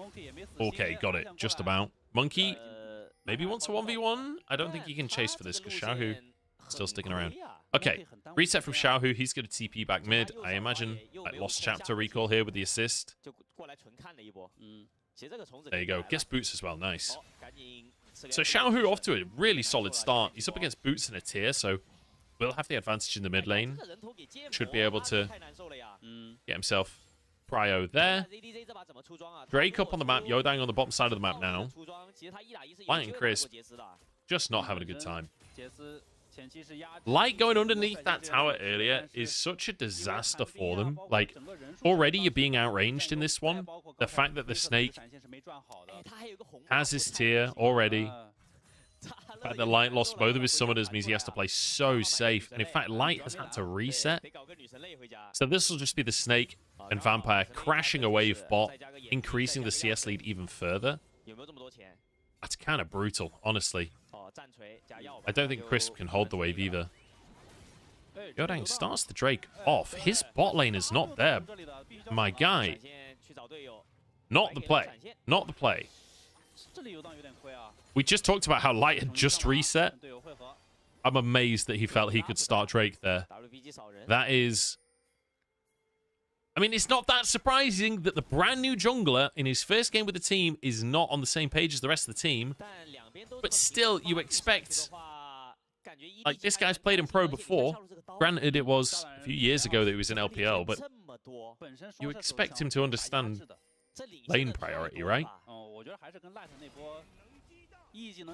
Perhaps thinking just mid priority was enough, but well, he was wrong. Ala getting chased around. ZDZ doing a good job in this top side. He got that early kill, so now he's got armor boots. Makes this matchup a lot more comfortable.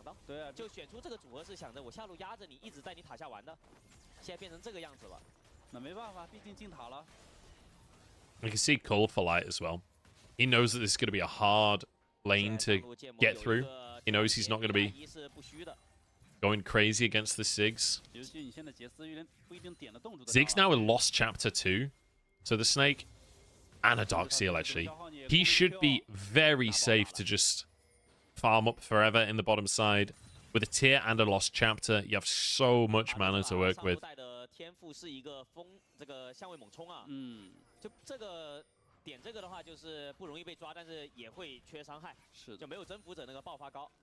They changed the jungle? They did. They did. So it was Xiaohao before. Now it's Yodang. This is his first game, so we're kind of seeing what he's got in the tank.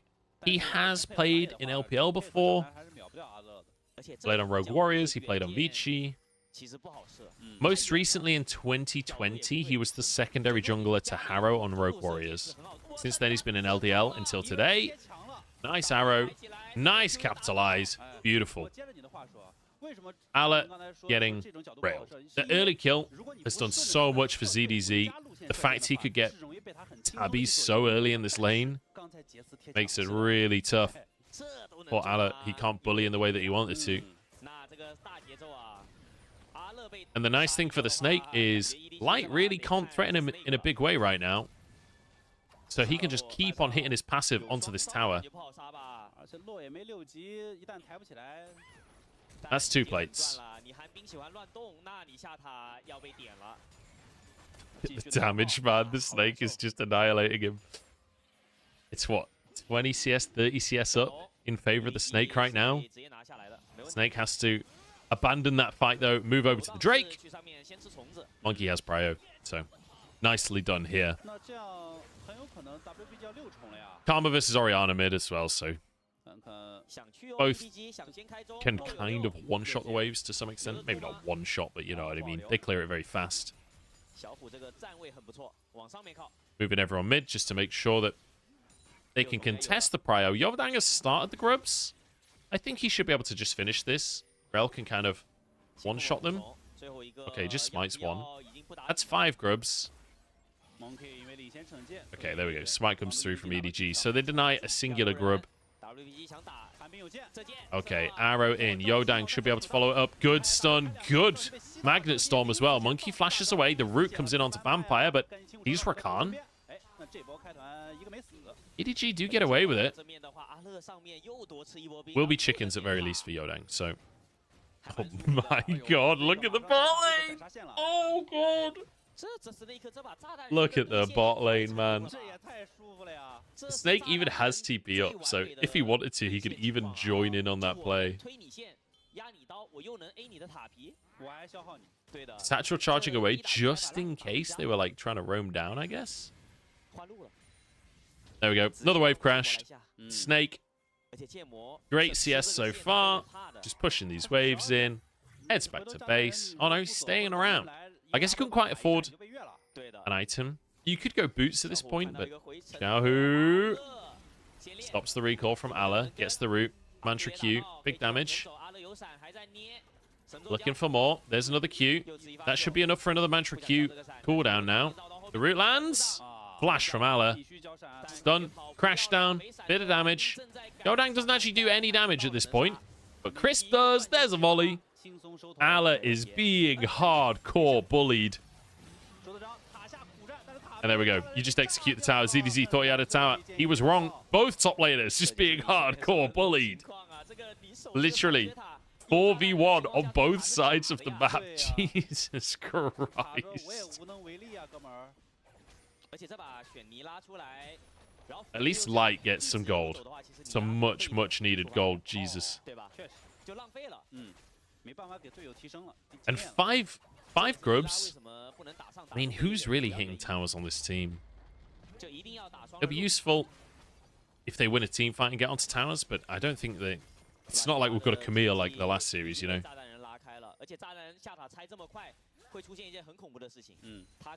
So, slight gold lead for Weibo. Crisp headed towards some lethality as well. We are sort of scaling on the Neela, I guess, but like 40 CS lead bot for the Snake. He's already finished his Archangels. He's already got a Lost Chapter on top of that as well. I wouldn't be surprised to see the Snake not actually finish his boots unless he can't afford a bigger purchase. Like what you quite often see with things like Ziggs, where you can play so far back, so safe. You can kind of greed and just skip the boots entirely. Oh, arrow. Nice dodge from Ala. That would have been like a 5-second stun. That probably would have been a kill for ZDZ. Who, by the way, Ala finished his Eclipse. ZDZ is boots up on him. And on his next recall should be able to finish his Hydra. So... ZDZ still very much with the lead on the top side. CS lead there as well. Pretty even game so far, honestly. Gold is basically even. We've got the poke composition sort of scaling up. The Snake, obviously, going to be the predominant provider of that poke. Ala's fallen behind a little bit, but realistically, Jace is still going to do a lot of poke at 2 items. He's got his tier stacking. This is a triple tier team, by the way, from EDG. 2 Archangels and a Mana Moon. If EDG fall really far behind, this composition becomes extremely difficult to use. But when they're in river like this, with Orianna Ball and Ziggs bombs, the amount of zone control that EDG have, it's so hard to push into them. You have to give so much respect to how much damage they have. Go down, trying to steal. Nicely done. Might pay with his life for this one. ZDZ's on the backline, though. The Snake's just dead. ZDZ just 2v1s the bot lane. And in the meantime, Monkey's dead. Oh, my lord. ZDZ gets both flashes and a kill in the 2v1 on the top side of the fight. And that's so much of the team's damage as well at this point. And they even stole away the Herald. Fantastic stuff from Weibo. That's a fucking disaster for EDG. And these are the points where I really worry for EDG, because I don't know if this team has the ability to like dig deep, you know, and go late game, keep fighting. It feels like the wins that we've seen have been like snowballs, them taking away a game. Monkey really getting out of control and this kind of thing. And that's not happening in this game. That is not happening at all. Look at the first time for Yodang as well. Bit of MR there. Hollow Radiance. Drake star. This is second Drake only.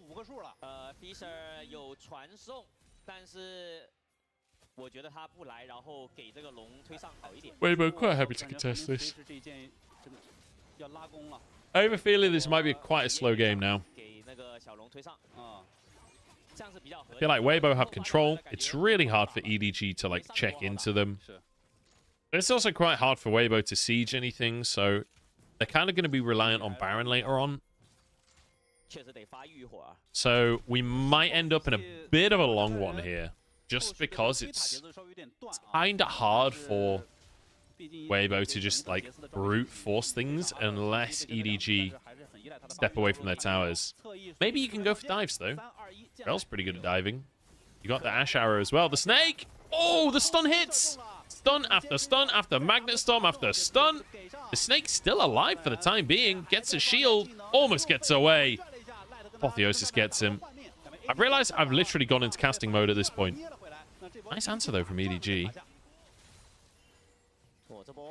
They get 2. So tower plus the 1 kill onto the snake, but realistically, losing 2 deaths, they've kind of gone too deep for that one. 应该是他这个炽天使的护盾给他续了很久。虽然说 EDG 多打了个人头吧，但是其实中塔刚才也被 rush 掉了。下路传送下来的是阿乐，3包1。Oh, I don't think you're getting out of this one, Alan. 强行锤过来就被留了。Oh, 输了相位猛冲，然后再 nice bit of play actually. Semi all-ins onto Crisp, then knocks ZDZ away to get out himself. Well played, Alan. Oh, ZDZ taking a couple of tower shots too. 小胡给他加速。不过后面感觉寒冰剑没那么好用了。Vampire 这个 Alan gets out. 他可以帮队友解一下。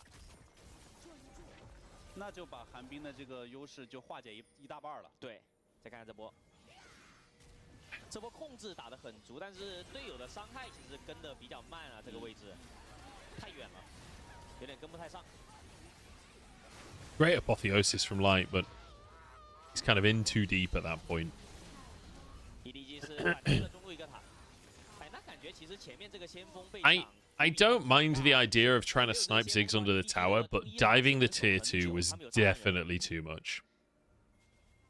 Like, I like the way Weibo are trying to play around the Ashe ultimate and trying to combo with the Rel and the Neela, but I don't think diving the tier 2 is the play there.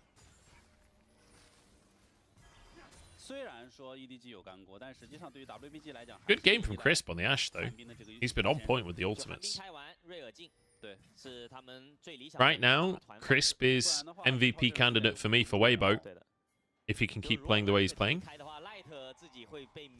This should be tower going down. I don't think there's an answer. I mean, how can you answer when Weibo are this far into your jungle? 蓝 buff 因为是被 EDG 的 Monkey 给打掉，所以3个人走在旁边是吸不到的这个蓝 buff 的。两边开始争夺一下视野。我感觉这个角度寒冰可以放箭哦，因为这个角度的撤退路线刚好。Nicole Policarpio, I fear you have not seen the greater LoL community. It can be very toxic, but it is what it is. But we're friendly in here. Feel free to hang out. I appreciate you. I've seen your name a few times in the chat. I appreciate you frequenting the stream. Glad you're enjoying League of Legends. Or Xiaohu going from Spring Tiger to Spring Feeder, I know. I mean, he's been fine this game.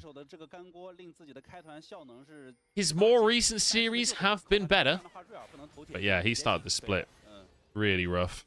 那这样子拖下去的话，感觉 EDG 还是要更舒服一点。因为 EDG 双 poke， 要等这个阿乐的魔切出来。对，阿乐魔切出来就能打正面了。就你一旦开我的效果一般。Can you be slightly less biased? I mean, I don't really care who wins this game. How am I being biased? 但是你也敌不过我这两个人嘛。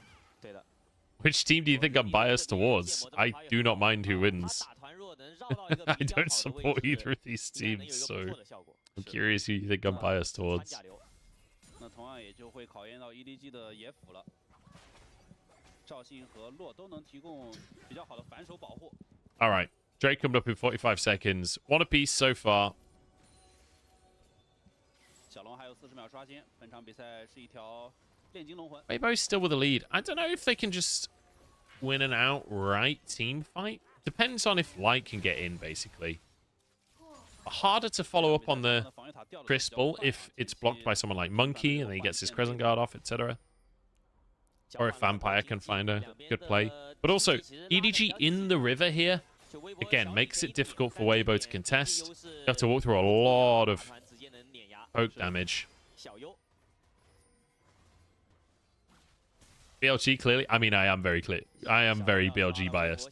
It's very easy to be BLG biased when they just 2-0 every single series. EDG, mid prio. This one thing Ziggs does, you get prio every time. Ala clearing out for the flank. They've spotted ZDZ now, so he can move forward to Tribrush. Vampire trying to start the fight. Oh, the knockback from ZDZ! Saves Xiaohu's life. ZDZ, you absolute beast! He's going 1v5!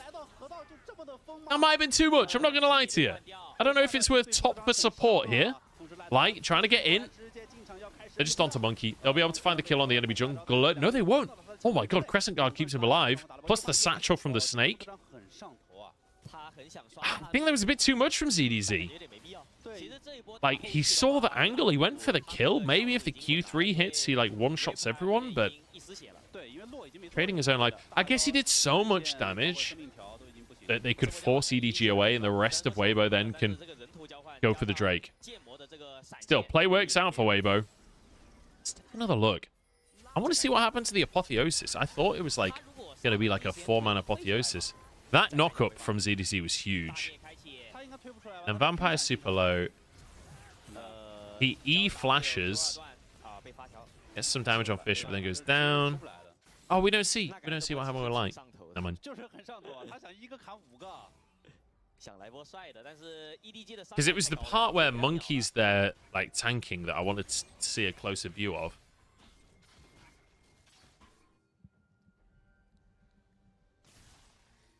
But again, you kind of expect this one to be quite a slow one because realistically, Weibo don't have much in the way of siege. Outside of diving, they don't have a way to pressure towers unless they just outmaneuver on the map. And on the other side, EDG have got Orianna, Ziggs, Jace. They have so much wave clear. It's really, really difficult to siege into EDG. EDG aren't ahead, so it's really difficult for them to do any sieging. So you kind of end up in this weird stalemate mid lane.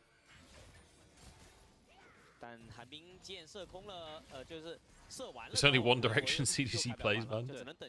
Yeah, he does like to go in.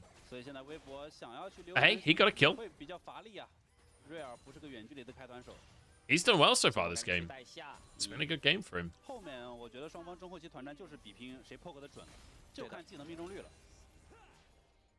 Yeah, I mean, the scaling is definitely there for EDG. Ranged compositions generally do extremely well later on in the game. And, you know, we talked about the opportunity for sieging is if you can outmaneuver. Look at the speed at which they take towers with Ziggs. Tier 2 is just one shot. DDZ's trying to answer the bot side, but, like, realistically, there's just no way you can contest the towers at the same speed that this whole team can from EDG. Fisher goes and answers that. They're trying to find an engage onto Vampire, but it's kind of hard. Yodan goes for it. The rest of the team's not really here with him just yet. He's kind of tanky, though. Oh, my God, Light trying to get into the mix, but he's just alone. Oh, huge bomb as well. I think that hit 4 people. Just didn't do any damage is the problem. Okay, nice snipe. I feel like Yodang ever so slightly, like, separate from his team again. That's jungler down. This should be Baron for EDG. Apotheosis is up for Light. Oh, no, Light's just gone mid lane. He's just going to try and trade the tier 2 instead. There should be no angle for Weibo here. There should be no angle. Fisher looking for a shockwave here. There we go. Baron taken. In trade for a tier 2 mid. Resets come through. Nice stuff. Nice stuff, EDG. Punish the jungler. And hopefully we'll get a replay of that fight, because if you look at Yodang, like, he goes in. The combo is nice. But, like, who is following up here? You've got Crisp with you. Chao, who will throw a Q. Light wasn't here yet. If Light is there, it's huge. Ala doing a really good job there as well to deny Light getting in with the Apotheosis. And watch this snipe from Ala. Right past ZDZ. ZDZ actually dodges it. ZDZ just killed his fucking jungler, man. Holy shit.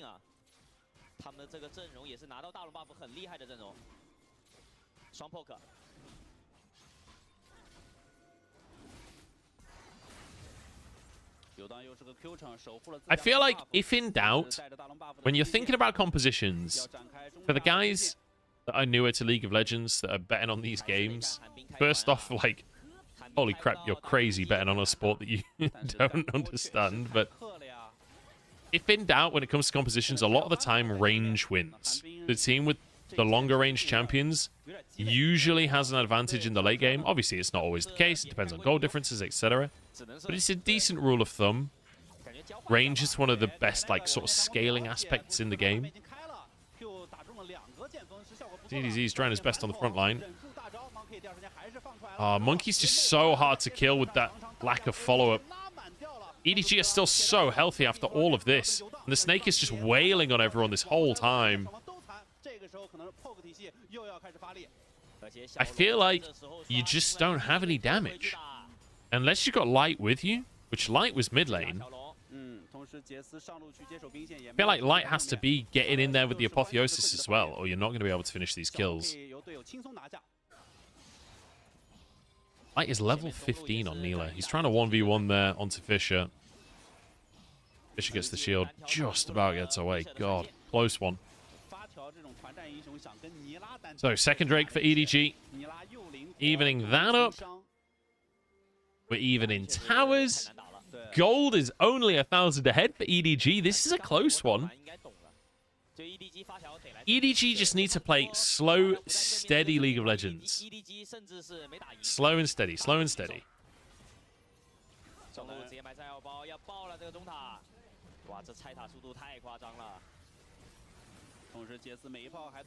The siege is incredible. Do you see that one auto from the Snake? Oh no, he got hit by the ult.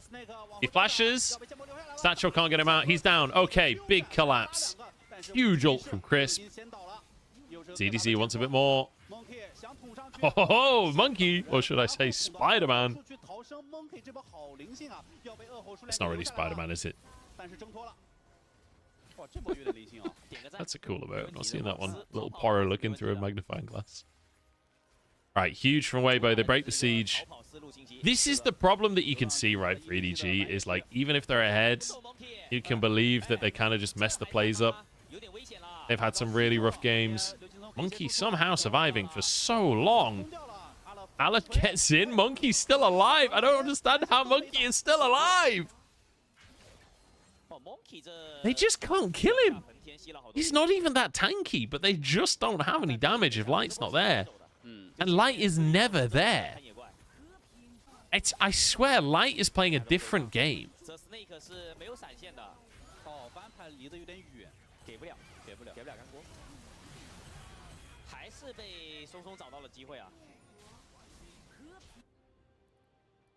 Light is getting close to level 18 at this point.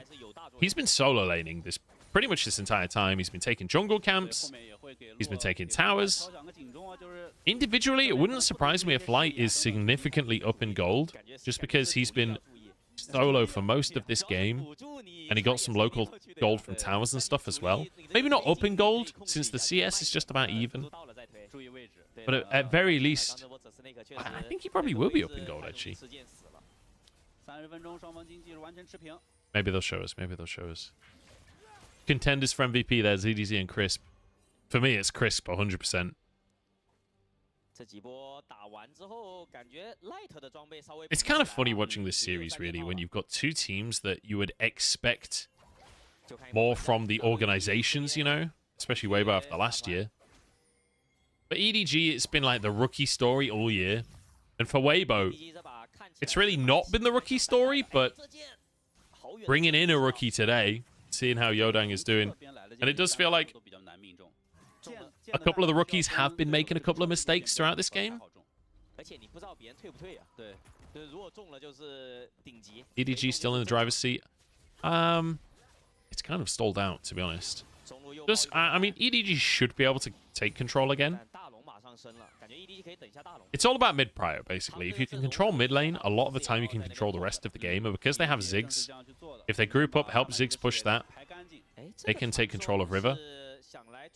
The Ashe Hawk shots do make it difficult to maintain the vision control here. Yodang, that's his Magnet Storm. Monkey's used his ult as well. This is pretty huge if they get Monkey. Crescent Guard is already on cooldown. Big damage out from the Snake. And Monkey gets away again. Light's gone in totally by himself. Man, Light, what are you doing, man? He's had such a... Like, the whole game, he's been completely alone, separate from everyone. The one team fight, he goes in 1v5. Totally alone again, but this time, he's the one against the enemy team? Monkey, I don't know how he's got away with what he's got away with this game. It's been kind of insane, the fact he's surviving these plays. Oh, Vampire, it's getting chunked. Dashes away, is on Rakan. Yodang is here. Oh, great shockwave.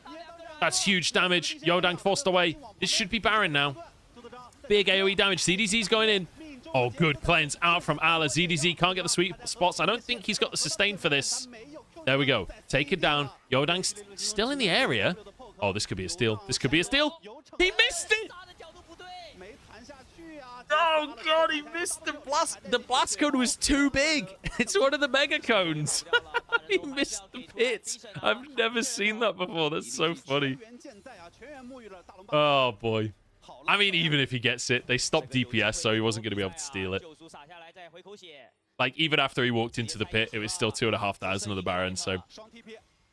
Good stuff by EDG. Good controlled play from them around these objectives. This has actually been a pretty decent game from EDG.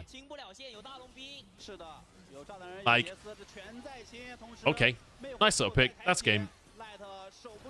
Light continues to do absolutely nothing in this game. They can just snowball this. Xiaohu's going to go down. Okay, ZDZ maybe cleans up, actually. Yodang's here too. One more auto on the Nexus. Okay. There we go. Game 1 EDG. I definitely think Weibo can come back, but good lord. I did say EDG have been on a bit of a tear. I still think Weibo are the favorite for the series, but EDG, nice, clean game here. Great response in the draft. I feel like this was a good one. I feel like this is a good one.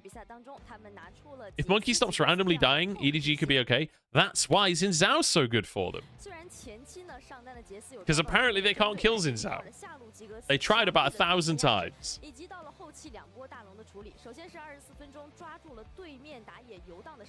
Yeah, I mean, Light just did not exist this game. I can't believe we're locking in Neela and then doing absolutely nothing for the entire game. I don't understand, man.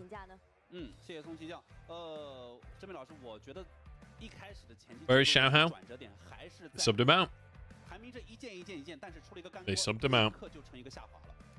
就是这个就开始转折了，就只能说 Vampire 这个干锅出得好啊，出得好，确实把这个寒冰的这个剑给克得死死的。原本是寒冰的前面大概3剑吧，都收到了不错的成效。但是干锅一出，寒冰从此他就定格在3-0的这么个数据了。对的，再加上说下路 Light 自己的一波失误吧，一进了塔，导致了他其实这把下路对线被压的特别多。对，本身他拿出双射手。 I know, that's the funniest thing, Hikari. Like, the fact that you've got Neela solo farming the whole game when literally half of Neela's kit is about sharing XP. It's kind of amazing. 但你一游走，这个尼拉的被动又要不了，然后下路还被这个炸弹吃塔皮，就直接雪上加霜。确实如此呀。随后在整个的团战端，我们会发现 EDG 的整个阵容也会更加的完整啊。Monkey 每次都能扛住成吨的伤害，然后包括炸弹人和杰斯都能提供很好的 poke。而且我们再复盘一下这个 WBG 这个 BP， 其实可以看到下路如果优势不是特别大的话，他们伤害会不够，对吧？你只能靠卡尔玛的 RQ 还有剑魔的进场去打伤害。是尼拉这个你要去配合队友进场的话，你太容易吃到不明 AOE 了。确实，这场的 MVP， 这场的 MVP， I mean, it's obviously crisp MVP, right? The Snake， 炸弹人下路的反压制，是吧？对，主要 The Snake 这把压刀压太狠了，然后下塔推的也很早。I just watched the T1 2-0 replay. I mean, they got 2-0'd, right? Recently against Genji. 和这个 The Snake 中间有点犹豫啊。没事，你思考一会儿。思考一下，思考。我直接给炸弹人。From what I heard, a really clean series as well from Genji. Monkey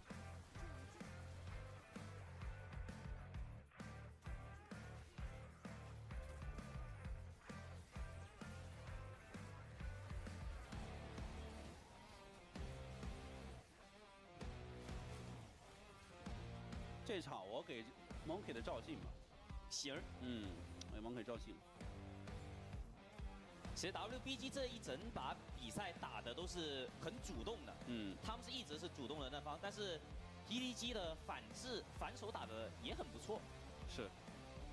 就我可以让你先开我团，但是我直接跟你打反手。So many of these fights from Weibo could have been good. Like, if Yodang just waits a second for Light to be there, that can be huge. If Light actually shows up to any play this entire game, it could have been winnable for Weibo. This arrow was great from Crisp. I mean, Crisp, the entire game, the arrows were fantastic. Oh, yeah, I was saying Crisp should be MVP. He lost. I don't think he's getting MVP.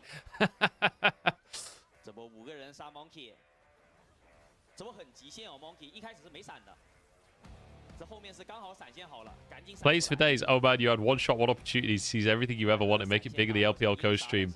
But now there's 35 guys co-streaming it. I mean, I was just the first one on the scene to do it on YouTube.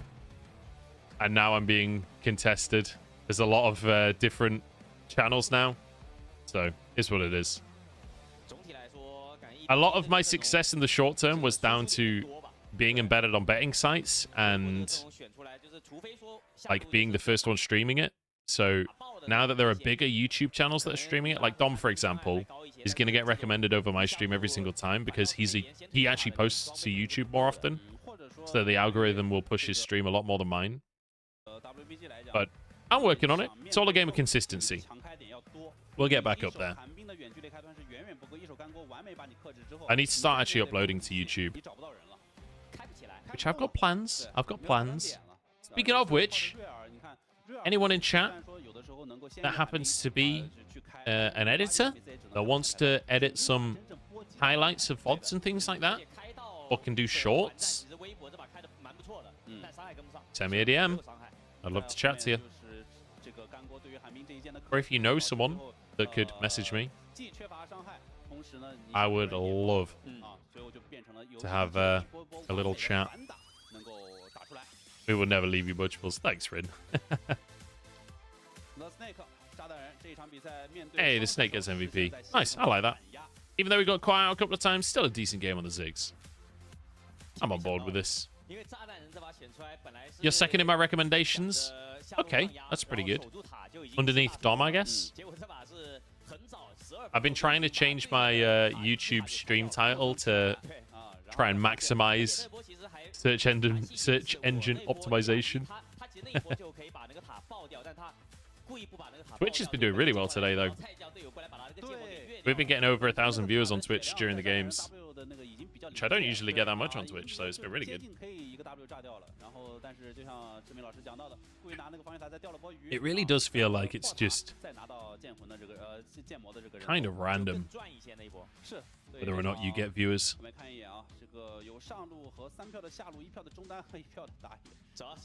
Look at that. 4 different roles voted for on the MVP. I don't see that often.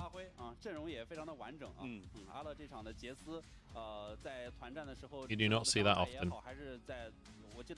You know a good editor but no league knowledge? See, that's the problem. I know a guy who's a decent editor, whose prices are decent too, but doesn't have any league knowledge, so can't really do highlights for a stream because they don't know the game well enough to like, get the important bits, you know? 赛后分析啊，我们也是收到消息，接下来呢是 WBG 对阵 EDG 的第2局比赛 ，EDG 选择红色方，同时 WBG 更换打野小号上场，让我们一起期待。Okay, Weibo on blue for the next game. I genuinely think EDG could win this series. I really do.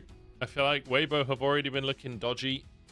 Now bringing in Yodang, it doesn't feel like they're working together well. I don't know if it's on the cards. I don't know what's happening behind the scenes.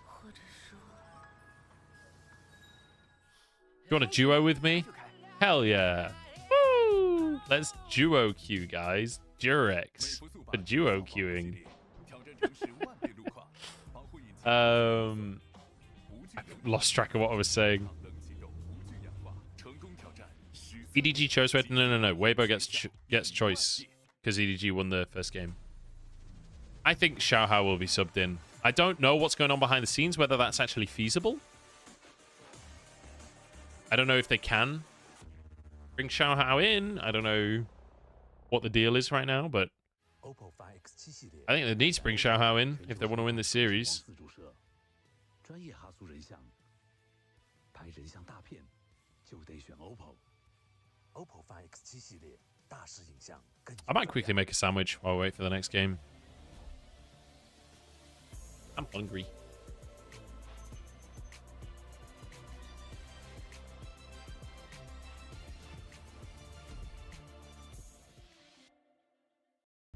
战马更受中国电竞用户喜欢的能量饮料，更受年轻人喜欢的中国能量饮料。中国电竞，当然有我，有能量，当然战马。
Hello， 各位召唤师，欢迎回来！您正在收看的是2024英雄联盟职业联赛春季赛，目前正在进行的是 WBG 17要对阵上海 EDG 合创汽车的比赛。现在呢 ，EDG 是1比0领先。我们看到线下有很多召唤师来到我们的联盟竞技场，为两支战队加油助威。那么在第2局比赛开始之前，我们还是有一些讯息要同步给大家。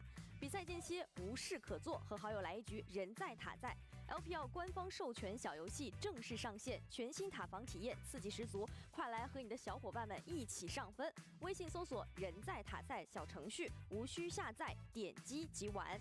暗金重生，巨鳄来袭！购买英雄联盟手游精英版宝典，额外赠送炫彩皮肤、暗金巨鳄、紫喜传说、雷克顿。英雄联盟全新活动青花神韵宝典限时上线，解锁呢即送一款全新青花紫史诗皮肤，更有随机珍稀皮肤、传说皮肤、11个盲盒、25个精粹、杰作宝箱及钥匙等丰厚奖励，满级更有神话皮肤3选1，立即获取，错过不再。那在刚才第1局的比赛当中呢 ，EDG 是依靠他们的双 poke 体系成功的拿下了第1局。来到第2局，我们发现有2个变动，首先呢是微博这边打野小号上场，然后在 EDG 这边他们主动选边来到了红色方。赶紧我们把时间交给2位解说老师，给我们进行一下第2局的赛前分析吧。谢谢松琪。游荡这个 LPL 一场体验卡是吧？上来回到 LPL 的舞台，当然我们也欢迎他啊。但是第1场其实我觉得也不是很怪游荡嘛，整体的阵容对手一个干锅就直接克死了。感觉开的也没啥毛病。对，其实我觉得跟游荡的关系也没有很大了。另外一边就是 EDG 选边了红色方，这你作为 EDG 的老选手，你怎么去分析一下这个选红色方呢？就阿乐这个战术地位太高了呀。没问题啊，上把最后是选了个杰斯，也是拿了很好的效果嘛。确实，对吧？这把继续自己主动选红之后，还是红色方，那再给阿乐搞个 counter 位。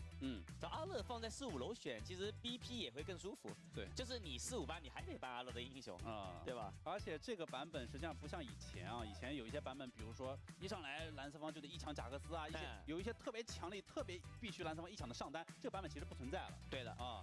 像能先出的上单有奎桑提有剑魔，但是他们不是属于那种蓝色方这么高的优先级要去抢的。小号好，欢迎小号回到场上。小号第1把在下面观察了一下局势，这把应该是蛮有说法的。只要在下面看的话，其实会比你在场上打的话更加清晰更明了一些。对，知道对面打野的一个动向，看一下怎么去研究。有的时候场上怎么叫当局者迷，主要现在你自己打的话有战争迷雾呀，就他看比赛就像我们一样，就是直接看一个全图。是，所以啊，旁观者清，小号在台下看了一局，人在塔在是吧？台下看了一局，应该就比较清楚了。那 EDG 上把的剑魔感觉是打得比较上头啊，有点上头啊，河道那波呀。是的。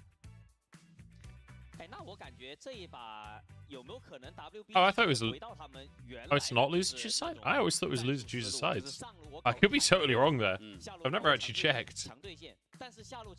I forgot to cut my sandwich in half. This is a fucking disaster. 对，上一把实际上 I'm gonna try and tear it. 就是强对线，但是没打出来啊。就其实尼拉寒冰下路很强，但是就是那一波失误把自己的优势给葬送掉了，一下子就打没了。 那波不一进塔的话，可以看到他们下路是一直拿到线权的，一直能推，对吧？本身你想瑞尔再加上尼拉，这个团战 tore my sandwich in half. Let's go. 就是2个圈嘛，我吸住，然后你再把所有人再吸一下。对，听起来很美，但是这个画面其实在刚才的比赛中一次没看到，没打出来呀，没打出来呀。也感谢到场的粉丝们支持。Why is whole sandwich bad? It's not bad. Just. It's a lot easier to eat if it's in half. I filled it with spinach, and all the spinach will fall out if it's a whole thing.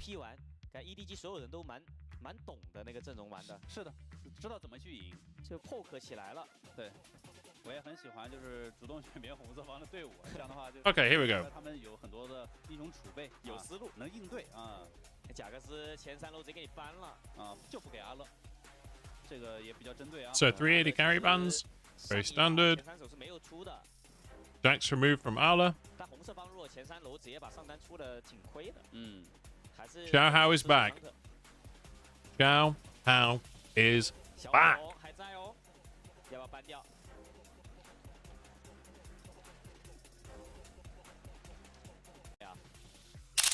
？I'm gonna screenshot that and post it on Twitter. 下的 ADC 里面，塞纳、小火龙、卡牌。 I'm gonna reply to my other tweet. 但小火龙是最不好处理的一个。对啊，这个优先级应该还是要最高的。一旦双方往后期拖一拖，小火龙就成型了。鳄鱼，那都不搬了，那给了。各自针对了一下对手的上单啊。那就看左边要不要出，卡马还是更加重要一些。那我觉得 EDG 是必拿了。会加上小。 What's the sandwich? It is herb infused ham with mayo and spinach. 或者就小火龙赵信 ，Monkey 的上一把赵信也很不错，哎，感觉更好。对，小火龙赵信感觉是最好的。 Okay. So we go Karma first pick. Renekton banned makes me think that EDG want to go with like an Udyr or a Cassante up top. EDG got Smolder. If in doubt, lock in Smolder. Solid start for them. You could even go Oriana Fisher again. 小炮的 AD 位置啊，这么快吗？直接出不管。佩洛，哎呦，那这个是要直接上嘴脸了，这个。And we go Rakan Tristana. So Tristana has been 我看这里是会还是 a sort of answer. Hang on one second. 我不信，派克不可能的。我觉得就泰坦也挺好的呀。泰坦挺好的。对啊，派克是真不太可能选的，太弱了。 而且派克巨难打落，是啊，落这么灵活，我勾不着啊！你勾过来你也晕不住啊！是啊。好，走下泰坦。I thought someone was bashing on my door. It's not. It was just post. Okay. Yeah, Trist has been a response to the Smolder because obviously you can threaten in lane. You can still be like a teamfight AD carry. You can also kind of assassinate. 感觉像是要搬佛耶哥，缺个收割位啊。 I think the freezes on Billy are like a RAM issue because when I refreshed the page earlier, it was Yodang at your door. Oh man, that'd be a fast flight. Concord is back. All right, banning TF. I really think that they're gonna try and. I think they're gonna try and pick Udyr here. If ban TF, they've banned Renekton.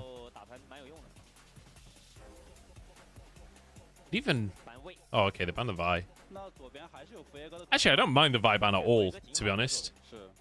With Rakan as well, you can make a really strong pick composition there.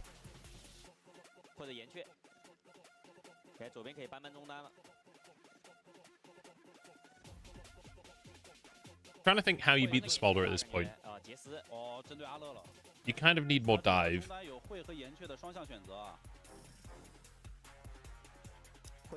You could go Nocturne Xiaohao.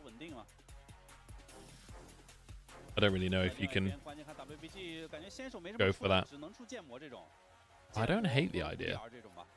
So Hui for Fisher. Going for counter pick top. Ala having his Jace banned this time, despite the fact he didn't win last time. So you probably go an Aatrox top, right? For Weibo. ZDZ had a great time on the Aatrox last time. And they've even banned the Jace this time. I think they're trying to make Ala go on the Udyr. They're trying to make him go on a weaker top laner that's a little bit more passive.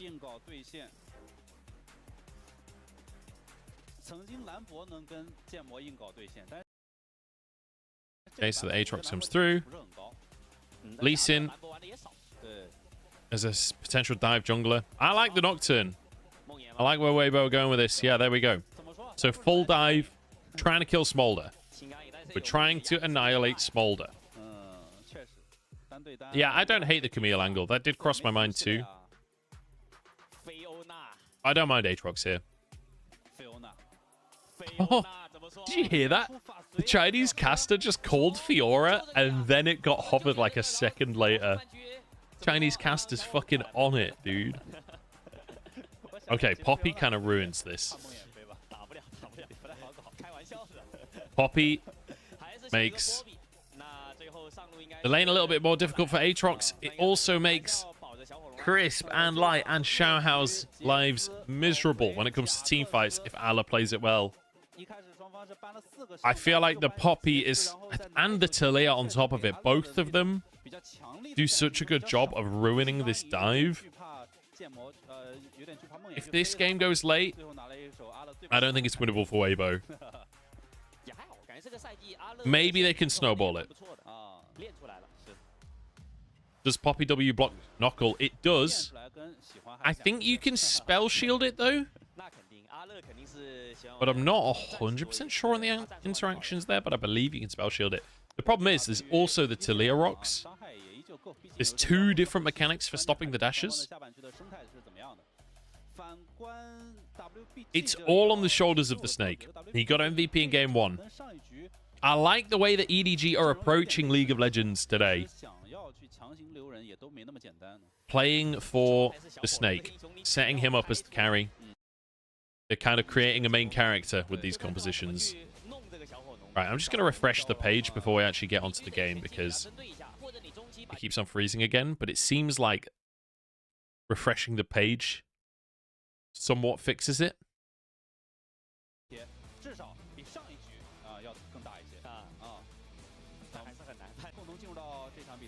So let's see. Let's see.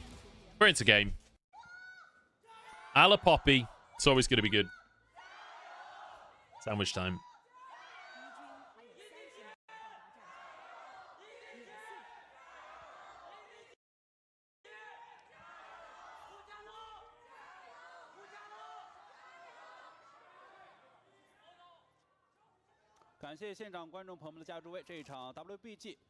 I really like this draft from EDG.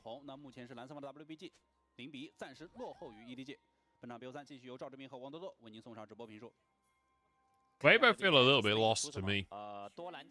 Like,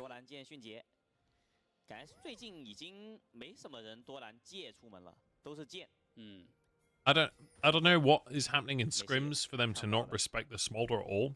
The fact that they're first picking Karma over Smolder at this point is a red flag to me. Yeah, it's like even in games where it feels hard for the Smolder, Smolder can still win.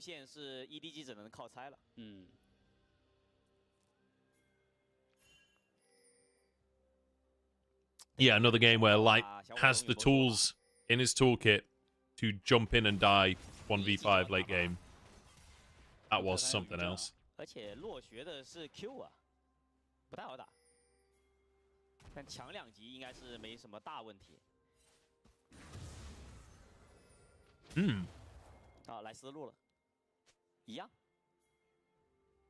Look at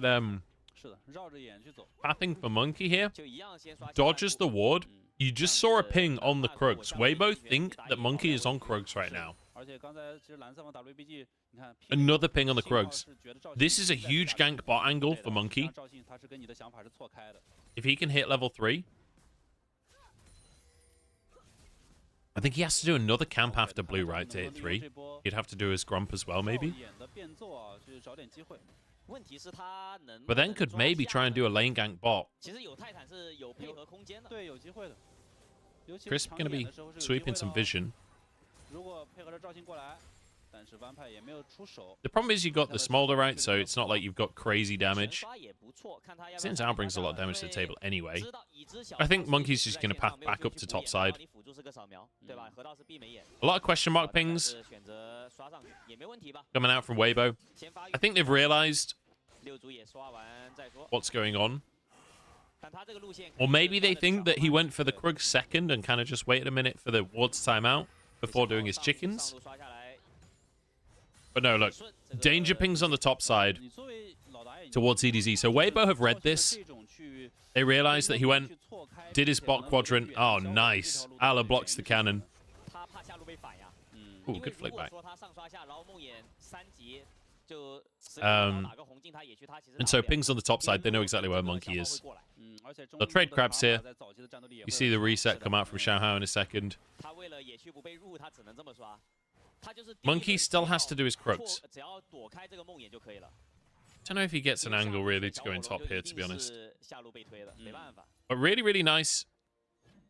Nice pathing to start with from Monkey, but doesn't really gain any advantage off the back of it. And now Xiaohao goes in. Deep vision acquired. Gets the reset. He's cleared his jungle faster. He moves back up to his top side again. Like,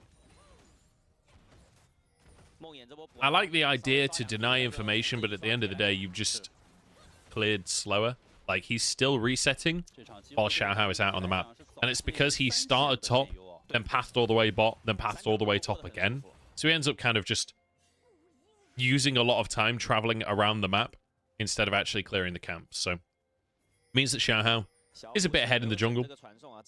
I mean, you expect Nocturne to clear a little bit faster anyway than Xin Zhao. Xin Zhao's reasonably fast, but Nocturne is dead quick with his passive.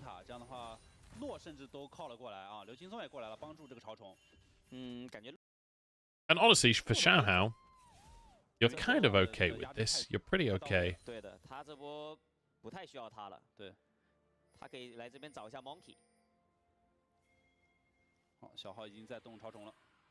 And it looks like we will have Jest is back home, so we'll be able to translate the interview after this series as well. So that'll be a hype. So, Xiaohao clears his top quadrant, gets his grubs off the back of it. Aatrox has prio because Ala reset. Got prio mid as well. Xiaohao gets this uncontested. In the meantime, Light and Crisp had prio bot, so they move forward. Use a Scribe's Bloom. Look at the amount of vision in the bot side river here. For the side of Weibo, you got 1, 2, 3, 4, 5 wards. Complete vision dominance in the bottom side for Weibo. So no real opportunity to go for the Drake to answer the grubs here for Monkey. He's pathing back up top once again. He's only just on his chickens, and his Krugs are on a delayed respawn as well because of how late he took them on the first one. So Xiaohao can move to the bottom side here. Chris buying him space. They'll clear this ward away at minimum. Monkey is moving over, though. Maybe there's an angle for a contest here for EDG. Trying to get prio mid for it. Are we going to see an early dragon fight? I don't think so. I feel like this should just be Weibo grabbing the Drake pretty much for free here. But he's at least grabbing the crab. There we go. Monkey moves to the top side. This is going to be Drake as well. Bet Xiaohao is feeling very happy with this game. He's been able to literally just farm. He's doing pretty much normal clears here. He's rewarded with 3 grubs and a Drake. And on top of that, the guy that's trying to take his job just lost game number 1. And he's having a great start to game number 2. He's on Nocturne, and he's hit level 6 without anything happening on the map, aside from his laner's getting a little bit ahead. If you're Xiaohao right now, you're living the fucking dream. Okay, I'm pretty sure ZDZ just did that trade to try and get Steadfast Presence on cooldown. We still got 12 seconds on the cooldown. Xiaohao is in the top side of the map. Okay. Never mind. I wasn't sure if they were just going to try and ass blast Ala on the top side. Xiaohao is hanging around the mid lane. I really don't know if there's an angle there. Maybe could go bot. He's looking for an ult angle. Or perhaps an invade. In the meantime, Monkey has snuck into the top lane. Snake forced away. Bit of damage on Vampire as well, but can't really connect. Oh, the double sweet spot. ZDZ gets out with his life. Gets a flash, but you're happy with that one, honestly, as Weibo, because now Jungler's on top side. He can take all of these camps on the bot side. The Snake just gets ulted on. There we go. That's the flash. That's 2 flashes. I don't know why they're contesting that. You know your jungler's on the top side of the map.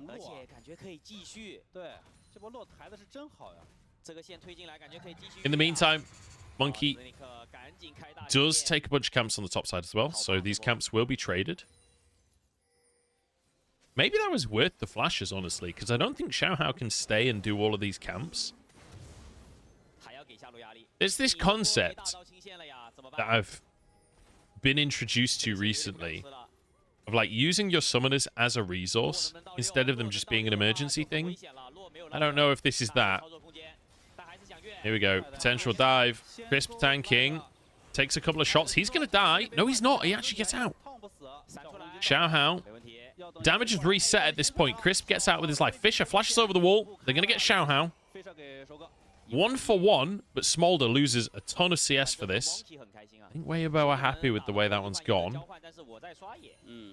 I don't think they're going to try for anything more. It's just going to be like clearing the wave. Monkey sticking on this top side. CDC no flash.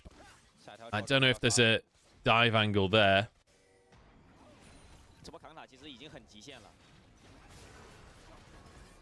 So the Snake goes down.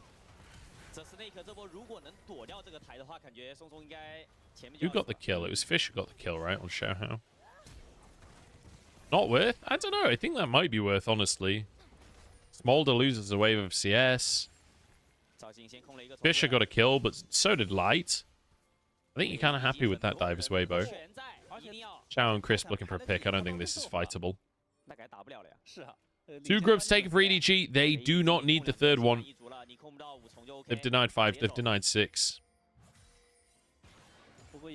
I mean, this feels so much more coordinated for Weibo than it did with Godang, but I mean, who's surprised by that, really? It should feel way more coordinated with the jungler you've been playing with all year. It just should. 对，而且小号这波如果要 gank 下路的话，他会被提前预知到。虽然说梦魇开船距离很远，但是如果能提前这么多知道的话，还是很好防的。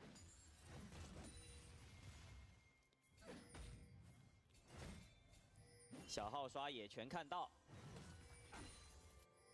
赵信刷野好像也是全看到，哎，直接3段 Q。Bit of damage on Monkey, but Xiaohu. Oh, good flick back from Fisher. Xiaohu has flash, but no way out of that one. 他想走位扭那个岩突，但是那个位置好像扭不掉了。对，其实就是闪现躲岩突。Just oversteps. I wonder if he thought Monkey was on Gromp or something. 还是太自信了，太相信自己这个走位。Drake's up in 40 seconds. 哎呦，那这波小虎好伤啊！掉个兵线。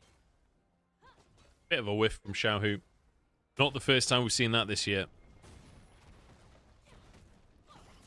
同时我们发现，因为虚空潮虫没被打完， He's not using his TP to get back to lane here. Saving the TP for potential future plays. Ala TPing back top here. Not going to try and save that for a dragon fight or anything like that. Just wants lane pressure right now. And it kind of forces ZDZ to stay. Here we go, Drake up. We're fighting here. We're absolutely fighting. Talia TPing in, Crisp forced out of the play. Ult from Fisher. Crisp should go down here. He took so much from the rocks. Gets away with the quickness. This might just be Drake. Oh no, Fisher's just annihilated by Xiaohao. Xiaohu as well. Just throwing out shields in the meantime. The Snake caught up. One more Q will finish the job. Vampire's trying to block. Does manage to.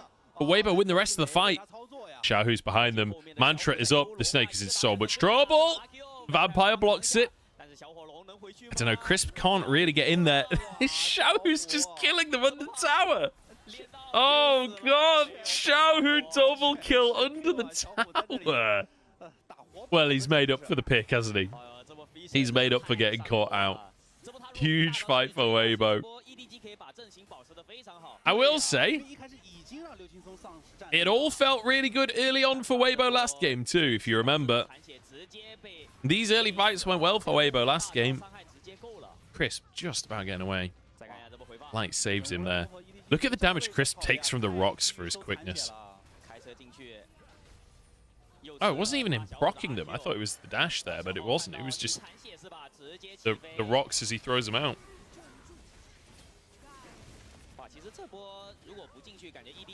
Oh, that shield from Crisp at the last second. Crisp literally saving Xiaohu's life.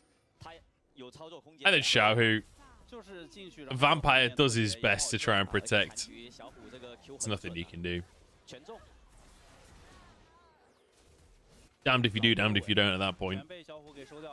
I'm glad the Snake and Vampire don't use their flashes. Oh, Monkey's dead. Monkey's dead as fuck. Maybe not, maybe not. Bit damage at least. Ooh, flash from Xiaohao. Herald coming up in 8 seconds. Monkey low on HP. He can sustain off of the camp a bit. But this is looking really good for Weibo. Again, later on in the game, I really like what EDG have compositionally. But it's a question of getting to that point. And on top of that, it's the Snake. Like, I'm not trying to flame the guy, but he's not the greatest AD carry in the league. We'll see how his positioning is in these late game fights, because it's going to be down to him to carry. Wow, Light is destroying Allah. I love that Light literally steps up there and says, like, come on then. If you're going to stop me pushing, stop me pushing. What are you going to do about it? That's tower. All off of Light, literally right-clicking Tristana. Tristana, right-clicking Poppy. Bit of yodel on yodel action.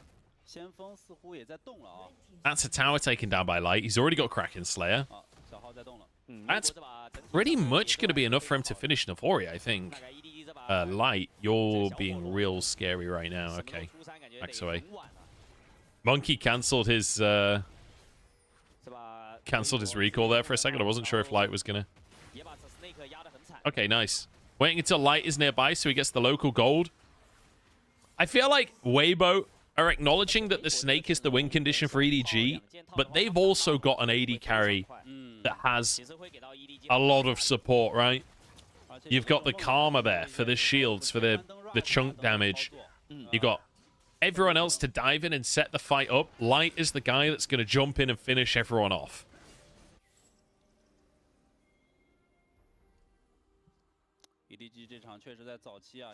And I want to see the gold numbers between the AD carries right now. Poppy's like, yeah, I'm gonna grab some tabbies. True. The problem is, like, Tristana is such a good tank shredder. People never really think of Tristana when it comes to tank shredding because it's so often a solo laner, but honestly, incredibly powerful tank shredding AD carry.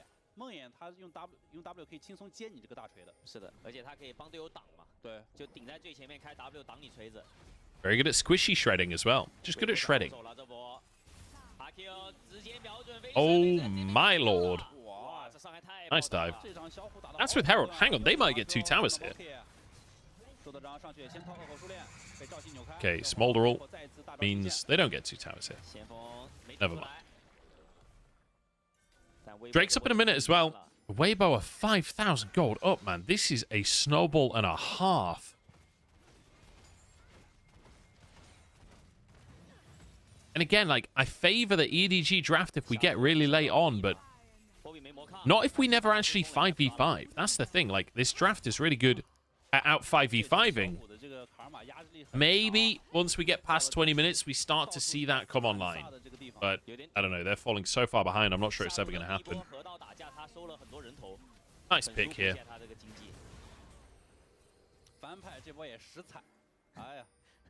I love how Aatrox can sort of function as a mage in those situations. Where you're just like Q and W over the wall and get a good chunk of damage at range. 但主要 EDG 现在是完全没有节奏啊，拖下去吧，拖小火龙的发育。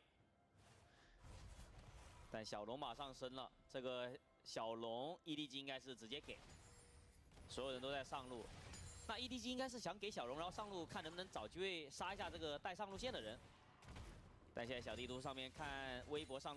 You're not wrong, Fox vs. World. One bad team fight and this could all go pear-shaped. Who's everyone got? Spam in chat. Are you thinking Weibo at this point? Do you think they can finish it off? Or do you think EDG just win late game? They've got Smolder. All in on the top side. TP to answer it.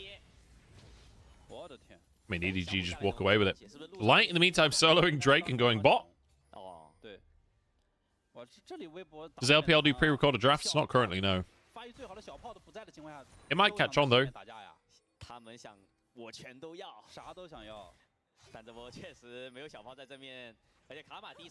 Right now, I'm leaning Weibo. I think we might be on a 6-game day here.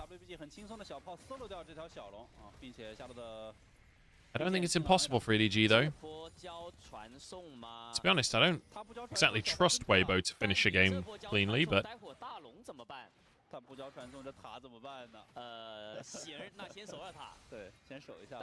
Like, did you see the statistic at the start of this game was the win rate went ahead at 15 minutes? It was like 55% for Weibo.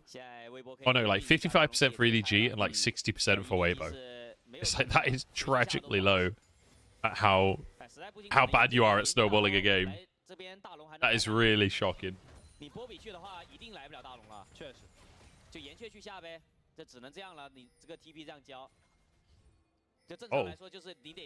Weibo pinging Baron.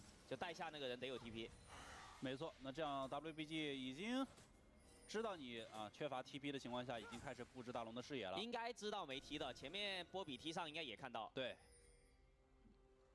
I wasn't sure if they were going to go for a 20-minute rush there. 他们自己有踢，对吧？他自己有踢的这个人下路是随便带的，反正大龙打起来我踢过来正面帮队友。对，他这个转战场很轻松啊。战略点刷新 ，EDG 的劣势真的有点大了。 Slovakia? I don't think so. I think, like... I mean, first of all, we don't know that it won't be pre-recorded drafts at MSI. But second of all, it's like... They've been playing with non-pre-recorded drafts for years. In scrims, they won't be doing pre-recorded drafts, so... I don't really see it massively impacting, like, international performance. Maybe in the long term, but certainly not right now. 没错，思路没问题。对我越着兵线，我也不让你轻松走。大家都别去。对，就你不去等于我去了。你不去等于我去了。大家都没去嘛，最后的结局是。蓝 buff WBG 想入侵一波，他们并没有着急打这个大龙啊，他们还是想打小龙稳一点。是的，毕竟有龙魂。All right, pressure from Weibo. This is good that they're continuously pressuring. Good smite from Monkey. It's like a 4k gold lead. I'm trying to think how Weibo play this out, right? You've got a Tristana, so you take towers very fast, but I feel like you need to play through picks.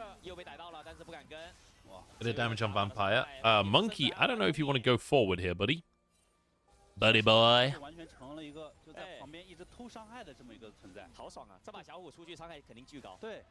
feel like EDG could be threatening Baron again. This is another one of those games where you could threaten Baron here, but Weibo wanting to play it safe. I can't remember if it was earlier today or if it was yesterday. I was complaining about this with another team. where like you probably could. You could just threaten, force TPs, force a contest, just win the fight. But wanting to play it safe, wanting to wait for Soul. Fair enough. Munch, have you tried Warhorse Energy Drink? I actually have, yes. When I went to China for the most recent spring finals, I had Warhorse. Let's tell you what, it was actually pretty good.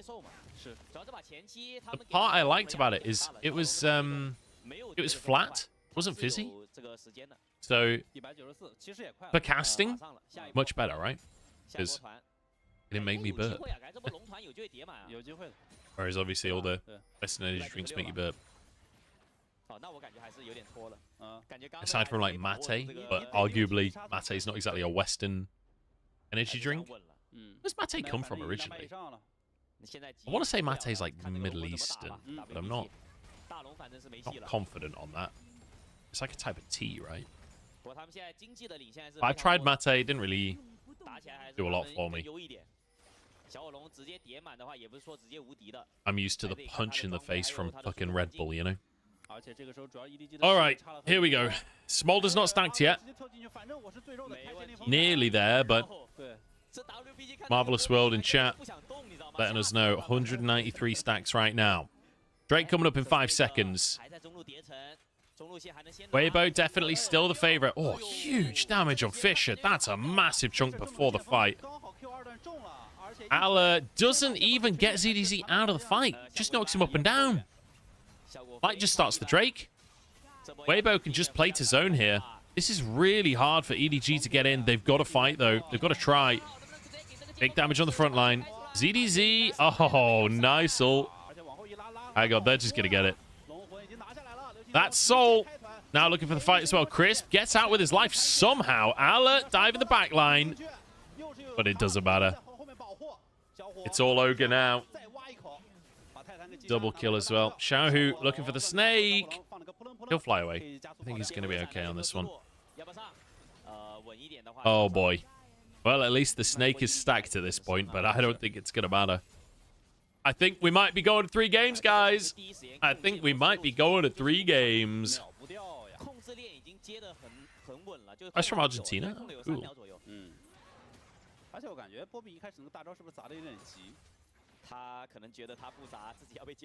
You do mates? You can make me an LPL mate. God damn. I mean, not no. I don't think there's any sponsorship money in there, though, you know. I don't think LPL is in a position to be. Although, I don't know. If you're looking to advertise, maybe. So Weibo just burst the Drake. Really nice ult from Light. Crisp gets in for the engage. That last rock did stun him. And then gets hit by a Q. That's pretty unfortunate that that rock counted as hitting, honestly. Because it kind of didn't, but...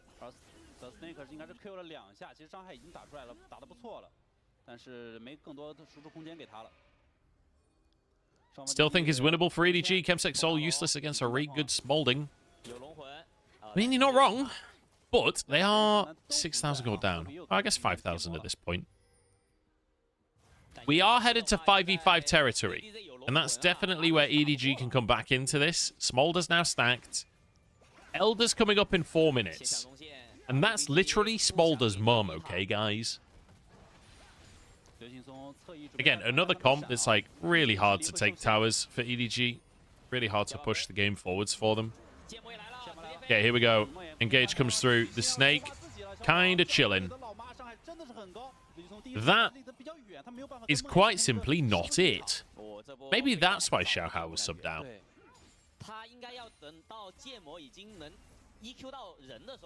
Oh boy.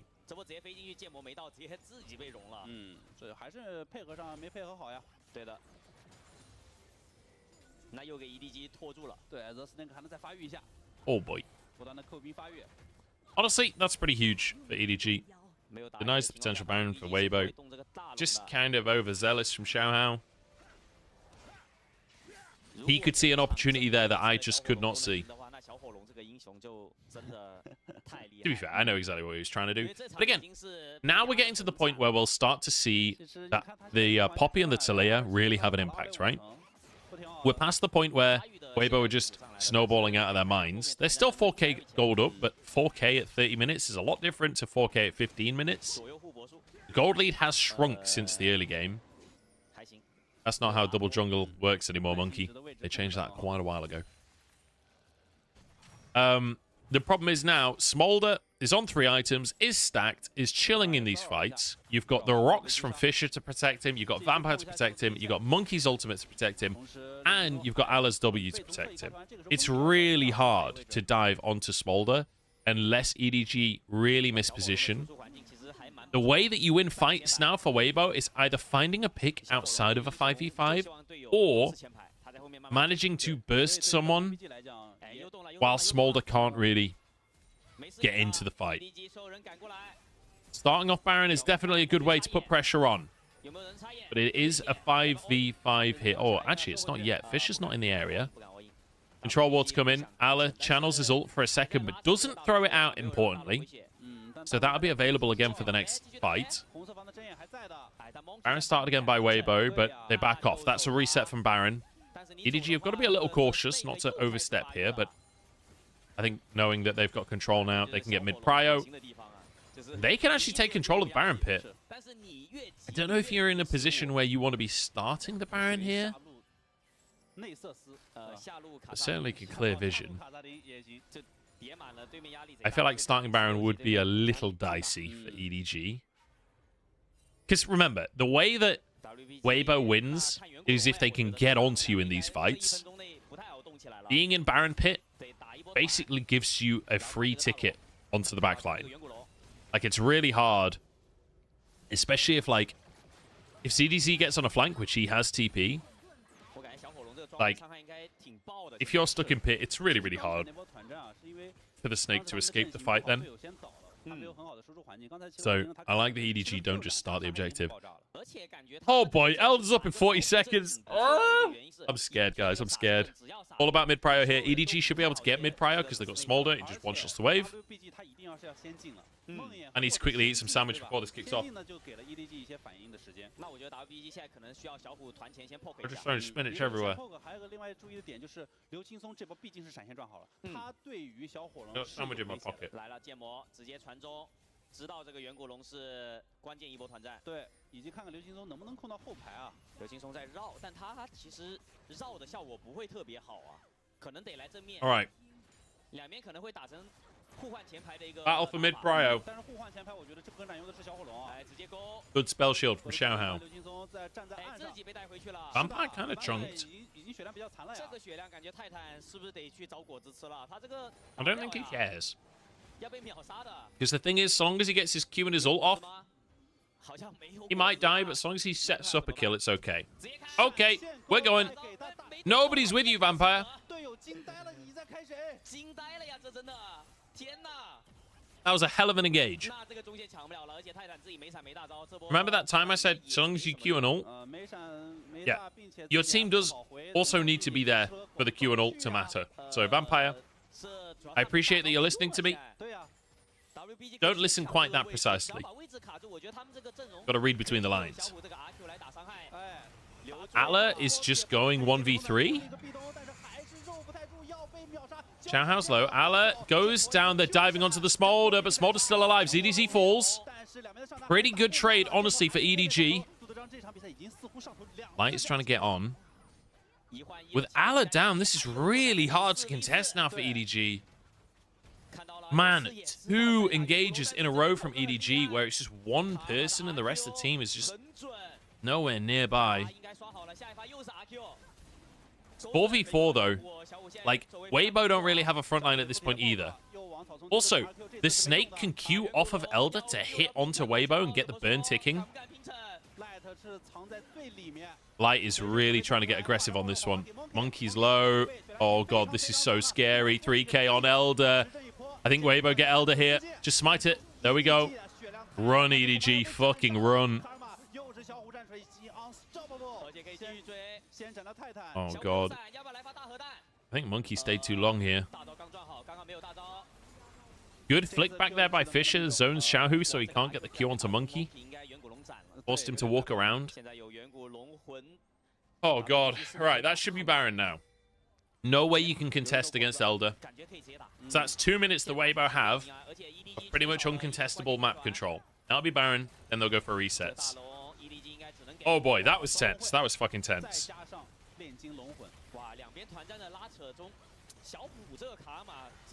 有点准啊，他的 RQ 疯狂打，一直消耗呀，消耗的有点好。但还是那个问题，你这个武功再高，也怕这个层数高的小火龙，就看小火龙打团能不能 C。是。这波真的，阿乐就是这么生生硬扛，吃了2套满的都没死。 这个没有，这把比赛没有小火龙这个 Oh, yeah. PC， 我感觉右边已经很难打。 In case you guys don't know, yeah. Well pointed out in chat. The purple outline for Baron, the white outline for Elder. So you can see ZDZ doesn't have Elder. If you've just got Elder, it'll be a full white outline. If you've just got Baron, it's a full purple outline. If you've got both, it's like a purple-white gradient. You can always see the buffs on the interface. 大龙 buff 只是干扰兵线，只是影响兵线，但是远古龙魂是着着实实的战斗力。现在的战斗力非常的强势啊 ，WBG。Okay. 怎么开团了？感觉得梦魇飞进去，然后接上。This swing does make the gold difference a bit more meaningful again for Weibo. 30 seconds on Elder. It's all about clearing the wave right now. Nice. Good hit onto light there from Ala. That defends the inhibs. I'm pretty sure that's the end of the Elder push as well. 15 seconds left. I don't think they can do any more.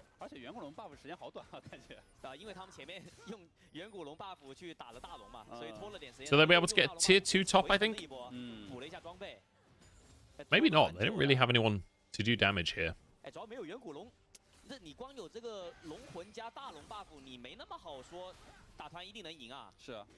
They've still got Baron for another minute. I would expect them... Oh, hang on. Big engage coming out from EDG. Trying to defend. In the meantime, ZDZ is just pushing. They didn't fight the fight. They didn't find the fight that they wanted. They lose an inhib for it. They'll lose the top tier 2 as well. ZDZ walks away. EDG, I don't know.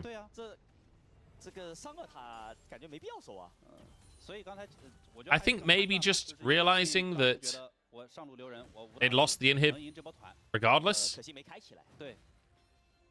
They were out of position and punished, so they try and force the fight on the top side 5v4. I don't know.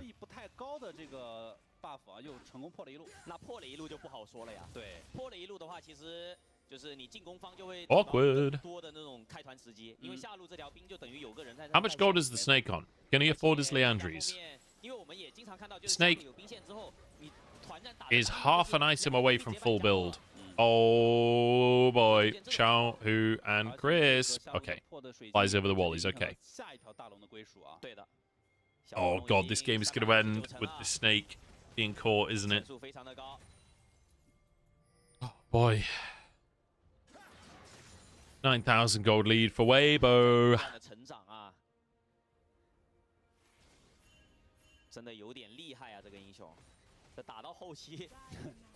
It's still a very smolderable game. We're getting to the late game. In a straight up 5v5, I think I still prefer the smolder comp. One thing I will say, Light is playing really well this game, and he is shredding health bars. Xiaohu as well is having a good game on the Karma.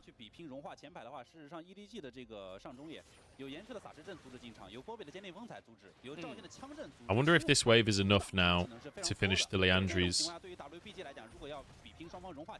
Well, we don't see the reset straight away, so I'm imagining not. And Smolder moves mid. Leave it, Fisher. Let him get Leandries. How close are we? Someone show me Smolder's gold, please. Wait, can I do it on Billy Billy? Maybe I can check.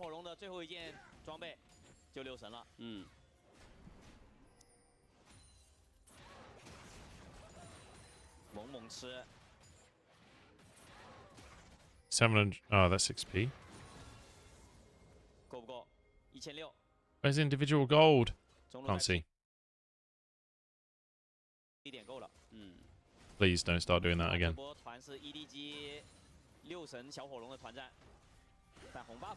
He's got to be so close at this point.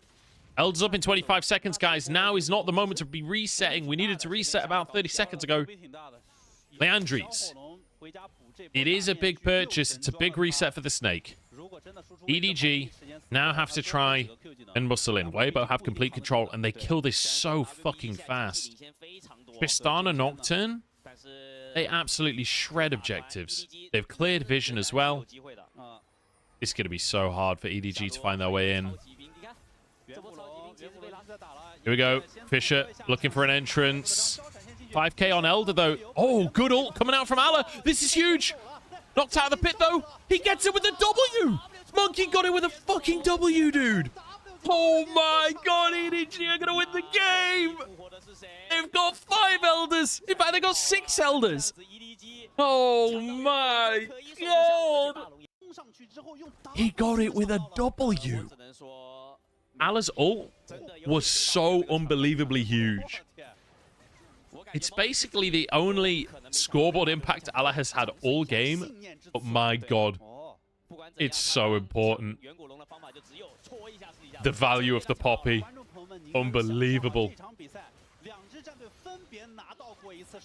Oh my God. It's what, 3rd Baron, 2nd Elder? So Fisher goes in. Allah's ult. Hits 2. Xiaohao's still in the pit here. The ult from Light knocks him out. Oh, Xiaohao smites. It survives on 12 HP. 12 HP.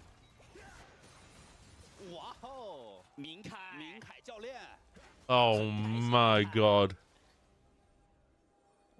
12 HP smite. And the W from Monkey perfectly timed. EDG are back in the game. They're only 3k gold down now, hilariously. Not that it really matters at this point, let's be honest. 80 carries are at full build. They've got Baron, they've got Elder. Now it's their turn to do the Elder and Baron push. Problem is, there are so many towers still up. That's the first tier 2 they've taken. There's still tier 2 top. There's still tier 1 in the bot lane. They can't end off of this. We're going again, boys. We're going again. 400 stacks on Smolder. That burn is becoming powerful.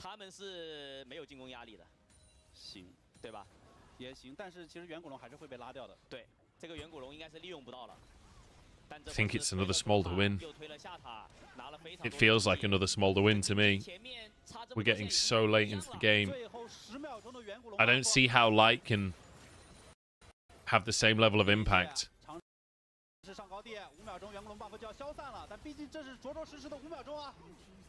Another game.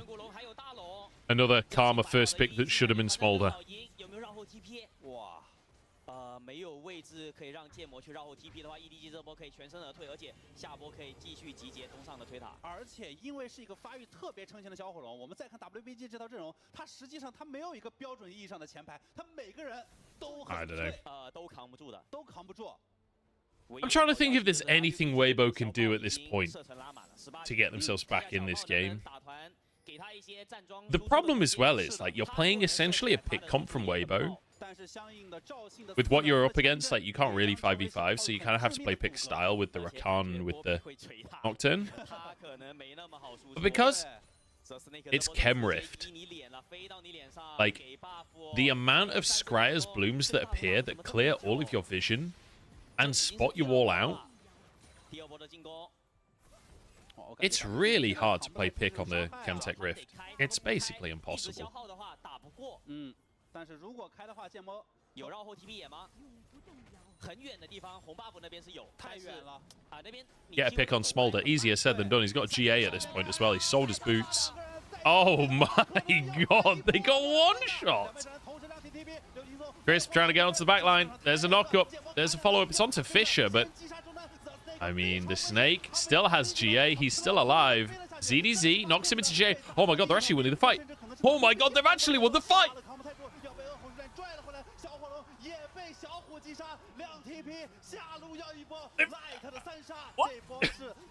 What? Two of them get one shot to start the fight and suddenly they win anyway?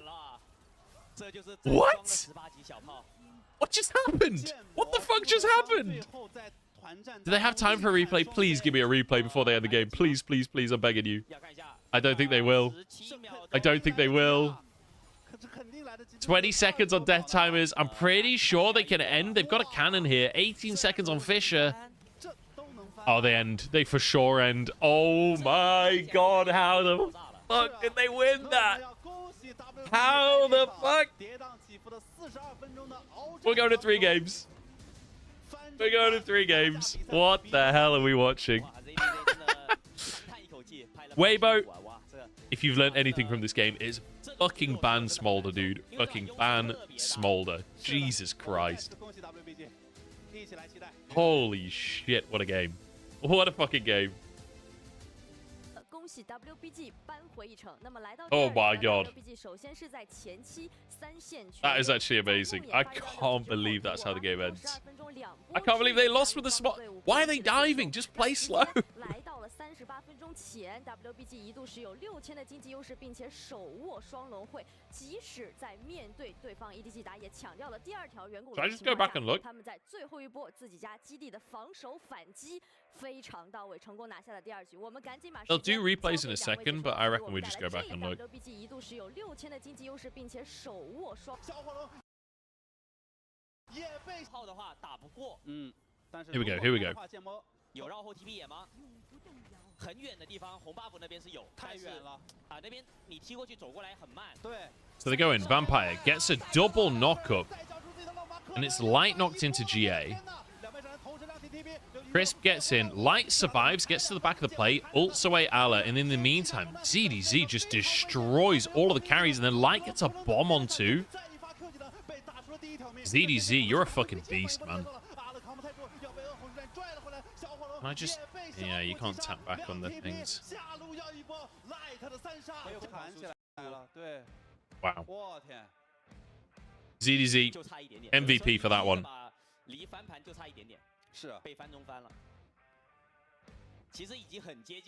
Respectfully, you sound dumb as fuck. Is that a me or is that a Slader? Slader. Jesus. I can't believe that that just ended the way that it ended. I can't believe that that is the end of that game. CDC destroyed the backline, though. I think they got too excited on the pick. Overcommitted. Xiaohu did as much damage as Smolder. It's true. The thing is, Smolder, it doesn't really matter how much damage you do. You only do a lot of damage if there's a lot of front-to-back fights. It's the fact that when you do damage, it one-shots people. Late game.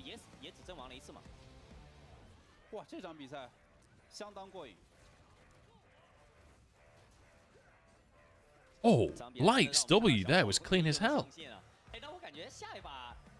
真的不太敢放小火龙了吧？就微博这边，这把这么大优势都差点被翻了。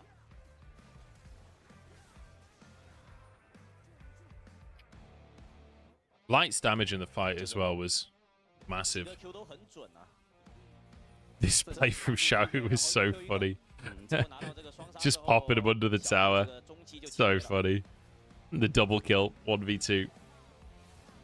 Xiaohu had a really good game 2 on the Karma. Game 1 not quite as good. Got picked a couple of times, but game 2 looking really good. The casters are talking about banning Smolder. Oh my god, yeah, the Mantra Q damage in these fights. And then the shield on Xiaohu. I think Xiaohu's getting MVP. 中期这波微博其实也蛮着急的。对，这里是微博很断节奏的地方。对，没联动上。是。I mean, this... I thought Ala was running it here. I thought he'd fucked it. 龙继续去图小兵发育。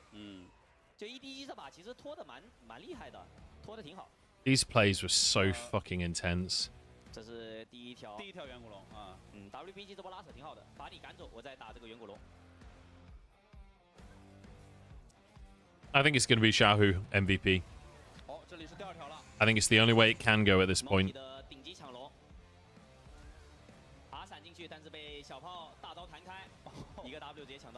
That W, man. The fact Monkey gets it with a W. Oh my god. So, really great. Hook knock up. They knock him back. They one-shot one. Light then survives at this point. He flashes back out. The charm from Crisp saves Light. And ZDZ can dive on the back line. Xiaohu chunking everyone as well. Getting shields on everyone. I mean, you can see why people first pick Karma, right? You bring so much to the fight. It's insane. Not only do you get a ton of upfront damage, you also get a shitload of peel. It is actually just an insane pick right now.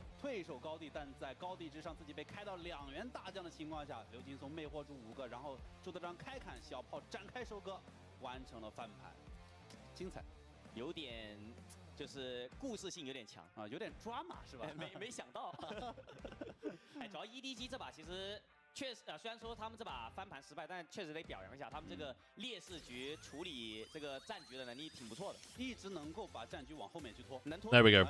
I like that. ZDZ was huge in that last fight, but I do think that Xiaohu was the MVP for the team there. Justifying the B1 Karma. It was with the help of EDG kind of running it a little bit at the end. But if I was EDG, I would have thought we'd won that fight too. Fucking hell. 虽然说真正在这一盘的后期啊，可能卡尔玛他就这个曲线就往下降了。对，那是英雄的问题。对，英雄的问题了。哇，这场相当精彩啊！我们马上要期待双方的决胜局了。越是这种比赛的决胜局，恐怕就越好看。是的啊，两边的战队都对这一分这很关键。今天是吧 ？EDG 如果拿到3分，就今天将跟 RNG 只手相看泪眼的情况下，又同时往前进了一步，终结自己的连败。而对于 WBG 来讲，想进季后赛必须拿到这关键分啊。Well, we're going to another game. Full 6 games today. You're lucky no one clips you saying with so much conviction that B1 Karma should have been a smolder. I mean, I do still kind of stand by that, honestly. Xiaohu played out of his mind on the Karma. He made it worth it, but out of a lot of the games we've seen, the smolder's definitely more valuable than the Karma, and a lot of them.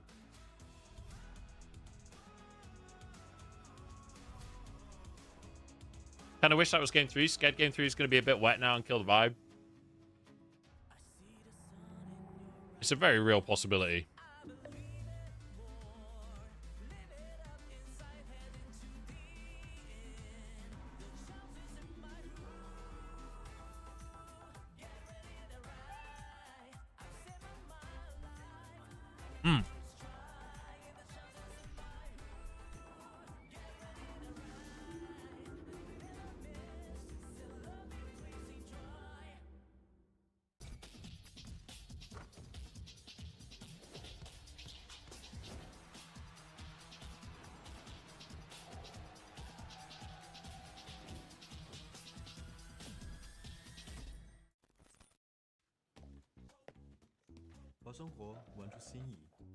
Okay.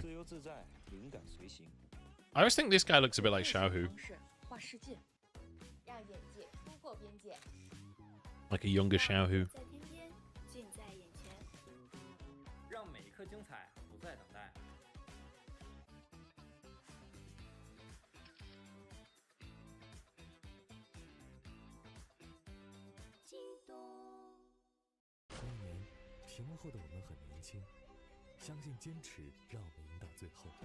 Let's go, fucking fruit-flavored milk. Let's have some fucking yogurt, lads. Hashtag yogurt bros. I don't know about you guys, but I'm a hashtag yogurt bro.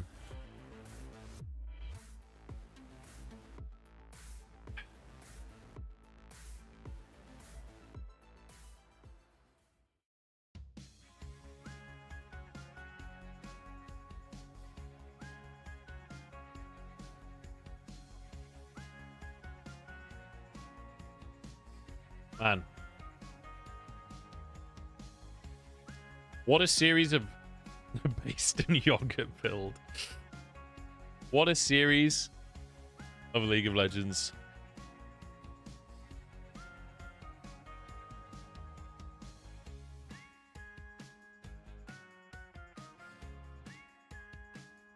It's a bit of a who can not win harder.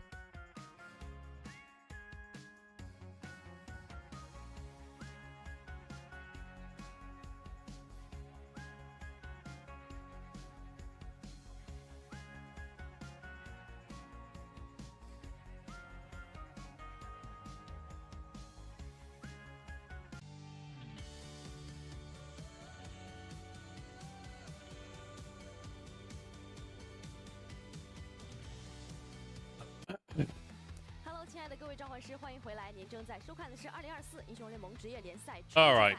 目前正在进行的比赛是 WBG 1汽奥迪对阵上海 EDG 合创汽车，双方1-1战平。那么在第一局 EDG 是选出了吉格斯杰斯的双 poke 体系，成功拿下1分。I don't know who's balding harder right now, Weibo fans or EDG fans. Probably EDG fans because that's who they are. 两位解说老师，双方的 BP 焦点会不会根据这个斯莫德展开一些角逐呢？我觉得确实像松奇所讲的，很有可能。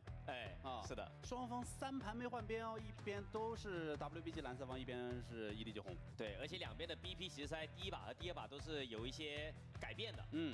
就看一下第3把再怎么去变。你展望一下。我感觉得搬。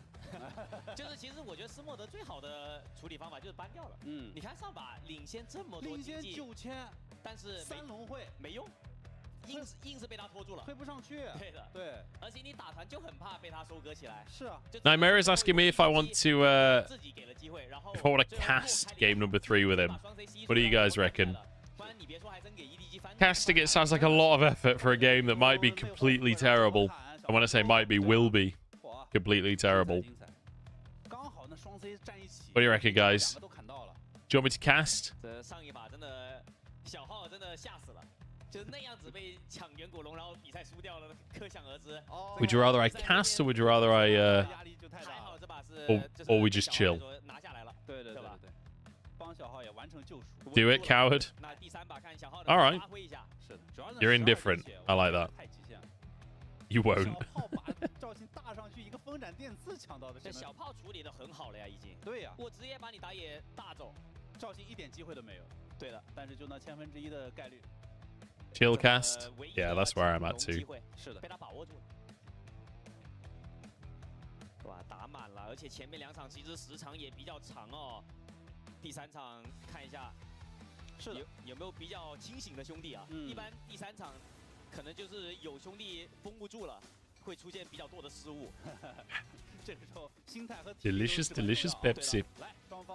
Well, I'm trying to call Nomura. He's not answering. Rakan band, Karma band, Smolder band. All of the B1 picks removed. It's time, LPL. Let's go back to B1 Renekton. Munch buddy, how you doing? I'm doing all right, mate. How you get on? Well, honestly, after that last game, I think I could use a bit of a heart rate check. So yeah, EDG lose this game, they're out of playoffs. It's feeling pretty tense. Yeah. And Karma band, Smolder band, all of the B1's band are relocked in for Xiaohu. I'm a big fan. I'm a big fan because he looked pretty good on it the other day as well. It definitely gives them some ability to maybe, like, go more aggressive on Xiaohu. He's been playing a lot of Karma recently. He's had some bad games. This series hasn't been a lot of them, though. It feels like Xiaohu's kind of kicked on the afterburners a little bit. We do have a change in the Snakes champion pool, though. It's not the infinite stacking of the Smolder, but the Sen and Nautilus gives Vampire an extra degree of tankiness for him to make some big plays, too. I don't mind this for EDG. No, I think Senna's insanely strong. With Smolder out of the picture... I think Senna is one of the strongest AD carries. I think the AD carries that are stronger than Senna in my mind are like Smolder and Varus, and they're both banned. And the ones that can punish Senna are Lucian and Kalista. And they're both banned. So I'm kind of liking the Senna pick. So maybe the question is, okay, Weibo, look at this bot lane and go, that's a bit of an issue. What can they do topside? I mean, ZDZ, he might just lock in something like the Renekton or the Aatrox again, just to say, well, we can play around the Ahri Xin Sao, and then something very powerful in the top lane as well. Twisted Fate, I don't mind that either, because it's going to be permanently pushing and gives the gold card for both Xin Sao and Ahri to leverage off of. I think they've looked at that bot lane and said, nah, I'm just going to keep away from that for a bit. Yeah. I'm a little surprised not to see the Vi alongside the Ahri, but at the same time, Vi has looked pretty terrible in the LPL recently. We've seen quite a bit of Vi coming back alongside the Ahri, alongside the Taliyah, even occasionally alongside Karma. It's not looked good. Like, it theoretically looks good, like, on a draft, but it's not actually looked good in game. And Jace as well, back for Allah. I also think Xin Sao has been really, really valuable against something like, well, obviously the Smolder, we've seen that a couple of times, but the Senna as well, because it reminds me of when we used to play back in the Jinx Aphelios meta. Xin Sao stops long-range carries being long-range carries, because he just pops the ult, and then you can start winning the fight in the duration of that Crescent Guard, and hope that things work out. Vi is a lot more squishy in that regard, and when you've got another long-range champion like the Jace on the table too, the value of the Jace is starting to go up as a frontline tank, if not the ability to stick to lower-range targets. Let's see if they can pull it off. I've just, since we're not doing an official cast, I can just tell you, I'm sharing my screen with you on Discord. I've got Nitro, so it should be an HD stream, just so we can be synced up, because I've found trying to cast and you're both watching different Chinese players that's a really good point. Is a fucking nightmare. Okay, I think this will work for me. Yeah, I've got it up now, so hopefully that's gonna be fine. Yeah, I'll refresh this is gonna be janky as heck, folks, stream but as well. I just felt like it would be such a shame to not do this justice, because, I mean, this could be the game where EDG missed playoffs for, what, only the second time in their history? I think they did it once before. I think they did in 2020, right? I think it was 2020 summer, maybe they missed that one, but it's been a long time since they've done it, if they have missed it at all. Yeah. This, I mean, I'm going to be honest. Oh. He froze for a second there. I'm going to be honest, even if they, like, win this series, the odds of them making playoffs are still astronomically low. Like, they need a miracle at this point, but if they lose now, they are actually out for good.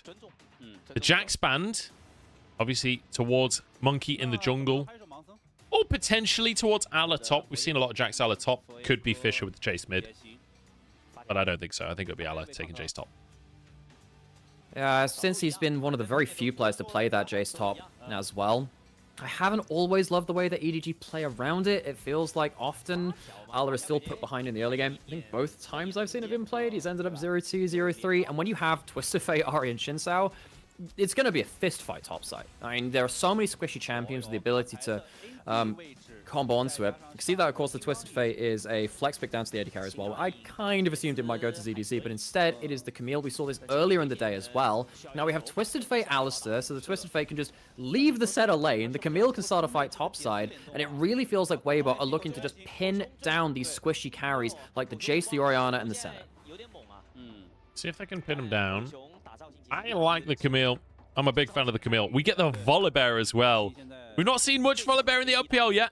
It's not looked incredible, but it has been banned quite a few times today. So excited to see what Monkey can do. I missed the start of the first game today, which I think had Volibear in 2. It did, and it looked really good. It looked really good, did it? I missed a chunk of that because of the meeting earlier. Yeah, it looked good, but it looked good because people were engaging into the Volibear, who didn't end up using ult, and then used the ult to chase afterwards. In this kind of game, I feel like the Volibear, if they're the one that's being engaged onto, it's going to be, folks, it's going to be a mess. This Volibear is a very powerful champion in the early game. Even once you get to, like, the first boots and one item, Volibear is one of the earliest hitting junglers in the game. So having that versus the Xin Sao, that's going to be a real fist fight, even in the jungle matchup. And I kind of like that we're going away from the scaling and just saying we want to seize this series by our own hands. Seize it by the balls. We'll see. Honestly, at this point, this is not Hysterics. This is Nymera. Everyone, yeah, I forgot to introduce you. Everyone, this is Nymera. Everyone on Nymera stream, I'm Munchables. I just put you in the title. Basically, just things went wild. I was going to go see Dune 2 today. I want everyone to know, I gave up the chance to see that in IMAX because I'm sat here thinking, I really want to see what happens with this game. So yeah, we're both casting tomorrow as well. You'll catch us on the main stream. But we're just going to give you an early preview as it stands. Yeah. I'm going to add your name to my titles as well. Here we go. Game number 3. It's an absolute turbo banger. Game number 2 was one of the games of all time. And let's see what happened. I mean, it's just pure damage on both sides, right? So much damage on both of these compositions. I feel like this has to be a good game. Yeah, I think that when I look at this kind of composition, I just feel like everything is going to explode topside. The twist, even if the Twisted Fate was top lane as well, it would have been a very similar identity. The fact that they selected it down to bot side for Light to have it, who can then teleport out of his lane and then go affect topside as well, should the Snake and Vampire lose lane pressure, which you can do. Sentinels is fine in early lane, but they're not necessarily the most oppressive. If Weibo find an early opportunity to pull the trigger, I think EDG are going to have a very hard time righting the ship. We'll have to see. I'm curious what on earth this is going to look like in terms of compositions and stuff. Good morning, KC. Good morning, Munch. So good to see you streaming. Thank you so much for the resub, KC. I appreciate that, man. As this is going to have to be a bit of a chill cast, because I don't want to fully leave the talking to chat aspect. I enjoy chat. Sure thing. All right, that works. Good vibes with chat. But definitely when it comes to team fights and when it comes to the fast-paced. EDG starting off strong. I feel like this is one of those matchups where there is some aspect of a skill matchup here. The fact that obviously Camille has a huge all-in angle at level 6. It's all about how you play the lane up until that point as well. Whether you can get the sustain with the W, whether Jace can get a lot of the poke down. Also kind of feels like with Camille, most Camille lanes versus squishier champions you can trade back heavily is about how you use your passive. I think the Gangplank lane is another one like that, where you use the trust to try and fly in with the hook shot, get that hit so you get the extra attack speed, trade with your passive, and then back out until you get your passive back. So Ala, you know, he's been good in the individual trades. That's something which I think he'll do well against EDZ. But I really have to see who's going to influence this game first, because Jace lanes are never alone. Someone wants to go mess with Jace. So see that Monkey, see that Xiaohao, both towards the top side of the map right now. In fact, actually, Xiaohao might be going for a bit of a reverse clear. He's taken Raptors and then gone onto his top side. He might run into Monkey here, actually, if he's not careful. He's spotted out that Wolves are up still. He might have a little duke in the tri-brush, honestly. Xiaohao moving up towards top lane, walked over a ward. He's been spotted now. Monkey behind enemy lines. He has to come all the way around, though. It's going to be a long time till Monkey can influence this play. Ala is essentially in a 2v1 for the time being. Can flash towards his jungler here. The lightning comes down. Ala 1 HP and he survives! The flash after first blood. Fantastic play in the 2v1 from Ala. Monkey comes in to save the day. I mean, so many times we've seen this pick for Ala not work out because his jungler is there second to the play. And in fairness, Monkey is second there to the play again. But he comes there just in time, like Gandalf over the top of the hill. EDG get themselves something in topside. This is so important. It means that you don't have a flash on the Camille, you don't have a flash on your Xin Sao now. This was a real shotgun gank. You had one chance to make this work with your summoners. I feel like this is a huge swing and a miss, and Ala being ahead of the game is a big thing for EDG. Great E flash there as well. Channels the E and then flashes while it's still going. Because it goes through anyway, even if you get out of range once you start casting the ability. So really nice bit of mechanics coming out from Ala. And now he starts to bully. ZDZ in all kinds of trouble. Just about dodges the shock blast for Ala. This is his playground. Yeah, so, okay, Jace, in terms of the checklist of what EDG want to do against Weibo's composition, getting the Jace ahead is really quite big. Now, there's every chance that Jace kind of gets teleported on or kind of TF ulted on later into the game, but this is so important because it means that the Camille can't leave top lane and make a mess somewhere else. Like we saw earlier today, Breathe have an absurd Camille game where he just kind of like got out of lane and was such a side lane presence, but then could fly into the rest of the team as well and be a big threat there. So EDG, maybe they have to wait until the Senna ult comes online before they can make another play topside, but it's already going strong for them. Feels like a good start, that's for sure. Monkey gonna continue to play towards the top side here, clearing up in that direction. Goes for the Scuttle Crab there. You can see the Scuttle Crab on the bot side went the way of Xiaohao. Grub's coming up in 10 seconds. And honestly, prio mid for Fisher, prio top for Ala in a big way. It feels pretty uncontestable right now for Xiaohao, these grubs. Yeah, well, he has flash at least. Oh, I was actually wrong though. Xiaohao actually does still have his flashes. Monkey that blew his in the earlier play. Gives Xiaohao some ability to maybe slip off a vision somewhere. Kind of hard to do that though when Monkey gets to push up with the lanes, which you just mentioned as well. Crisp though, actually making his way towards it. Fisher might have to blow his flash all the same. Oh yeah, Chomper flash. Potentially a window. Nice roam coming out here As the Snake is moving over, but he's still in the jungle for now. And actually, Monkey, 2 out of 2 so far.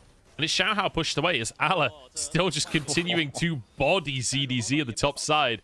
Means that it is 3 grubs taken by EDG. I thought there was going to be more from Weibo there after the rope. Oh, no. Yeah, I don't think this gets much better for them. They don't have the Volibear level 6 for the own record turn-off tower, but ZDZ, if he has to back off this tower even, it sucks so bad for them. But we do have jungle support from both teams roaming. ZDZ's level 6 at this point. Xiaohao's on the tower. They can't go for the dive. That would have been terrifying to go for against the level 6 Camille with the jungler there as well. In the meantime, Shockwave actually landed mid. There's a bit of pressure coming out from Fisher on Xiaohu. And look at the CS lead mid. And Fish is doing a really good job here. I have to say, when it comes to Ahri matchups, a lot of people say, you know, stuff like Fizz and Aurelia, maybe something like a Yasuo can contend with the Ahri. A lot of the time, it's actually mages which really hurt Ahri, because they just throw out, like, a single Shockwave like we saw there, or a QW later into the game as well. And then Ahri's half HP, and she can't just push up and roam. So Fisher getting an early lead here and making sure that they're just stopping Xiaohu from... Oh my god, Ala. We're just going to stopping Xiaohu from being able to leave lane. It's really important, considering that we've highlighted the whole game. Weibo want to brawl around topside. Stopping Xiaohu joining that equation, it's a big thing. Man, top feels turbo doomed for CDC. I know we've already talked about it, but my god, stopping the recall there. The wave is completely frozen. They're even in CS right now. But that's not going to last. That is not going to last. Good god. Right now, I mean, ZDZ doesn't have teleport. No one's on the top side of the map. Arlo's just going to wait here and wait for the enemy minions to clear out some of these too. He can start building up a slow crash to get himself a safe recall at some point. I think by that point, Monkey can help shield his lane too. He is more than happy to just help her. He's just tending to the garden in top side and just making sure that the weeds, his own minions, are just getting cut down to size. Yeah, too right.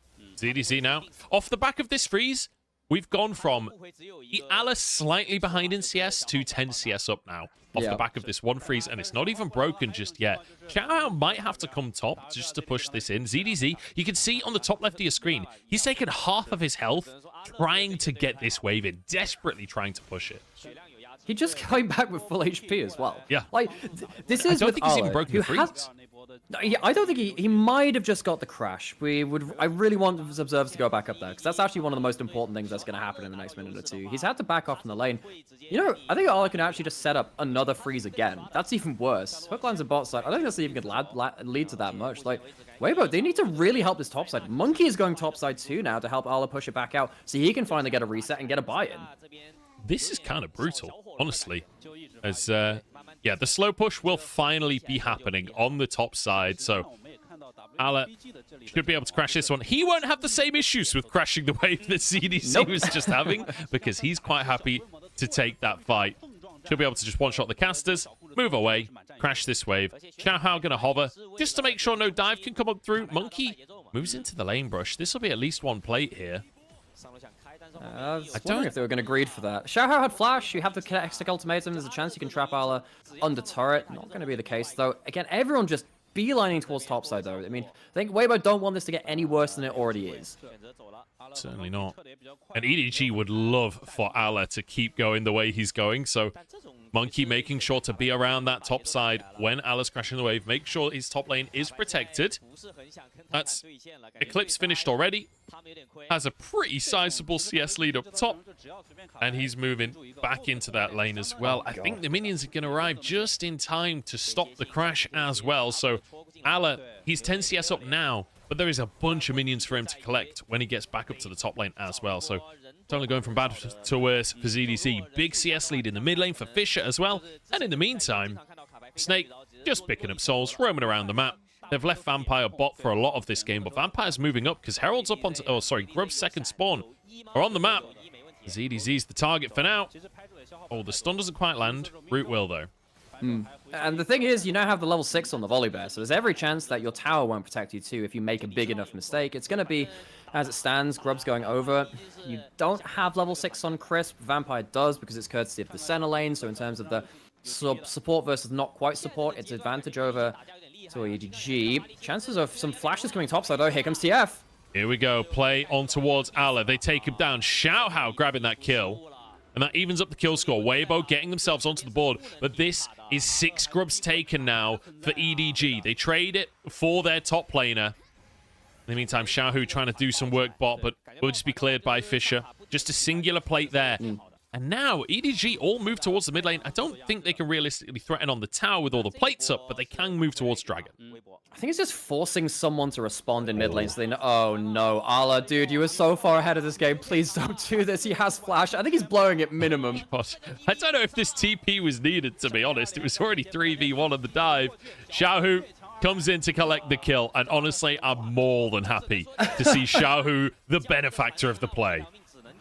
Oh man, Xiaohu teleports in and at least he justifies his own teleport, I suppose. It leaves bot lane alone for plates to go over to EDG. We've had a lot of very quick map movements in the last minute or two. The Snake's going to get a lot of gold from this alongside Fisher. And of course, when you've got the, I'm going to call it the dieting center because it's intermittently fasting. He gets a lot of gold from this, which he won't normally get from minions. The fact that he'll then get to, you know, a quick, I mean, it might be an Umbral Glaive, might be a Yomu's or something like that. I think EDG are happy taking that one, despite the fact that Weibo managed to shut down a bit of this top lane threat. They've managed to get some gold elsewhere, and EDG now with a bit of an interesting scenario of what do they do with this Jace who's just chain died a couple of times. Yeah, I will say, Ala, while he has died a couple of times, it has been like huge investment from the side of Weibo. Like EDG have gained a lot elsewhere on the map from that, and it's not like he had a bunch of kills, so there wasn't a significant bounty to gain from Ala, so yeah, he's still definitely in a good position. He's still definitely ahead of ZDZ up in that top side, and he's still definitely going to be a threat later on. The fact that he got such a good early lethality item to start his game. Look how cautious he's being now. There's no one anywhere near him, but he doesn't know that. And after the last couple of minutes, he's not risking anything. Not a third time. I can't stand that again. The thing with the Eclipse is that also it just gives you such good stats. It has moved away from being a lethality item, but it gives you like 70 AD, which is really good for someone like that. And even just the proc and the shield means that, you know, we were talking about how Camille was talking about trading with passive earlier. Really hard to do that. Monkey has ult. He can just chancel a tower here. Oh, the flash comes out from Light, but there's no escaping that combo. Monkey flash stun, followed by Fisher's ultimate. Beautiful kill. Is this the most proactive we've ever seen EDG this split? I feel like they're really starting to put some pieces together, at least in this series. I am going to say it's too little too late, but given that they've actually done some good stuff around Ala and it feels like they've managed to get some decent value out of the movements after that, you know, Monkey starting to flash forward, like, I'm glad to at least see them not just kind of slide into a win or like kind of or other collapse from what happened in that last game. It feels like they are actually being proactive. I'm glad the series isn't just won by Smolders on either side, to be honest. Yeah. But yeah, I mean, we did see a little bit of proactivity from EDG when Monkey first joined in. I think he played like a Brand game. He played a Graves game that was like quite aggressive. So we have seen some signs of life, and I was kind of hyped about EDG when we saw that. And then it just seemed to like vanish for a series or two. Like it started to be there and then it went away again. I like that they're returning to it. I like that we're seeing this. But whether or not they can keep it up is a different question. I don't know if you saw earlier. Just on the topic. Here. Hang on, I don't have this time to talk about this. No, okay, we're good. We're right. I was just sat there like, there's a lot of vision here. I don't know. I think this might be a fight. Stun comes through onto Crisp. TP immediately. Fisher has flash and will be forced to use it. Vampire? Vampire's TP'd real deep for this one. Light the target, but he gets to the backside of the plate. Crisp, 1 HP and doesn't have his ultimate. As Xiaohao forced to flash away ZDZ. There is no escape. Taken down by the railgun of the Snake. And now Xiaohao slowed as well. The Snake is taking over this fight. The root lands and Vampire takes another. And despite all of the vision set up for that, everyone just shows up and says, all right, we're going to have a fist fight. Vampire starts things off very, very aggressively, but somehow manages to walk out. I mean, he's a tanky Nautilus. This is actually one of the bonuses we said from the draft. When you've got the center in the Nautilus, Vampire, we know he likes to be aggressive with his hooks, regardless of how successful they've been. Having that extra degree of tankiness can really help them in regards to that as we go into the replay and just kind of see, yeah, it was a bit of a mess. A huge mess, honestly. But Vampire just flashes straight onto Light, gets stunned up, but then in the meantime, Crisp already used his ult. In the previous bit of play, Xiaohu 1v1ing Ala. WR! The Q comes through, and it's a solo kill for Xiaohu. So we were talking about, hey, there might be some issues with Ala kind of chain dying now. As soon as that Jace flash is down, it feels kind of awkward, but being able to pick that up onto Xiaohu means that he can get a little bit more gold in pocket as well. Go into a replay of this. It's pretty simple, really. Ala's not there at full HP, and yes, he has an Eclipse, which means that you can get some good trading back, but Xiaohu means that make sure that he doesn't walk into melee range and just finishes him off. The charm stopping the Q as well, kind of huge from Xiaohu. Nicely timed there. I just love the Ahri as an assassin again, man. Yes, like, me too. Everfrost is gone. No more of the vegan builds. Ahri does damage. Ahri can 1v1 the enemy Jace top. Like, it feels so good to be back to the days where Ahri is actually a damage dealer. It's so much more fun to watch. Speaking of fun to watch, Monkey is enjoying watching this plate of meat who's trying to waddle away from him, but that's a snack if ever I've seen one. And Fish are going to be the ones to gobble it up.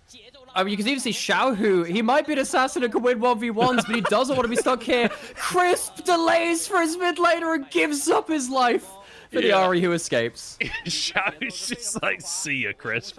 I'm out of here. No way I'm sticking around for this one. Herald in on the top side. Oh, man. This is going to be a tier 2 as well. I mean, they have the Herald charging forward. EDG, after holding on for... I thought he was going to slam into the wall there, okay?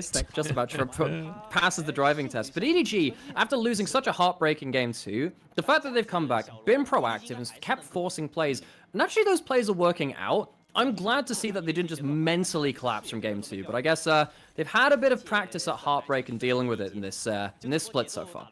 They certainly have. No, definitely not short on heartbreak for this team. Oh, double TP on the bot side. Oh, boy. Oh, we missed this one. How is Alice so fast? Oh my god, he was running at the speed of light after the TP there. Yeah, Ala having a bit of a hard time, but in Ala's defense, while I know everyone in chat is having a bit of fun at his expense, he has been playing like 1v3 in a lot of these plays. Obviously, the death versus Xiaohu was 1v1, but aside from that, it's not exactly been fair fights for him. Still up in CS, still up in items right now, as they look to really put the aggression on. It's 17 minutes into the game and they're sieging tier 2s. This is an EDG that I've been craving to see all year. And part of this is just Volibear. You know, as soon as you get level 11 of Volibear as well, the difference between rank 1 and rank 2 is absolutely absurd. But when you're defending inner turrets or inhibitor turrets, you realize you're actually not safe, because Volibear can just fly over the wall. He has a flash for a stun as well. It's really dangerous to face up against Monkey, who's, you know, 0-0-6, gone for the Dead Man's Plate, hasn't even gone towards something like the Knight's Vow, which we sometimes see from everyone that used to be building Frozen Heart before. It means he could just run at you. And what do you do here? I mean, the Twisted Fate, you can maybe throw a gold card. Well, you know, the ult goes through that. You go unstoppable. Really dangerous for Weibo to let this Volibear get off a vision, even when you think you're safe under your turrets. Someone in chat saying, "End now, JDG." I don't want to be the bearer of bad news. But neither of these teams is JDG. If you're looking for a JDG win today, you're going to be sorely disappointed. But do you want to just throw in a replay in the background? You know what I've done? You know what sometimes I've been doing when we have the simultaneous games? I need to satisfy like the TikTok meta of having, you know, one game in one corner, another game in the other one, and I figure we can just put like Subway Surface in the other corner just to really satisfy everyone who just don't want to have a single coherent thought. I can't bear that myself. I can only concentrate on one thing at a time. People say that the Subway Surface thing is like an ADHD thing. I have ADHD. And if there's something else on the screen, I can't concentrate on the thing that I'm meant to be concentrating on. Side of it. Right. You can only focus on the one thing at a time. Yeah, that's the hyperfixation. I find it impossible. I find it impossible. It just breaks my brain. It breaks my brain. Anyway, right now, Baron coming up onto the map. 6-3. EDG, nice, fast, aggressive play here. They've got the scaling composition as well. Like, we're not really talked about 5v5s and what will happen later, because we were kind of sorting out the stream at the start of the game. But, like, Senna scaling, Orianna scaling, you've got nice, meaty frontline in the farming Nautilus and the Volibear, and then you've got the range advantage with the Jace as well. Right. We could be in trouble here, as that's a nice easy pick onto the Snake. Monkey could be next as Ala TPs into the play as well. Crisp taking a bit of damage. Monkey forced to use his ultimate just to escape here. Vampire should be taken down as well. Punted back in. Triple depth charge. The charm does land, but Vampire should be able to get out of this one. He's tanky. Is he tanky enough? No. the lightning from the sky from Monkey isn't enough to deter Weibo. Man, the fact that everyone can arrive at plays so quickly, Xiaohu pushing the ult early, you've got the Twisted Fate that can show up to you, means that whenever anyone is picked off, expect like 3 or 4 more people to just kind of show up on your screen in the next minute or two. And EDG, I mean, they've largely been running the last few minutes. The fact that they kind of leave an opening for a really easy combo to land onto the Snake, that's kind of disappointing from them. I feel like they need to be really careful around this, and despite the fact that there was the Shroud, the good ward into the Shroud means that they can spot the center, go for the combo, go for the fight afterwards. Fantastic pick from Weibo. Someone in chat as well asking, yeah, we're doing a real caster, Ikari. Someone in chat asking, like, is there a win condition for Weibo? Is this over? Absolutely not. It's not over. As in, absolutely not to the, it's over, not is there a win condition. It's all about picks. It's all about picks for Weibo. I will say, it's the harder style to play, especially when you're behind. And I guess the center ult too. So you have Ahri, who's really good at killing the Orianna, the Senna, and the Jace as well. Not very good at killing tanks. It's one of the worst things about Ahri in this season. You're great at assassinating, not great at actually being DPS. We saw Knight go for a Liandry's build, but not seeing that here. And I think it's the right call, because you're meant to be assassinating alongside the Camille, and with the Twisted Fate ultimate as well. If EDG step out of position like they did in that mid lane, Weibo can pounce really, really quickly. So it's on EDG to position well. It's on them to use the center ult well as well. But Weibo have plenty of tools to punish EDG if they make missteps. And they are very much a flawed team. They've been doing that a little bit. Right now, they might catch the Snake again. Oh, boy. Okay, ward spotted out. They warded over at the worst possible second because it let the Snake know that they were there. And he walks away with his life. Drake up in a minute's time. It feels like EDG, they really want to keep this rolling, because if they can get an Ocean Soul with these front line, oh my god, it's going to be so hard for Weibo to find those picks that they need. It's on hard mode. But then again, I feel like Weibo have been putting themselves in hard mode for a lot of this split too. I mean, Weibo, it's kind of worth noting in this game too. Talked about, EDG. They will be mathematically out of playoffs for this series. We expect them to be out of playoffs anyway at some point. It would be a start of a very rough road for them. I don't want to, pin it down. This is just like a symbolic moment if they go out here.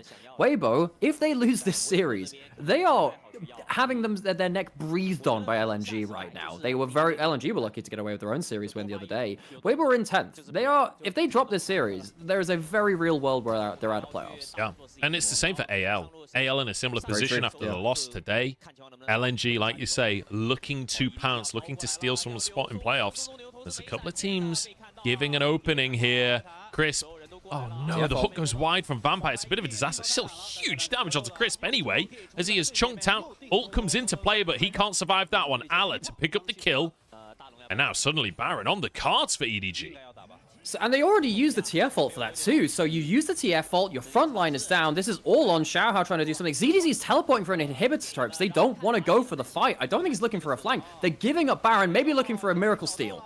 TP for TP. Someone else has gone to answer. I think it's Fisher is in. They go 50-50 on this one. The damage from Xiaohao. Ala gets a shield from the railgun, but is it enough at this point? Xiaohao is onto the back line. The Snake goes down. They won the fight. Weibo make the magic happen, and Fisher left alone in the middle of nowhere. Suddenly, actually in a 1v1 with CDC, Fisher might go down, and he flubs the flash as well. Weibo find an ace. No, it's a full team ace when EDG were in complete control of the game. They just got to pick onto Crisp. There was no TFL. This was where the game was meant to be won, just like in game 2. But when push comes to shove, this team has just not been able to clutch it out. They throw another game, Munch. Absolute heartbreak for EDG. And I will say, Xiaohu is having a whale of a time in this game. The Ahri is looking clean as hell. He sets it all up for the team. And Light as well, getting so much damage down. You know, funnily enough, you mentioned about Xiaohu. Back in 22, when Ahri reached kind of modern meta, it was Xiaohu and Faker who are the best Ahris in the world. Xiaohu's not always shown that level of form, but every so often you see him being able to join in with the fights like this, and it allows Light to just free fire. The front line and the follow-up is so nice, and ZDZ, who already teleported towards that top side, slips off a vision and manages to punish that last kill as well onto Fisher. Oh, God, I just feel so bad for EDG. This is 2 games, realistically, where they've done the hard work and they've thrown it away. It's so painful to see, but for Weibo, my God, they must be over the moon. They're back in with a chance. The gold swing is obscene. They've gone from down in gold to up almost 5,000 at this point. Crazy swing in terms of that gold. Xiaohu nearly one-shot both Allah and the Snake simultaneously there. I said Ari does damage. With Malignant, when they're all in Baron Pit, Ari does crazy damage. So, I mean, the Malignance, when the burn starts going on them as well, gives you that magic pen. And, like, there's no resists on the Snake or Allah. Yeah, you've got, like, a spell shield from the Edge of Night, and you've got the Eclipse shield as well. They can help you in some ways, but against squishies, Ari really puts stuff out right now. And you see that Xiaohu, he's been in the right place to do it, whilst also not putting himself under threat of a Nautilus hook or something like that. Now, I'm not going to say that's going to continue for the rest of the game. I'm sure that we'll have a shock twist or turn to be prepared for as it comes through. But as it stands right now, Weibo pushing in towards the turrets. Ari safely pushing in that top side, where that inhib is already down, and stopping EDG from grouping up as 5. Xiaohu taking a chunk to start the fight off. The route goes wide, so they'll survive. Xiaohu pushing into the top side as well. And ZDZ, he's loving having a Baron. Camille split pushing all game long. That's now got a Baron to work with as well. This is literally what you dream of as a Camille player. Xiaohu forced to use his ultimate. Oh, God. What? The diving in the meantime. ZDZ just goes under the tower. Light and Crisp went in to help out as well. This is going to be triple in him. The speed at which Weibo have flipped everything on its head is unbelievable. I feel like we should rename this team to EDJ. It's Edward Jenga. This tower has completely fallen apart within minutes. I hope there's not a drinking game on each brick, because they are going to be battered at the end of this one. Shockwave goes wide. ZDZ dives in. Charm lands once again. Xiaohu is taking them apart. And so Xiaohu, as he dives onto Fisher. In the meantime, Xiaohu forcing them onto the Nexus. The Snake doesn't have the damage to do anything about it. As ZDZ threatens Monkey once more. Weibo in 27 minutes after a ridiculous series finally finish things out and delete EDG from playoffs. It is a symbolic moment. EDG missing playoffs only for the second time in their organization's history. Thank you so much for joining me for this cast, and let me cast with you much. It was fun to see this. Yeah. Kind of terrifying to see it another way too as Weibo. Look, I'm not going to say they feel good about this win. It is very much relief over any positive feelings. Yeah. It's a tough one. It's a tough one, honestly, for both teams. I think Weibo, definitely Game 3 was their most comfortable game, even though they fell significantly behind for a good part of it. This was not a good series for either team. Weibo keep their playoff streams alive, though. An important win on the board for them in terms of the standings, but still, when it comes to those best of fives, there's a lot of work to do for Weibo. Okay.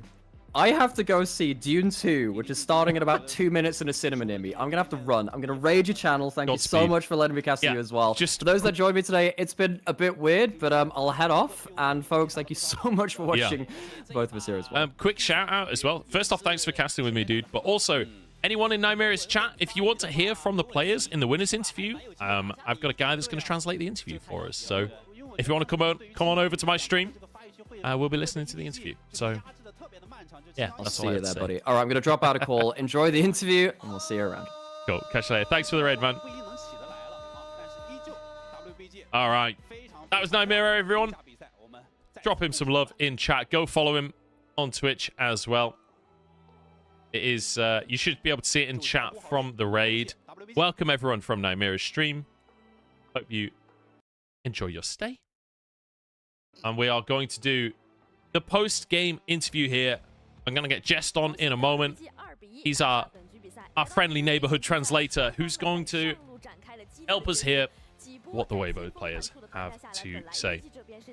Fantastic game, though. Fantastic series. Even though it wasn't perfect, definitely a lot of fun to watch, at least for me. Today's been a day. Today has been a day. Good God. Full 6 games, and boy were they games. RNG versus AL, an absolute fiesta. Then Weibo versus EDG as well. Good God. I mean, I knew that this was not going to be the highest quality day of League of Legends, but hey, it's been a fun day of League of Legends, and I think that's what counts at the end of the day.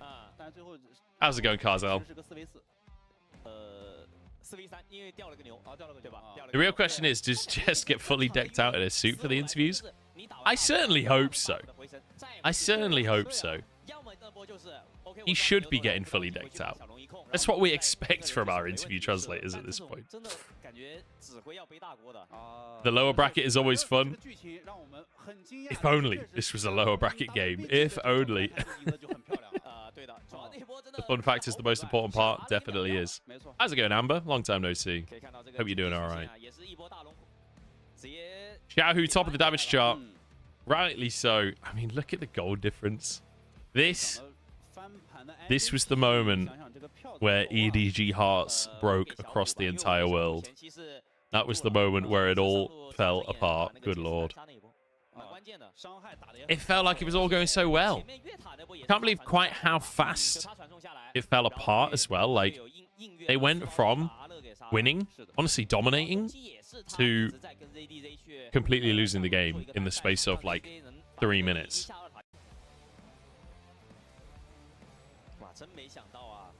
So yeah, early fights looking fantastic, front to back. Oriana Senna, you love to see it. But I feel like the problem was like this composition with TF and Camille and Ari. Like, they never really give you that 5v5 that you're actually looking for.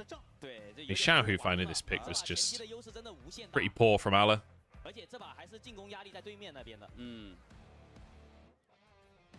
Oh yeah, cat easy.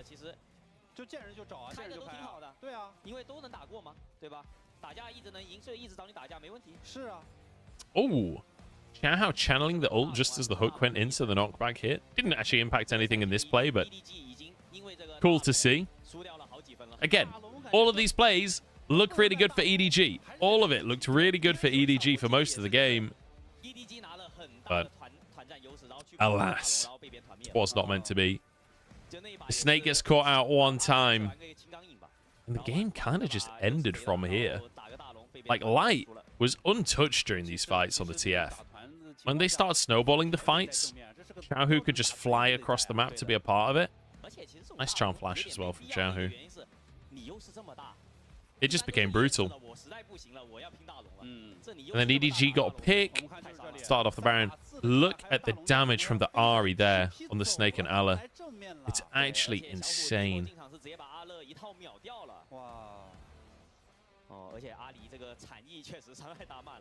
Literally 3v4 on the Baron as well. 3v4. And in the meantime, ZDZ just rinses Fisher.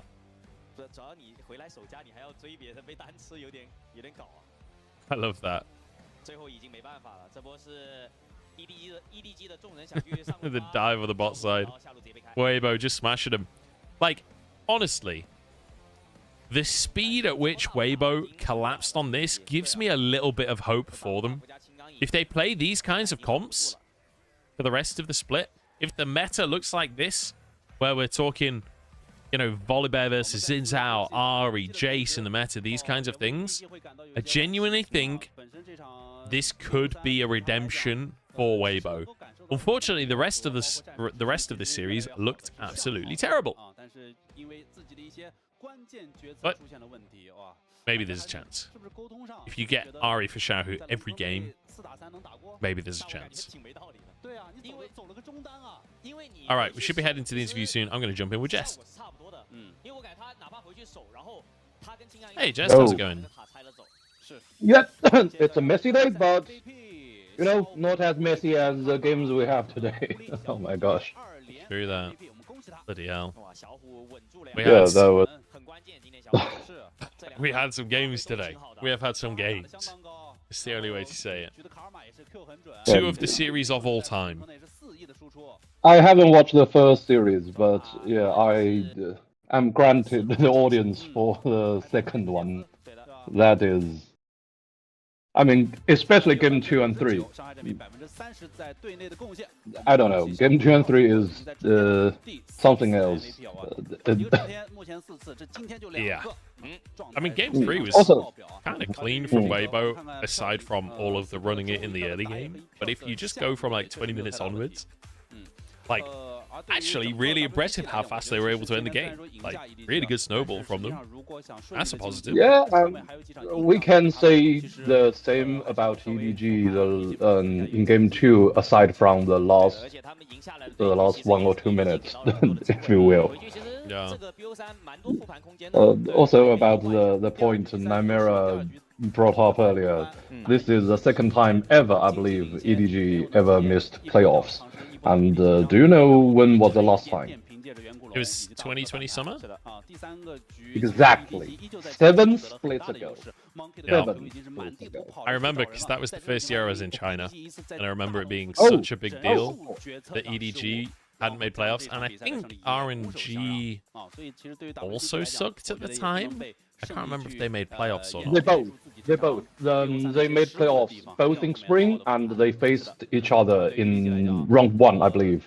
And then it was RNG knocked EDG out, which was a very weird series. Then they faced against FPX, and FPX or JDG, I cannot recall exactly which one was that. And that I believe that was a game with the latest first blood. I remember, somebody playing Caster.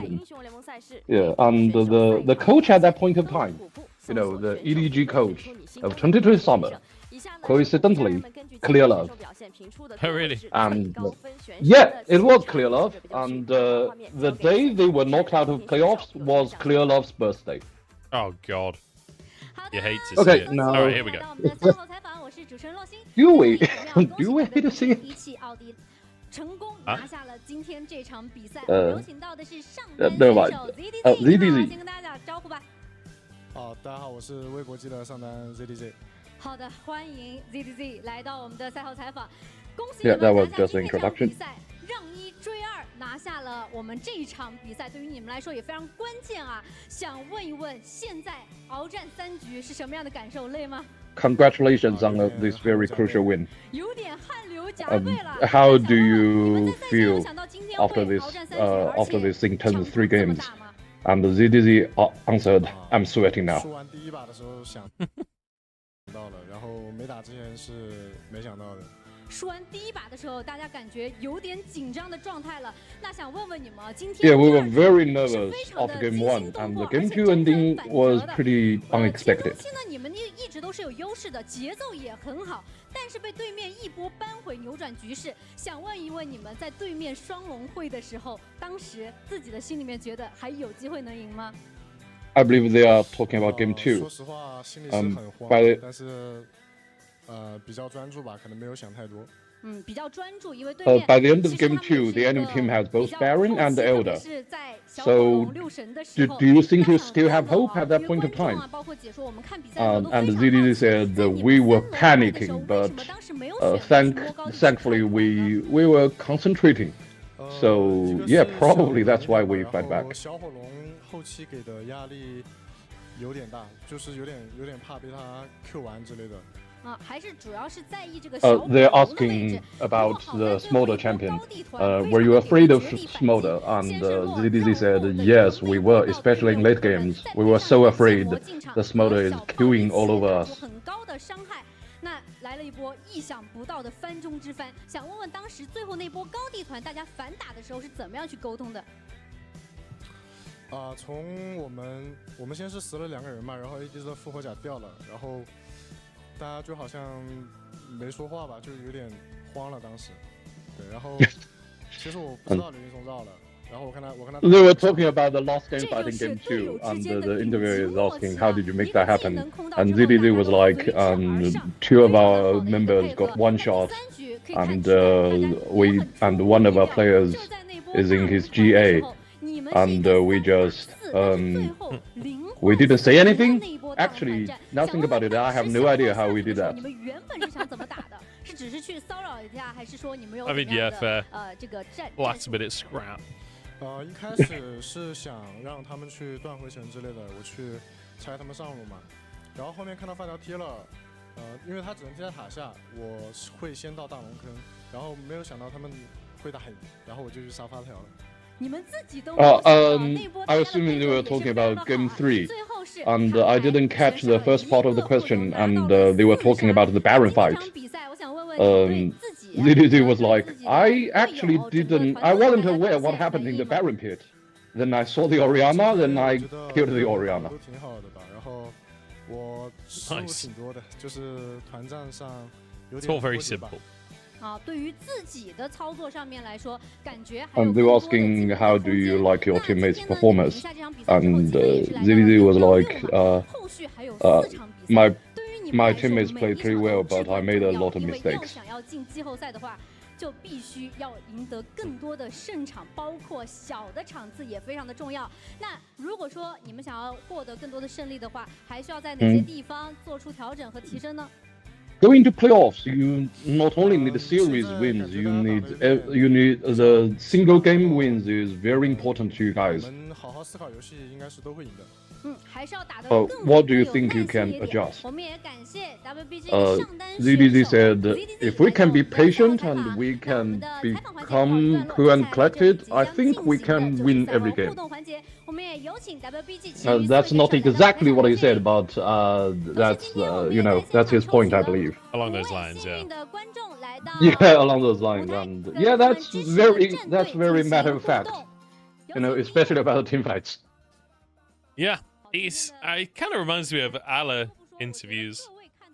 Where he's kind of like, top laners. I had health and they did not have health, so they died. Yeah, exactly. Top laners are, we are very matter of fact. It's always about what happens. I didn't pay attention to the dragon fight intensely. So what was he not in the dragon fight the Baron fight at all? So he was like, I have no idea what happened. I just saw somebody out of position, and I didn't expect them to win the team fight at all. He was 1v1ing against Fisher in the jungle. He stopped Fisher coming over to the Baron fight. Oh, okay. So it's a mess. Yeah, it's a mess. Big time mess. Just we talked about it yesterday. This is what we call a master chef performance from both teams. Yeah, absolutely. Fucking hell, what a series. Have we talked about Youdang? No, not really. I know that he played on Vici and Rogue Warriors before. Yeah, and it's very interesting because Youdang, I have watched LPL for many years. We have a lot of good players and terrible players. Youdang is one of the worst. He is one of the worst. Of course, with a career over 1 year, let's say. There are some other players like Ice Coke, who just played a split and nobody knows where he is. How dare you talk shit about my boyo Ice Coke? What a fucking legend. I mean, LPL doesn't deserve Ice Coke. That's what I'm saying. So he was on VG Gaming, and there's nothing famous about him until this one series. You must have heard that series that the owner of IG subbed himself in to play a game, and at that point of time, VG was on the bottom of LPL. And we have this saying: we have IG and we have VG, which means we have the ups and we have the lows. So he was the jungler in that series against the owner of Invictus Gaming, who was playing Jhin. And cheeky Youdang, he destroyed the owner of IG Spot Hole with Xin Zhao. Nice. He destroyed his spot hole. And that's what he's famous for. And in Mandarin, Youdang means wandering around. Yeah. And that's very appropriate for a person like that. So it's kind of an interesting player. And the first time I heard him subbed in for Weibo, I was like, is he still playing? Is that the Youdang I know? Or yeah, I was surprised to see his name when it got announced yesterday. Yeah, you know, different people, especially with in the LPL, if you have played for a while, you will be known for something. You know, even a player like Xu Bing, and I don't know where he is, or Chelizi or Mikuya, these terror players, but Youdang is, you know, he's famous for destroying IG's butthole. And you know, that's what people say. It's a nickname. It's a nickname for Jing Zhao in the Chinese community. Is, you know, he has a spear and he's in the bush and he's going for your butthole. That's what we call Jing Zhao. And you know, yeah. And we have the Marshall Bush brothers, Jing Zhao, Garen, and Jarvan the Fourth. Yeah. I don't know if you have the same terminology in the West, but you know, you step to the bush and you see 3 Damascene buffed guys. They're just spinning and going to your butthole. Why am I keep saying this? Wait, Chris just had to put on fucking bunny ears for a picture, and he didn't look fucking happy about it. And then she just runs away and didn't take the fucking ears. Now he's stuck with the ears. He's like, what the fuck? Why do I have these fucking ears? Jesus, you know, that's crisp thing. Oh, see, that's 3 times fast. That's his thing. You know, he doesn't give a fuck about the fans. No, he's emo kid. He is, and you know, he's one. There's one kind of fan. In China and Korea, there are a lot of, you know, those fans who is trying to write romance. You know, there must be write, you know, romance fiction about the players. Yeah. And Carly knows it very well. And some of them are very absurd, let's say that. So we call them CP fans, but we don't have to go deep into that. And you know, these fans, what's very how do I say this? You know, these kind of fans, they are willing to pay the money. Yeah. More than other people to see their favorite players. So even though a lot of players don't like these kind of fictions or don't like to be seen that way, but you know, they are those are the fans paying the money. As long as they don't be too aggressive, you know, you can just leave them be. But Crisp is having none of it. Too right. Too fucking right. Yeah. During his stream, he openly called out some other fans with, you know, some words. Although I'm keep saying buttholes today, but he's saying worse things to those fans. And yeah, and he called them out and saying, you know, people are writing fictions about him and LWX. And yeah, they have played for a long time, and he didn't like that at all. That's one part. You know, I think we can cheer for him on that regard. But on the other regard, he did not want to go to the All-Stars. I believe it was in 2020. Yeah. But fans voted for him. Fans really liked him. But even though he said openly, "I don't want to attend the All-Stars," still he had the highest vote. Then he attended the All-Stars, joined. I can't remember whose team was that. It's either Dreambase team or was that Uzi or the Shice team, and he literally int the game on purpose. Yeah, int on purpose. Legend. Emphasize that. Yeah, he just run it down, and he doesn't give a damn about what other people think. And people flame him for that, but you know, and that's basically his thing. He don't care, and trust me, if there is a way to get around it, he will not get on stage to meet the fans. That's Chris. I respect that. He knows who he is.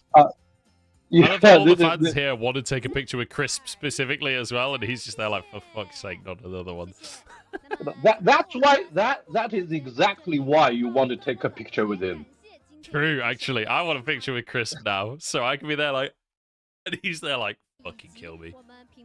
You know, it's not like 369 or the other players. They're happy, they're chilling. Crisp is like, get the fuck out of here. Dude, actually, that's kind of like, I've got a picture with Bin where I've got a massive grin on my face and he's just like, fucking stop, leave me alone. I've got a picture of 369 that's kind of similar. 369 was more chill, but I feel like I now need to try and collect more pictures with LPL pros where they're just like super deadpan and I'm there like grinning my fucking face off. Like, sheer comparison. I don't know. Bing, I didn't know the situation, but Bing was probably trying to be cool, you know. I think Bin was very nervous as well. Like, he'd just done the interview on stage where he tried to speak English and it kind of went all wrong. There is a British guy walking towards him. Yeah. Speaking English. Like, I'm a huge fan of 2020 Sooning. And he was like, oh god, I'm not sure if he understood me or if he just didn't care, but yeah, it was awful. He better not understand you. That was a whole another drama for another day. People weren't happy, and he wasn't as well.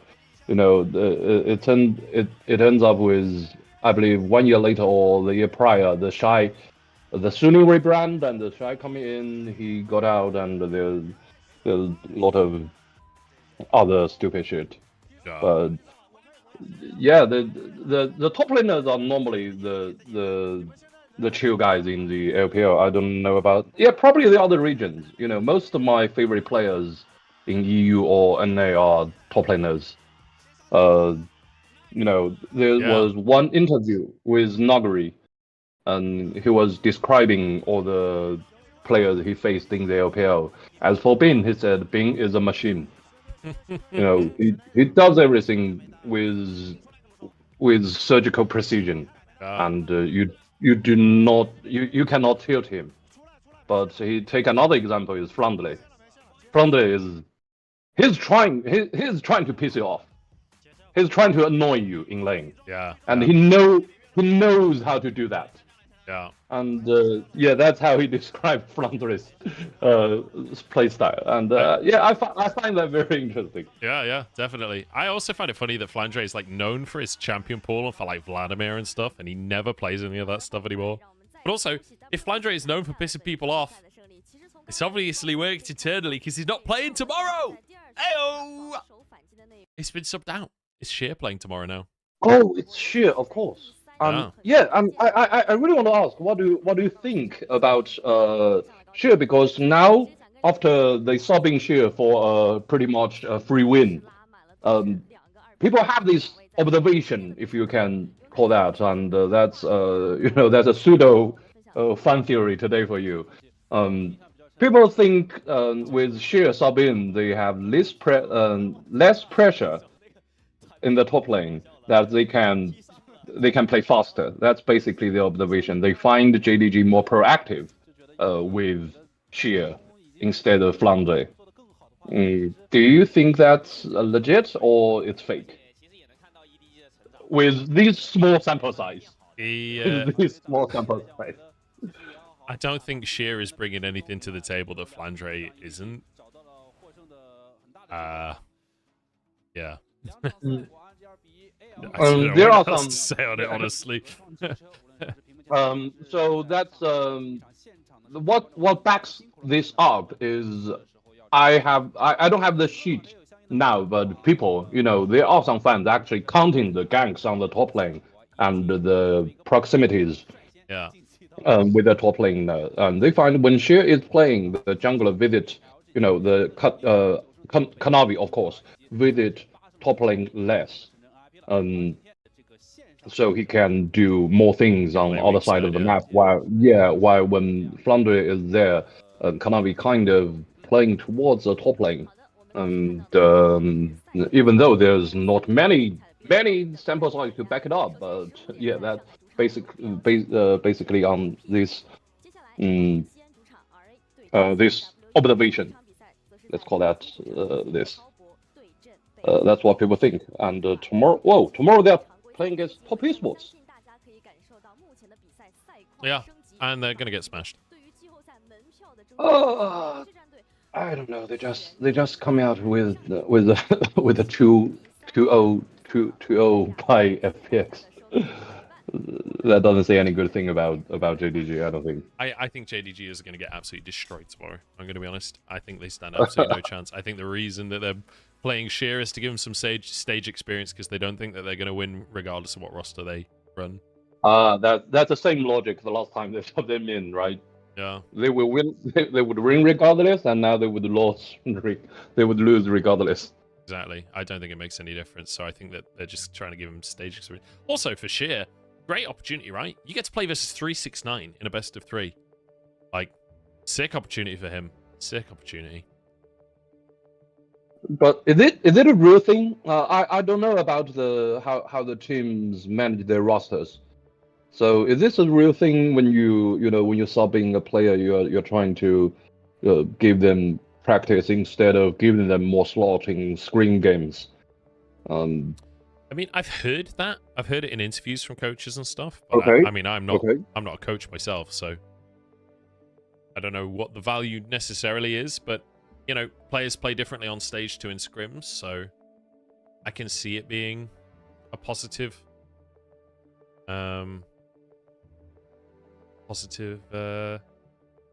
experience for the player, Of course, sometimes it is pretty obvious. Yeah, sometimes it's very obvious, like when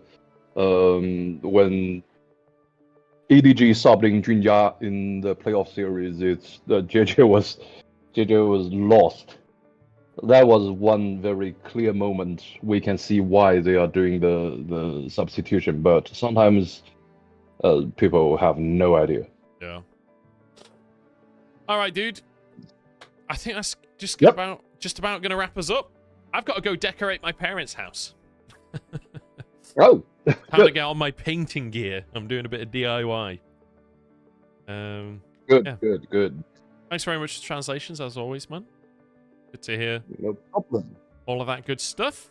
Good to hear ZDZ is just as deadpan as all other top laners when it comes to interviews.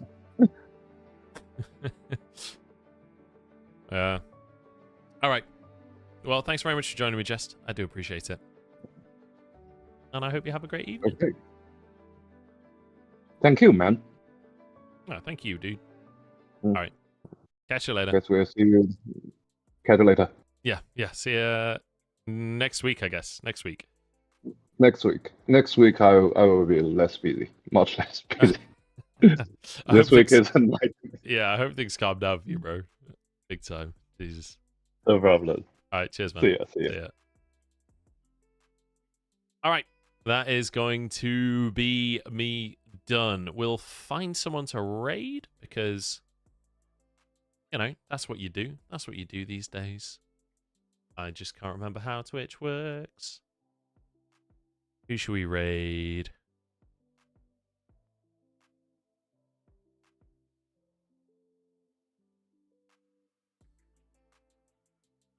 Oh, let's raid Vedius. Vedius is streaming. Oh my god, that's loud.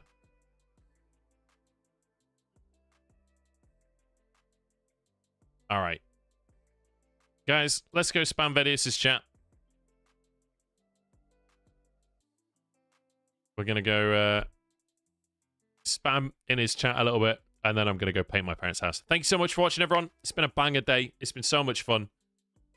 And I will see you all tomorrow on the official broadcast. Bye.